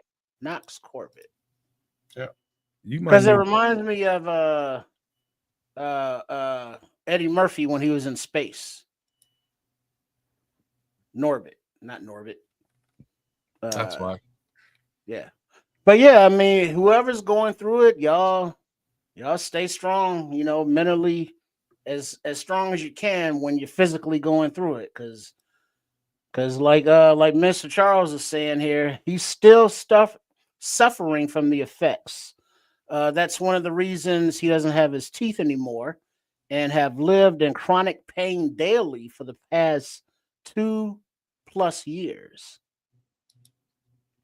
Man. You know, it's like, you know, that because that's the thing where you have one side of the brain affected and then the opposite side of the body goes like dead in some, you know, cases. So you don't have full use. So it's like, yeah, that's some Pluto Nash. Thank you, Neo.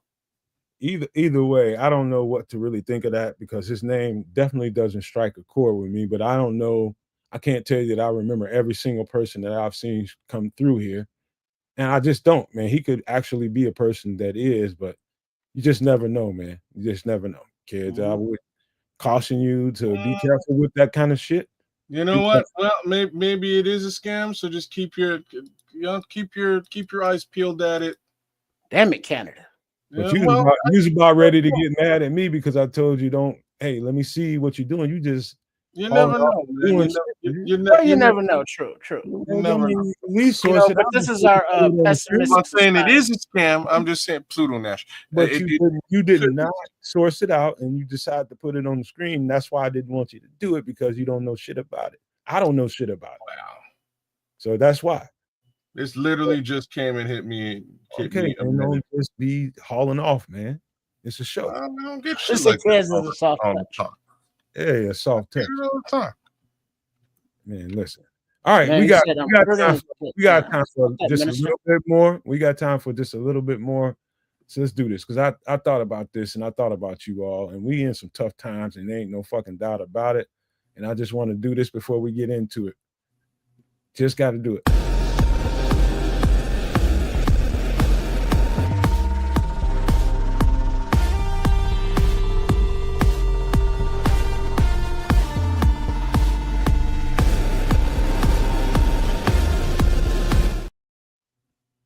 This right here, I don't know if we gave enough energy to this part of the conversation once we were showing you like the to-go pack, or I forgot what you call it, the bug out kit and all that kind of stuff, all the stuff that you need to get.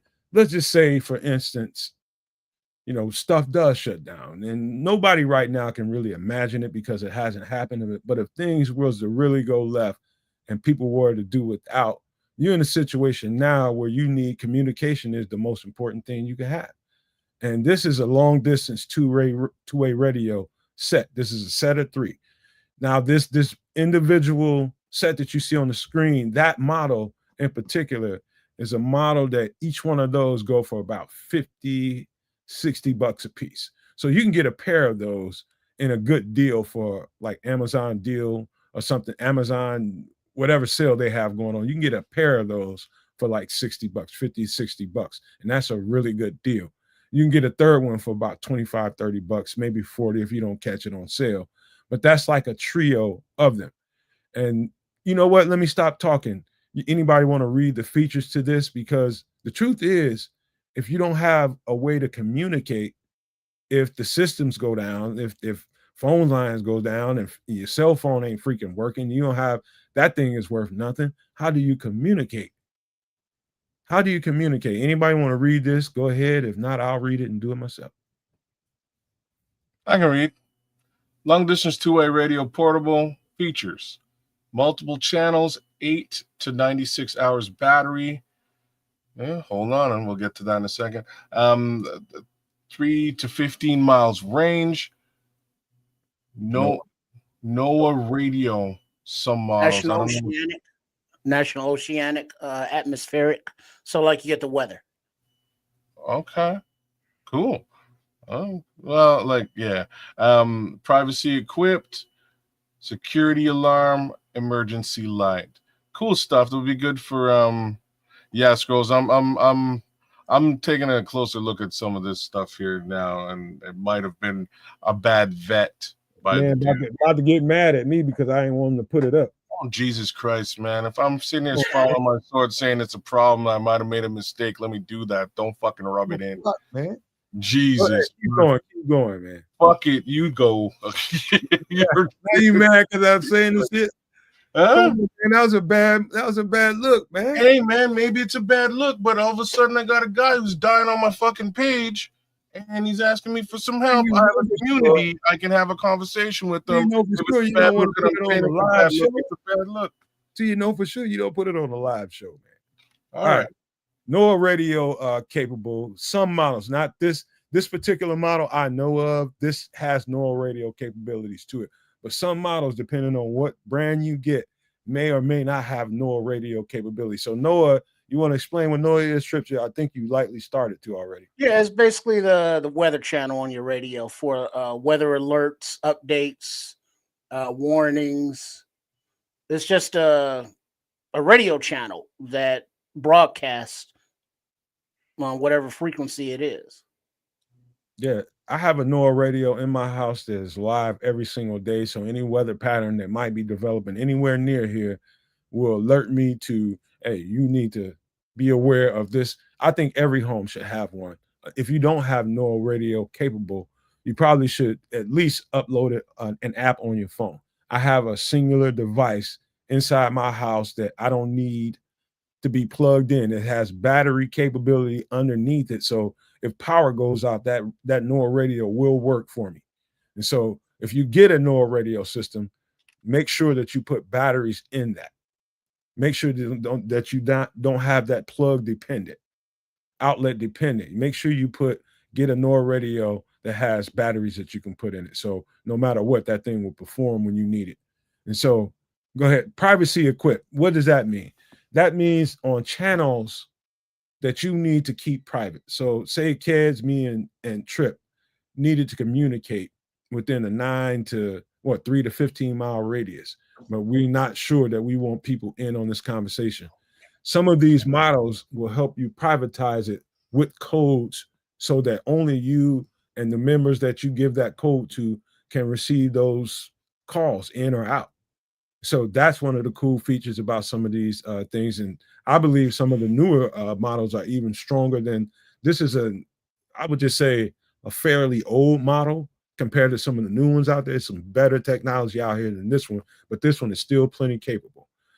Security alarm, anything, you can set that thing up so that anything within the radius of that antenna that you have on there, that you can set that thing up in a way that anything that comes within a certain circumference of where you got that thing set up, it will alert you. It will alert you to it. So, and also it's got an emergency flashlight too, in case you need to use it at night, going from A to B.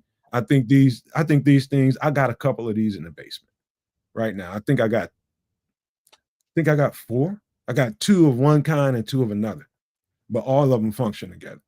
So I think these are really good things to have. Any comments on this? How do you charge it if shit hits the fan? That's a whole other conversation that I did not have time to set up. So you can get at the very low end. You ever seen a chargeable? So you can get a charger. Look at this, kids. See, Look up, kids. See this thing right here? Let me show you. Let me pull that off the screen so you can see it.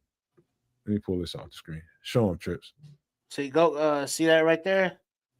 You got a little hand crank at the bottom, and then at the top you got a solar panel, and then what it is, it's a lantern. You know what it is. And so basically the radios can do the same thing. This just happens to be a lantern of this technology.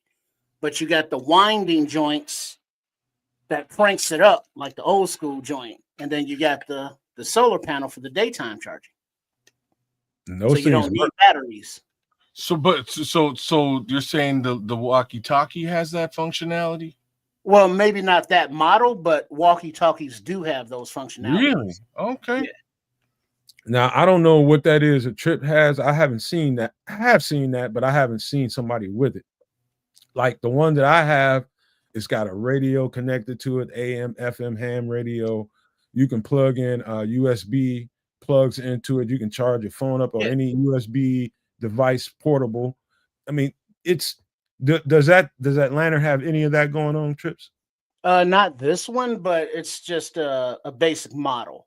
But what you described, there are, those power banks that include lanterns and radios and NOAA channels and charging ports for all different kind of USB plugins, Android, iPhone. So it just depends on how much you want to spend and what upgrades and features the device has. Because this, field, this area of, planning and prepping, it's a huge industry. So there are many items that have many different features, and it just depends on what you want and what you get. And every year, that tech is being upgraded. I can wind that thing for about 60 seconds, maybe a couple of minutes if I wanted to really, really give it some juice. And I can really charge my phone up. And that's the point. Once if things go down and there's no, let's just say lights start going off in Canada in different regions, kids, and no power nowhere in the middle of the winter, the first thing you're going to want to do is make sure you have a live phone, right? So that if you don't have anything to plug that thing into, then you're going to be on the outside looking in. Now you're going to have to get out and go find somewhere to go plug your shit in, and you can have that shit right at your. I got that thing for probably $25, $30, and it's a monster. And so just to point out that kind of thing, I think people think that the way things are is the way they are gonna be, and ain't nothing gonna change about that. And things can change on your ass in a minute. Well, if a phone ain't gonna help you, man. A phone will help you at times. What if the network's down? The phone can help you if for nothing else, you have a light on that motherfucker. Well, but the radios aren't on those cell tower signals. That's usually a trunk system. Two different things, right? If we're talking about if you're talking about a walkie-talkie two-way radio, that doesn't require a cellular communication network. A cell phone does.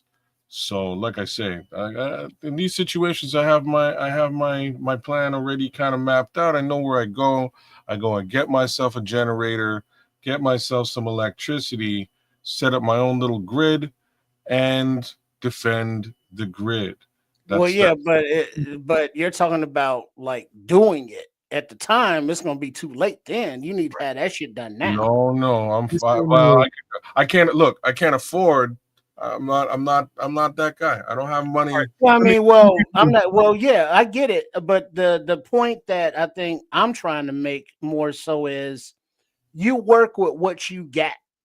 So it's like I don't have a whole entire system, but I'll be able to fucking see. Exactly. I don't. I'm gonna go get it. I'm going.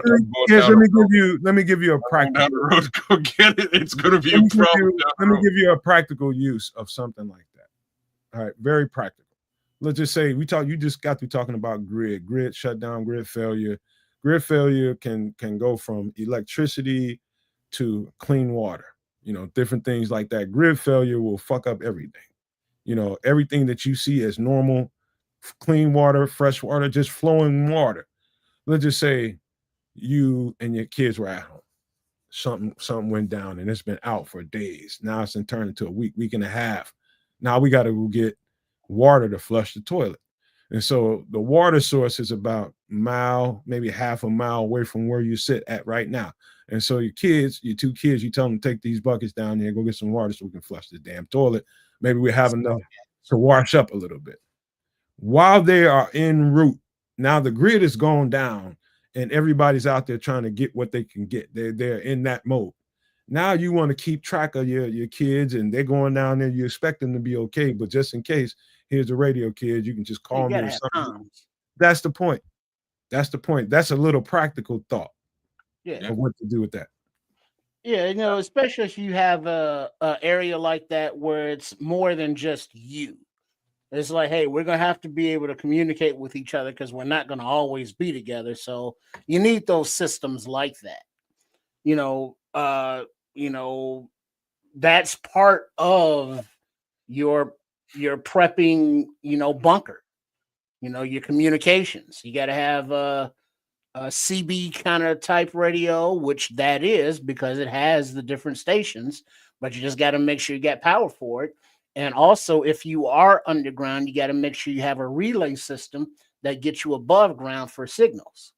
So, these are little things that you got to think about. But, to Ked's point, all this shit adds up because ain't none of it free.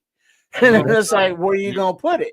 There's storage, there's all sorts of considerations. So like I'm saying, from a doomsday prepper perspective, I just have a general plan that I will exact if shit hits the fan. I know where I'm going, I know what I'm getting, I know where I'm bringing it, and I have to defend that location. So once I get those things and I return to the location, at that point I will go and gather my people and we will defend the location together. Yeah, there you go. Ham radio. There you go. So that was the portable, communication system. This is your base station communication systems in your house. When you get that twist up, power. Hey, Morse code scrolls. Go ahead if you want to. You want me to read it or you want to read it? Go for it. You go. So this is a ham-based radio station. So this is something. These things are powerful. So this particular model right here, you can probably get right now for about 137 bucks. I have a big question, like as you're going. How does, if shit hits the fan, how's weather alert systems continuing on? Dude, there's going to be satellite no matter what. And the people that have the frequency, so let me read this and we'll get into that. This is much more powerful than a very powerful two-way system with the walkie-talkies has. It has some pretty good capabilities, but this is a much more powerful on the ham system. This is much more broad frequency. You can talk to a motherfucker on another planet how far these frequencies goes, man. Multiple communication modes, voice, digital command, Morse code. So what Scrolls was talking about laughingly, this has that capability. And so people that understand that, you'll be able to communicate that way. Voice activation, emergency communication, weather alert system, which the other one has, long distance comms. This has the frequency. If there's somebody on the other side of the planet that has a system anywhere near similar to this, you'll be able to communicate with them. So if somebody's in China, some fucking where, and they're like, hey, I don't know what's going on in the United States, but sir, I don't know who you are, but things are really, really bad here. Whatever you do, don't head this direction. It seems to be getting worse. Or the other way around. Things are much better here if you can get out of that location. That's where a situation like this would help. And Crimson, if all goes bad, who's going to be there to answer the other end of the phone or the radio to ask for help? Sometimes it's not about that. If I'm kind of I like post-apocalyptic movies. That's my joint right there. And a lot of it is just having the communication just to know what's going on. Any updates, any news, whatever you heard, you have a frequency that's open that's giving you information, because when you're in your bunker, in your place that you are, you're cut off from everybody. So you need an outside source of news, of information, of updates, whether it be weather. It's like sunspots are coming in, and the automated systems and the NOAA system are telling you, today's not the day to go out hunting and gathering because we're going to have bad weather. Tomorrow looks good. We need to make sure we got wood because the temperature is dropping. So you need to have information to survive. And that's what these people are on, survival. So it won't be a whole lot of people on these radios. It may be a few thousand, but there's a few, 100 million people. So, just these few thousand people can now communicate. So, the masses may not be around to hear it or talk to it, but there will be, somebody around. And if there's not, then ain't nobody got to worry about it no way. So I love where Tripps's mind is here, man, because I'm just like him when it comes to this. Trips has a mind that can think outside the box, and I can too. I'm like that with you, Trips. I'm a post-apocalypse. What do we do now that shit hit the fan? How do you respond to that? What do you have? Like, there was a time when people who would even have these conversations out in the open would be looked at and mocked and talked about, like, you crazy motherfucker, you tin hat. Listen, I bet you ain't living in 2025 and just completely flicking your shoulder like, get the fuck out of here, loser. You don't know what you talk. I bet you ain't thinking like that right now. I bet you, even if you say you ain't, I know you a fucking lie. You are thinking about that deep down inside. It's shit can go left, and you know it. Yeah. So, yeah. And now look at this, kids. Just very simple, very little thing, but it's something that will come in handy if the time be. Anybody know what this is? Know what that is right there? Hold on, let me get you. Kids, put them on the screen a little bit bigger. Let me get this down. Yeah, you got to bring that down. What is it? Oh, you got a slingshot. Oh, baby, that's a sweet one too, man. You fuck some shit up with that. Tell me about it. You know what I mean? You get a marble, a ball bearing, a little pebble even. Now this time of year, those fucking Canadian ducks, thanks Canada, are flying. My ducks, man. You kill my geese, man. Hey man, those sons of bees flying to Florida, so they got to fly over the crib, and they be flying low. And if some shit goes down, and I'm hungry, I'm pulling this joint out, and we gonna have geese for dinner. All right, you're talking about in the zombie apocalypse. You're hunting geese. I'm with it. Okay, fuck. You know what I mean? Squirrels, rabbits. A wrist rocket. That's what they call that situation. All bets are off. Like forget the geese. I'm sorry. A wrist rocket. That's exactly what they call that shit. It's something inexpensive that will come in handy, that will fit in the go bag, that now you have a tool to hunt with and defend yourself if necessary. I got a BB pew pew for a small game and a whole bunch of BB. What's up, Minister? See, I want to get like a crossbow, man. See, learn the slingshot first, man. Then you get you a crossbow. Well, how about I just get the crossbow and fuck the slingshot? Crossbow?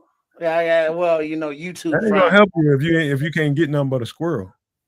Well, if that's all I can eat. Gonna be some good eating. Put that in a stew.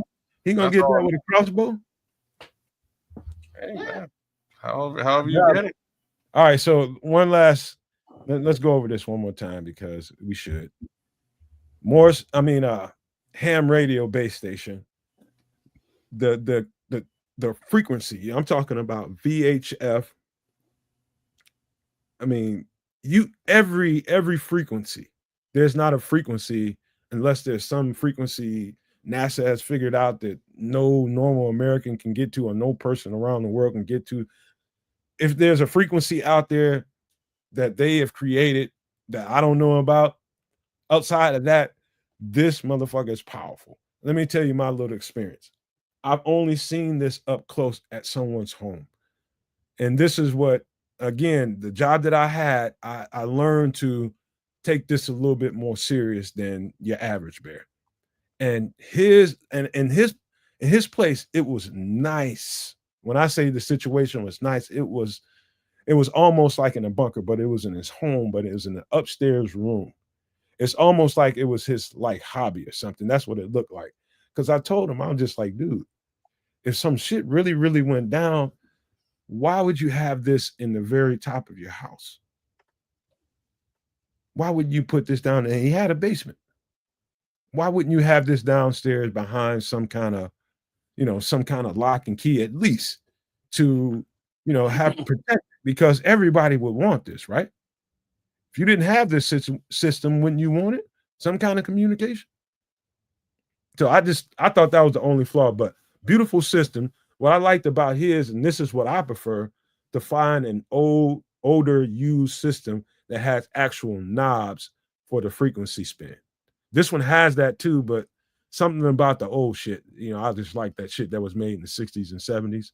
That's just me. But this is one of the much more newer versions of that. So, again, man, high frequency stuff, man, and the different ways that this thing can be activated by voice, by digital, Morse code. This shit is dope. And it doesn't hurt you none to spend a couple dollars to get it. It's only $137 for this system. That's pretty cool. Yeah, it's pretty cool. You obviously would have to play with it a little bit to get used to it. You don't want to play with it too much, or you would go blind. But it's a good thing just to have those communications. That's how it works. Okay, all right. To have those communications. And now, before we get out of here, Nomad, you need to write down one word: vermiculture. That sounds like vermin. Well, it does, but it's not. That's what he's doing. He's hooking up some rats so you can shoot them. No, actually, it's not rats. It's actually the growing and for making compost, but it's worms. Thank you, Space Time. Man, this is something that you can make a DIY project using the big like the Rubbermaid garbage cans with the two wheels on the back, heavy duty with the flipping tops. You cut out a hole for the worm casings dropping down. You put that in your gardens and your fertilizers, and then you put in your old food in the top, and then the worms eat it. So Space Time, he lives this or loves this. I don't know which ones that is, but either way, that's another thing that you can do in the prepping community for your food preparation and waste. And then if worse comes to worse, worms are full of fucking protein. Hey, you know how I found out about worms and soil? It was by mistake. I know about compost and all that kind of stuff, so I know exactly where you're going, where you in Space Time are with it. What you're talking about is a different level to it. Number one is you got to be careful in whatever community you living in and whatever environment you living in. Make sure you have a secure home, because once you start dealing with garbage and recycling garbage and shit like that, it's going to attract fucking actual vermin. You know what I'm saying? So you got to be careful with that kind of thing. Number one. Number two is, this is how I mistakenly came across how dirt is created. So I get to this house and I'm rehabbing the house. We tearing it down to build it back up. And we all outside cleaning up and making sure we're clearing the place. So I get to a situation, the year's ended, and we deciding that we're going to probably do a garden that next year, right? And we decided to, in these leaves that I collected didn't have anything to do with it. Anything to do with it. We just decided that we was going to collect the leaves. And we ended up at the end of the year just throwing a bunch of them behind the sheds. Probably about 5 or 6 big, huge fucking, what you call those, contractor bags, different than regular garbage bag. Big, thick contractor bags are different. Threw some of them back there and fucked around, forgot about it. Next thing you know, it comes around a year or so, year and a half, 2 years later, we go back there. Like, we need to clean up back here. So we find these bags. What the fuck are these bags? Open them up, and they're all dirt. Leaves turned into dirt. They were full of worms. Not a hole in the bag. How did that happen? Yeah, that was the vermiculture. The worms had a protected environment to grow in. The the the natural foliage of nature kept the dirt and the worms warm enough, over the course of the winter. It's just like them living underground, and there were no predators to get to them because they were, enclosed and safe, and they had um, food to consume through the yard, the litter waste, and whatever nutrients were there. So I mean, that's the thing about the worms is varmints aren't really an issue because first of all, if you're doing the vermiculture, you're going to have them inside. Where did you So turn into Yosemite Sam? excuse me. Varmints? Well, he was saying varmints and such. I heard know, verm. He said verm. So vermin, varmints, whatever the fuck. that's where I went. That's Just just so, somewhere else in Yosemite. Sam. but you have it inside because you got to keep them, somewhat warm. So you're not going to have things like that in your abode. And even if you do, because they are enclosed in basically this trash container, with a top, they're not, able to get in and out. Any mice or anything that would get in there. Then the food that's in there, it's consumable food for the worms, but you also cover it up with a layer of dirt and wet card paper or news paper in there to keep the pests down, the insects and such like that. But it's just like when you have a garden, you got to keep the insects out, you got to keep the pests out. There's certain things that you just have to do. Nature. This is the same thing, but once you get it going, now you can enhance your own ecosystem, and it's something that you can do in your garage, in your basement, but in your own preparatory environment, especially if you got a garden.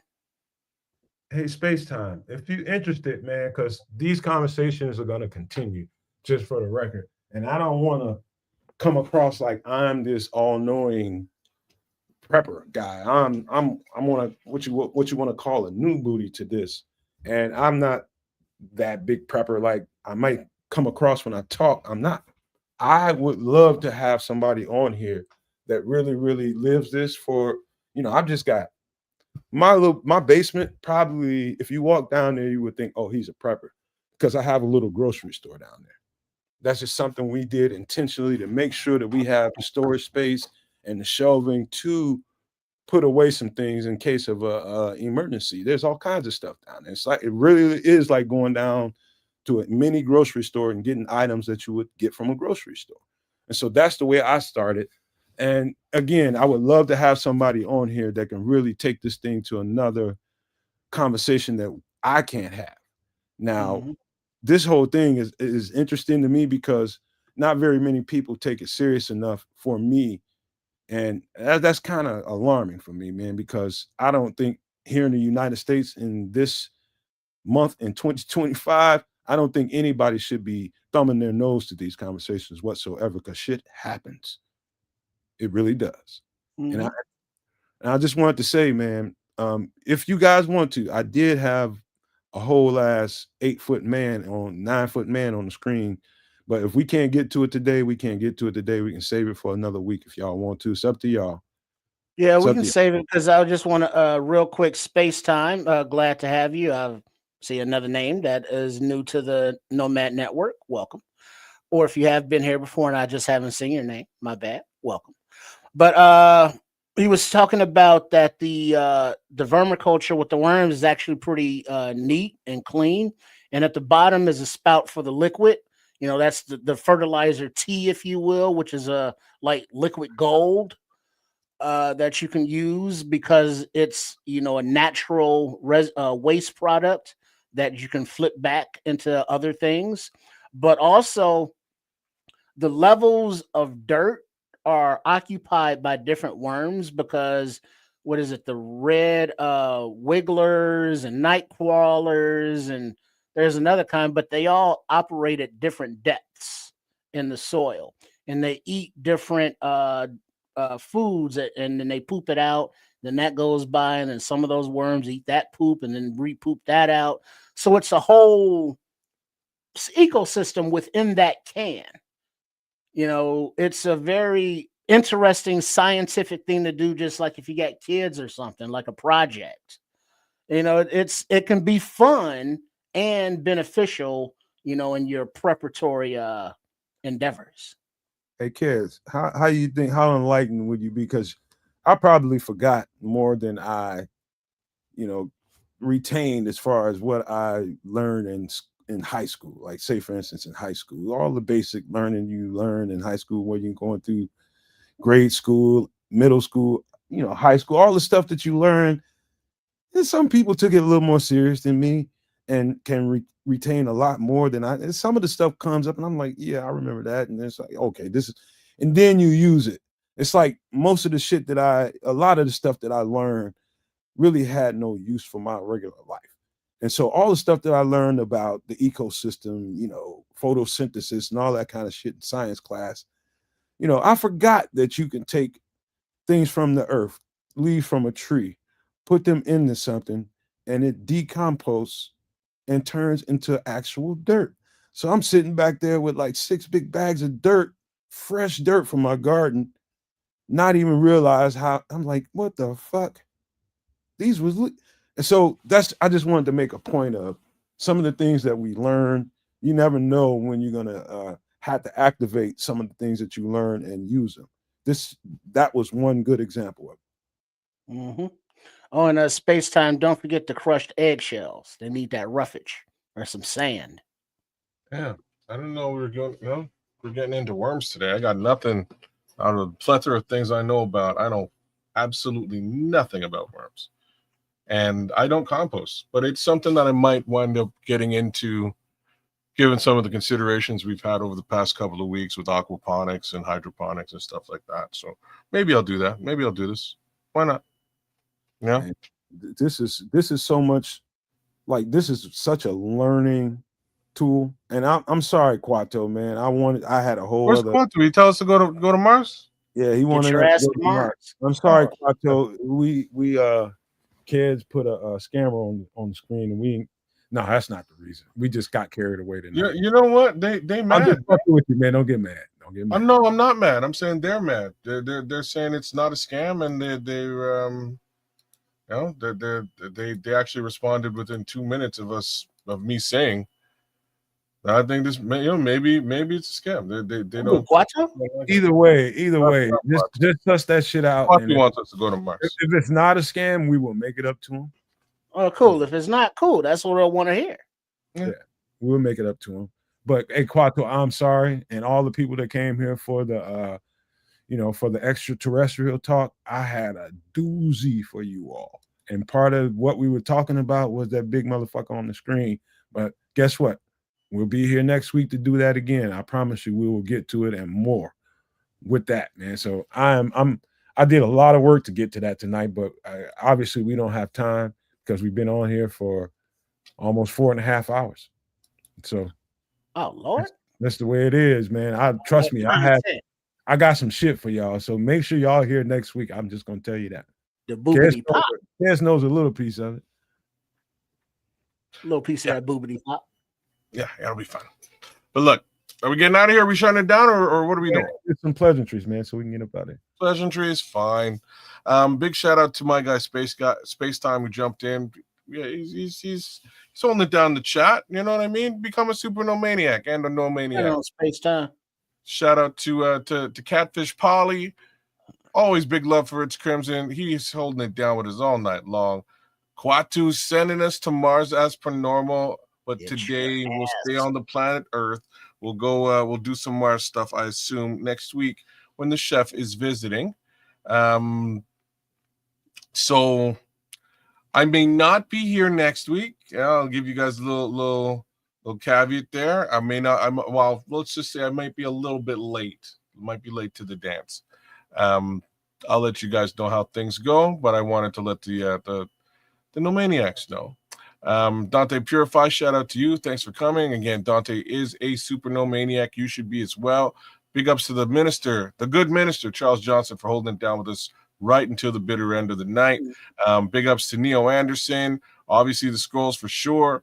Red Baron. Red Bear, the Immortal Nodge, Louis Cardio, or Louis Claudio, if you will, or Louis Claudio, depending on how you pronounce it. The G-Man was holding it down. PlayStation Indeed. enthusiast. Melon Smasher been smashing the chat up and down all night long. My guy Ricky. Shout out to you, Ricky. Always good to have you. Big Canadian love to you, my brother. Who else we got out there? We definitely had AC Adam. We definitely had Mr. Mayhem holding it down with us today. Sean jumped in. Who else we got out there? Am I missing? And I saw Aunt Mas. Oh, yeah. Aunt Mas was definitely holding it down with us. So was FFG. FFG was in here for a minute. Meant to give him a shout out, and somehow we forgot. But always big love for FFG style. Crooked Commish, Mr. Mayhem. Crooked Commish for sure. And this is sort of what I'm saying. I may wind up spend a little bit of time on Wednesday with the Crooked Commish. I do owe him a little bit of love over on his channel. So I may do a little bit of double duty, go hang out with those guys, and then jump back over. Shout out to Tim Basemore again. Prayers to your mom, man. Hopefully all works out well. Indeed. You know, Belizean Bear jumped in with us. Thank you for coming. Anybody else that yeah, okay. Yeah, I guess that just about rounds it out. But hey, man, thanks for another episode of Extra Sauce and spending it with us. Big ups to all of you guys. By all means, give us a like, share, subscribe on our respective channels, the Nomad Network, Sports Chicago Style, right here on Kez the Canuck. We would appreciate that. You will catch us again here, same bat time, same bat channel next week, Wednesday. The good chef will be holding it down with us, cooking up some goodness. Can't wait to see what it is. And thank you for the warning. I will bring my own food. Hey, before you go, Trips, let me real quick. Hey, Crimson, I've been waiting. Man, I already told you the door is always open. All you have to do is say you want to jump in here. You're there. Whenever you say you want to be in there, you're in there. Don't worry about it. So if you want to be here next week, we getting you on here. Hey, there you go. You know, you can do a little pitch hit. Come on in, Crimson, by all means. There you go. Oh, shout out to Big Truth 9 and Alan Kennedy and D Nice. All those guys for jumping in, man. Respect to all y'all. One of us, man. All you have to do is say, hey, send me a damn invite. And Ron seeing the place to be. But yeah, Crimson, come on in. That's simple. Just say send an invite and it's gone. All right. Shout out to everybody who has been watching us and will watch us on the triple stream on the Nomad Network, on @Kids the Canuck, and @Sports Chicago Style. You know, it's weird because it's like @RRSCS. That's like the technical name for it. But it's like, I'm confused. I don't know. But just make sure you are subscribed to Sports Chicago Style, which can be found @RRSCS. Hold on, Trip. You forgot something. Huh?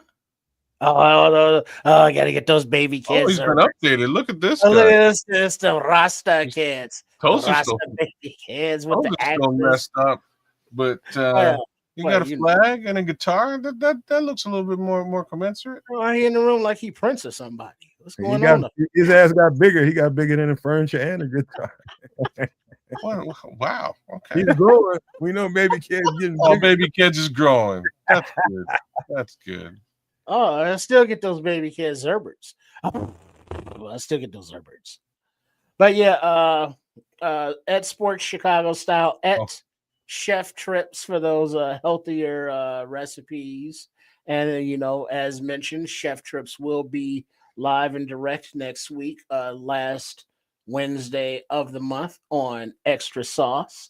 See him do his thing, but not with the ladies. You hefty heifers, you know, just with the food. That's a different, you know, we're not promoting Chef Trips OnlyFans channel, not yet. But then there's @Trip Kundo. So please subscribe, like, and all that fun stuff. Thank you for your support. Come again. Hey, tell Chef they must have caught him in the summertime when he was down a little bit, a couple of pounds. Shit. Caught him when he looked in. You know, Chef, he he takes it off during the summer, to I guess what do you call that? The banana hammock bod, if you will. And then in the wintertime, he puts it back on because laying up under these hefty heifers, you got to have a little body to yourself so you don't get crushed. So that's the way Chef Trips do though. It's hard living like he does, but you can eat like he does. No Diddy. You gotta love her. You gotta love a lady that with this much stomach and wideness, she ain't scared to get one out there. Love her or run from her. You just have to be a mature person enough to find stretch marks sexy. Yeah, she got several of those. That's mature. Don't forget about this. Don't forget about this little fella here. A young Trip. Look at it. Did we figure that eating that raw potato? Then talking about yes, Miss Jenkins. Every time I see this dude with them suspenders pulled all the way up over his stomach, man, I just be dying on the inside. Mm-hmm. That's I see you at a Bible study, Miss Jenkins, Sister Jenkins. Baby Trip. All right. Hey, man, listen. This was fun, like it always is for me. I go overboard to make sure I'm overly prepared for this show because I really believe in what we do. The more and more we do it, and the more and more I put out little shorts and put them in different spaces, the more and more people are liking them. So I'm learning that people that love Bears conversations, they know they're gonna get 110% of that and get it in good detail when they come to this channel. They know they're gonna get great detail when they come here, and it's 9 times out of 10 accurate as shit when they go watch the game. That's why people come back week in and week out to listen to the Bears conversation. But now they're starting to realize that there's more to these fellows you see on the screen than what we're talking about. Crimson, would you please stay out of Discord? But there's more to us than just Chicago Bears conversations. We're human beings that have a lot going on and a lot to talk about, and as evidenced by the show content.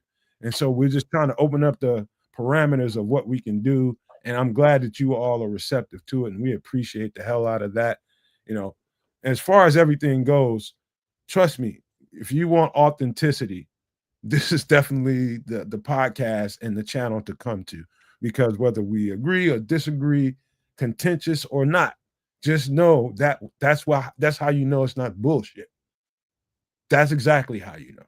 Everybody ain't gonna agree on everything, but that's just the way things go, man. And we just appreciate you guys for being here, supporting all 3 channels, Kids of Canuck and Sports Chicago Style, making sure that you go hit the like button, making sure you go out there and hit the subscribe button, because what's the point in doing this if we can't all take care of each other?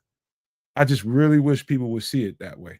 You see podcasters, you see personalities out here in the space on YouTube. Man, all we ask for is for you to give us a chance. And the smallest things that you can do is freely hit the like button on all 3 channels, freely hit the subscribe button on all 3 channels. That costs you nothing. Don't weaponize that and not give it to us because you can. Be that other kind of person that just gives it to us because we deserve it. We put out good content. Come on, y'all. Hit that subscribe button, hit that like button for all 3 channels. We would appreciate you. But I do have to leave you guys with these famous words.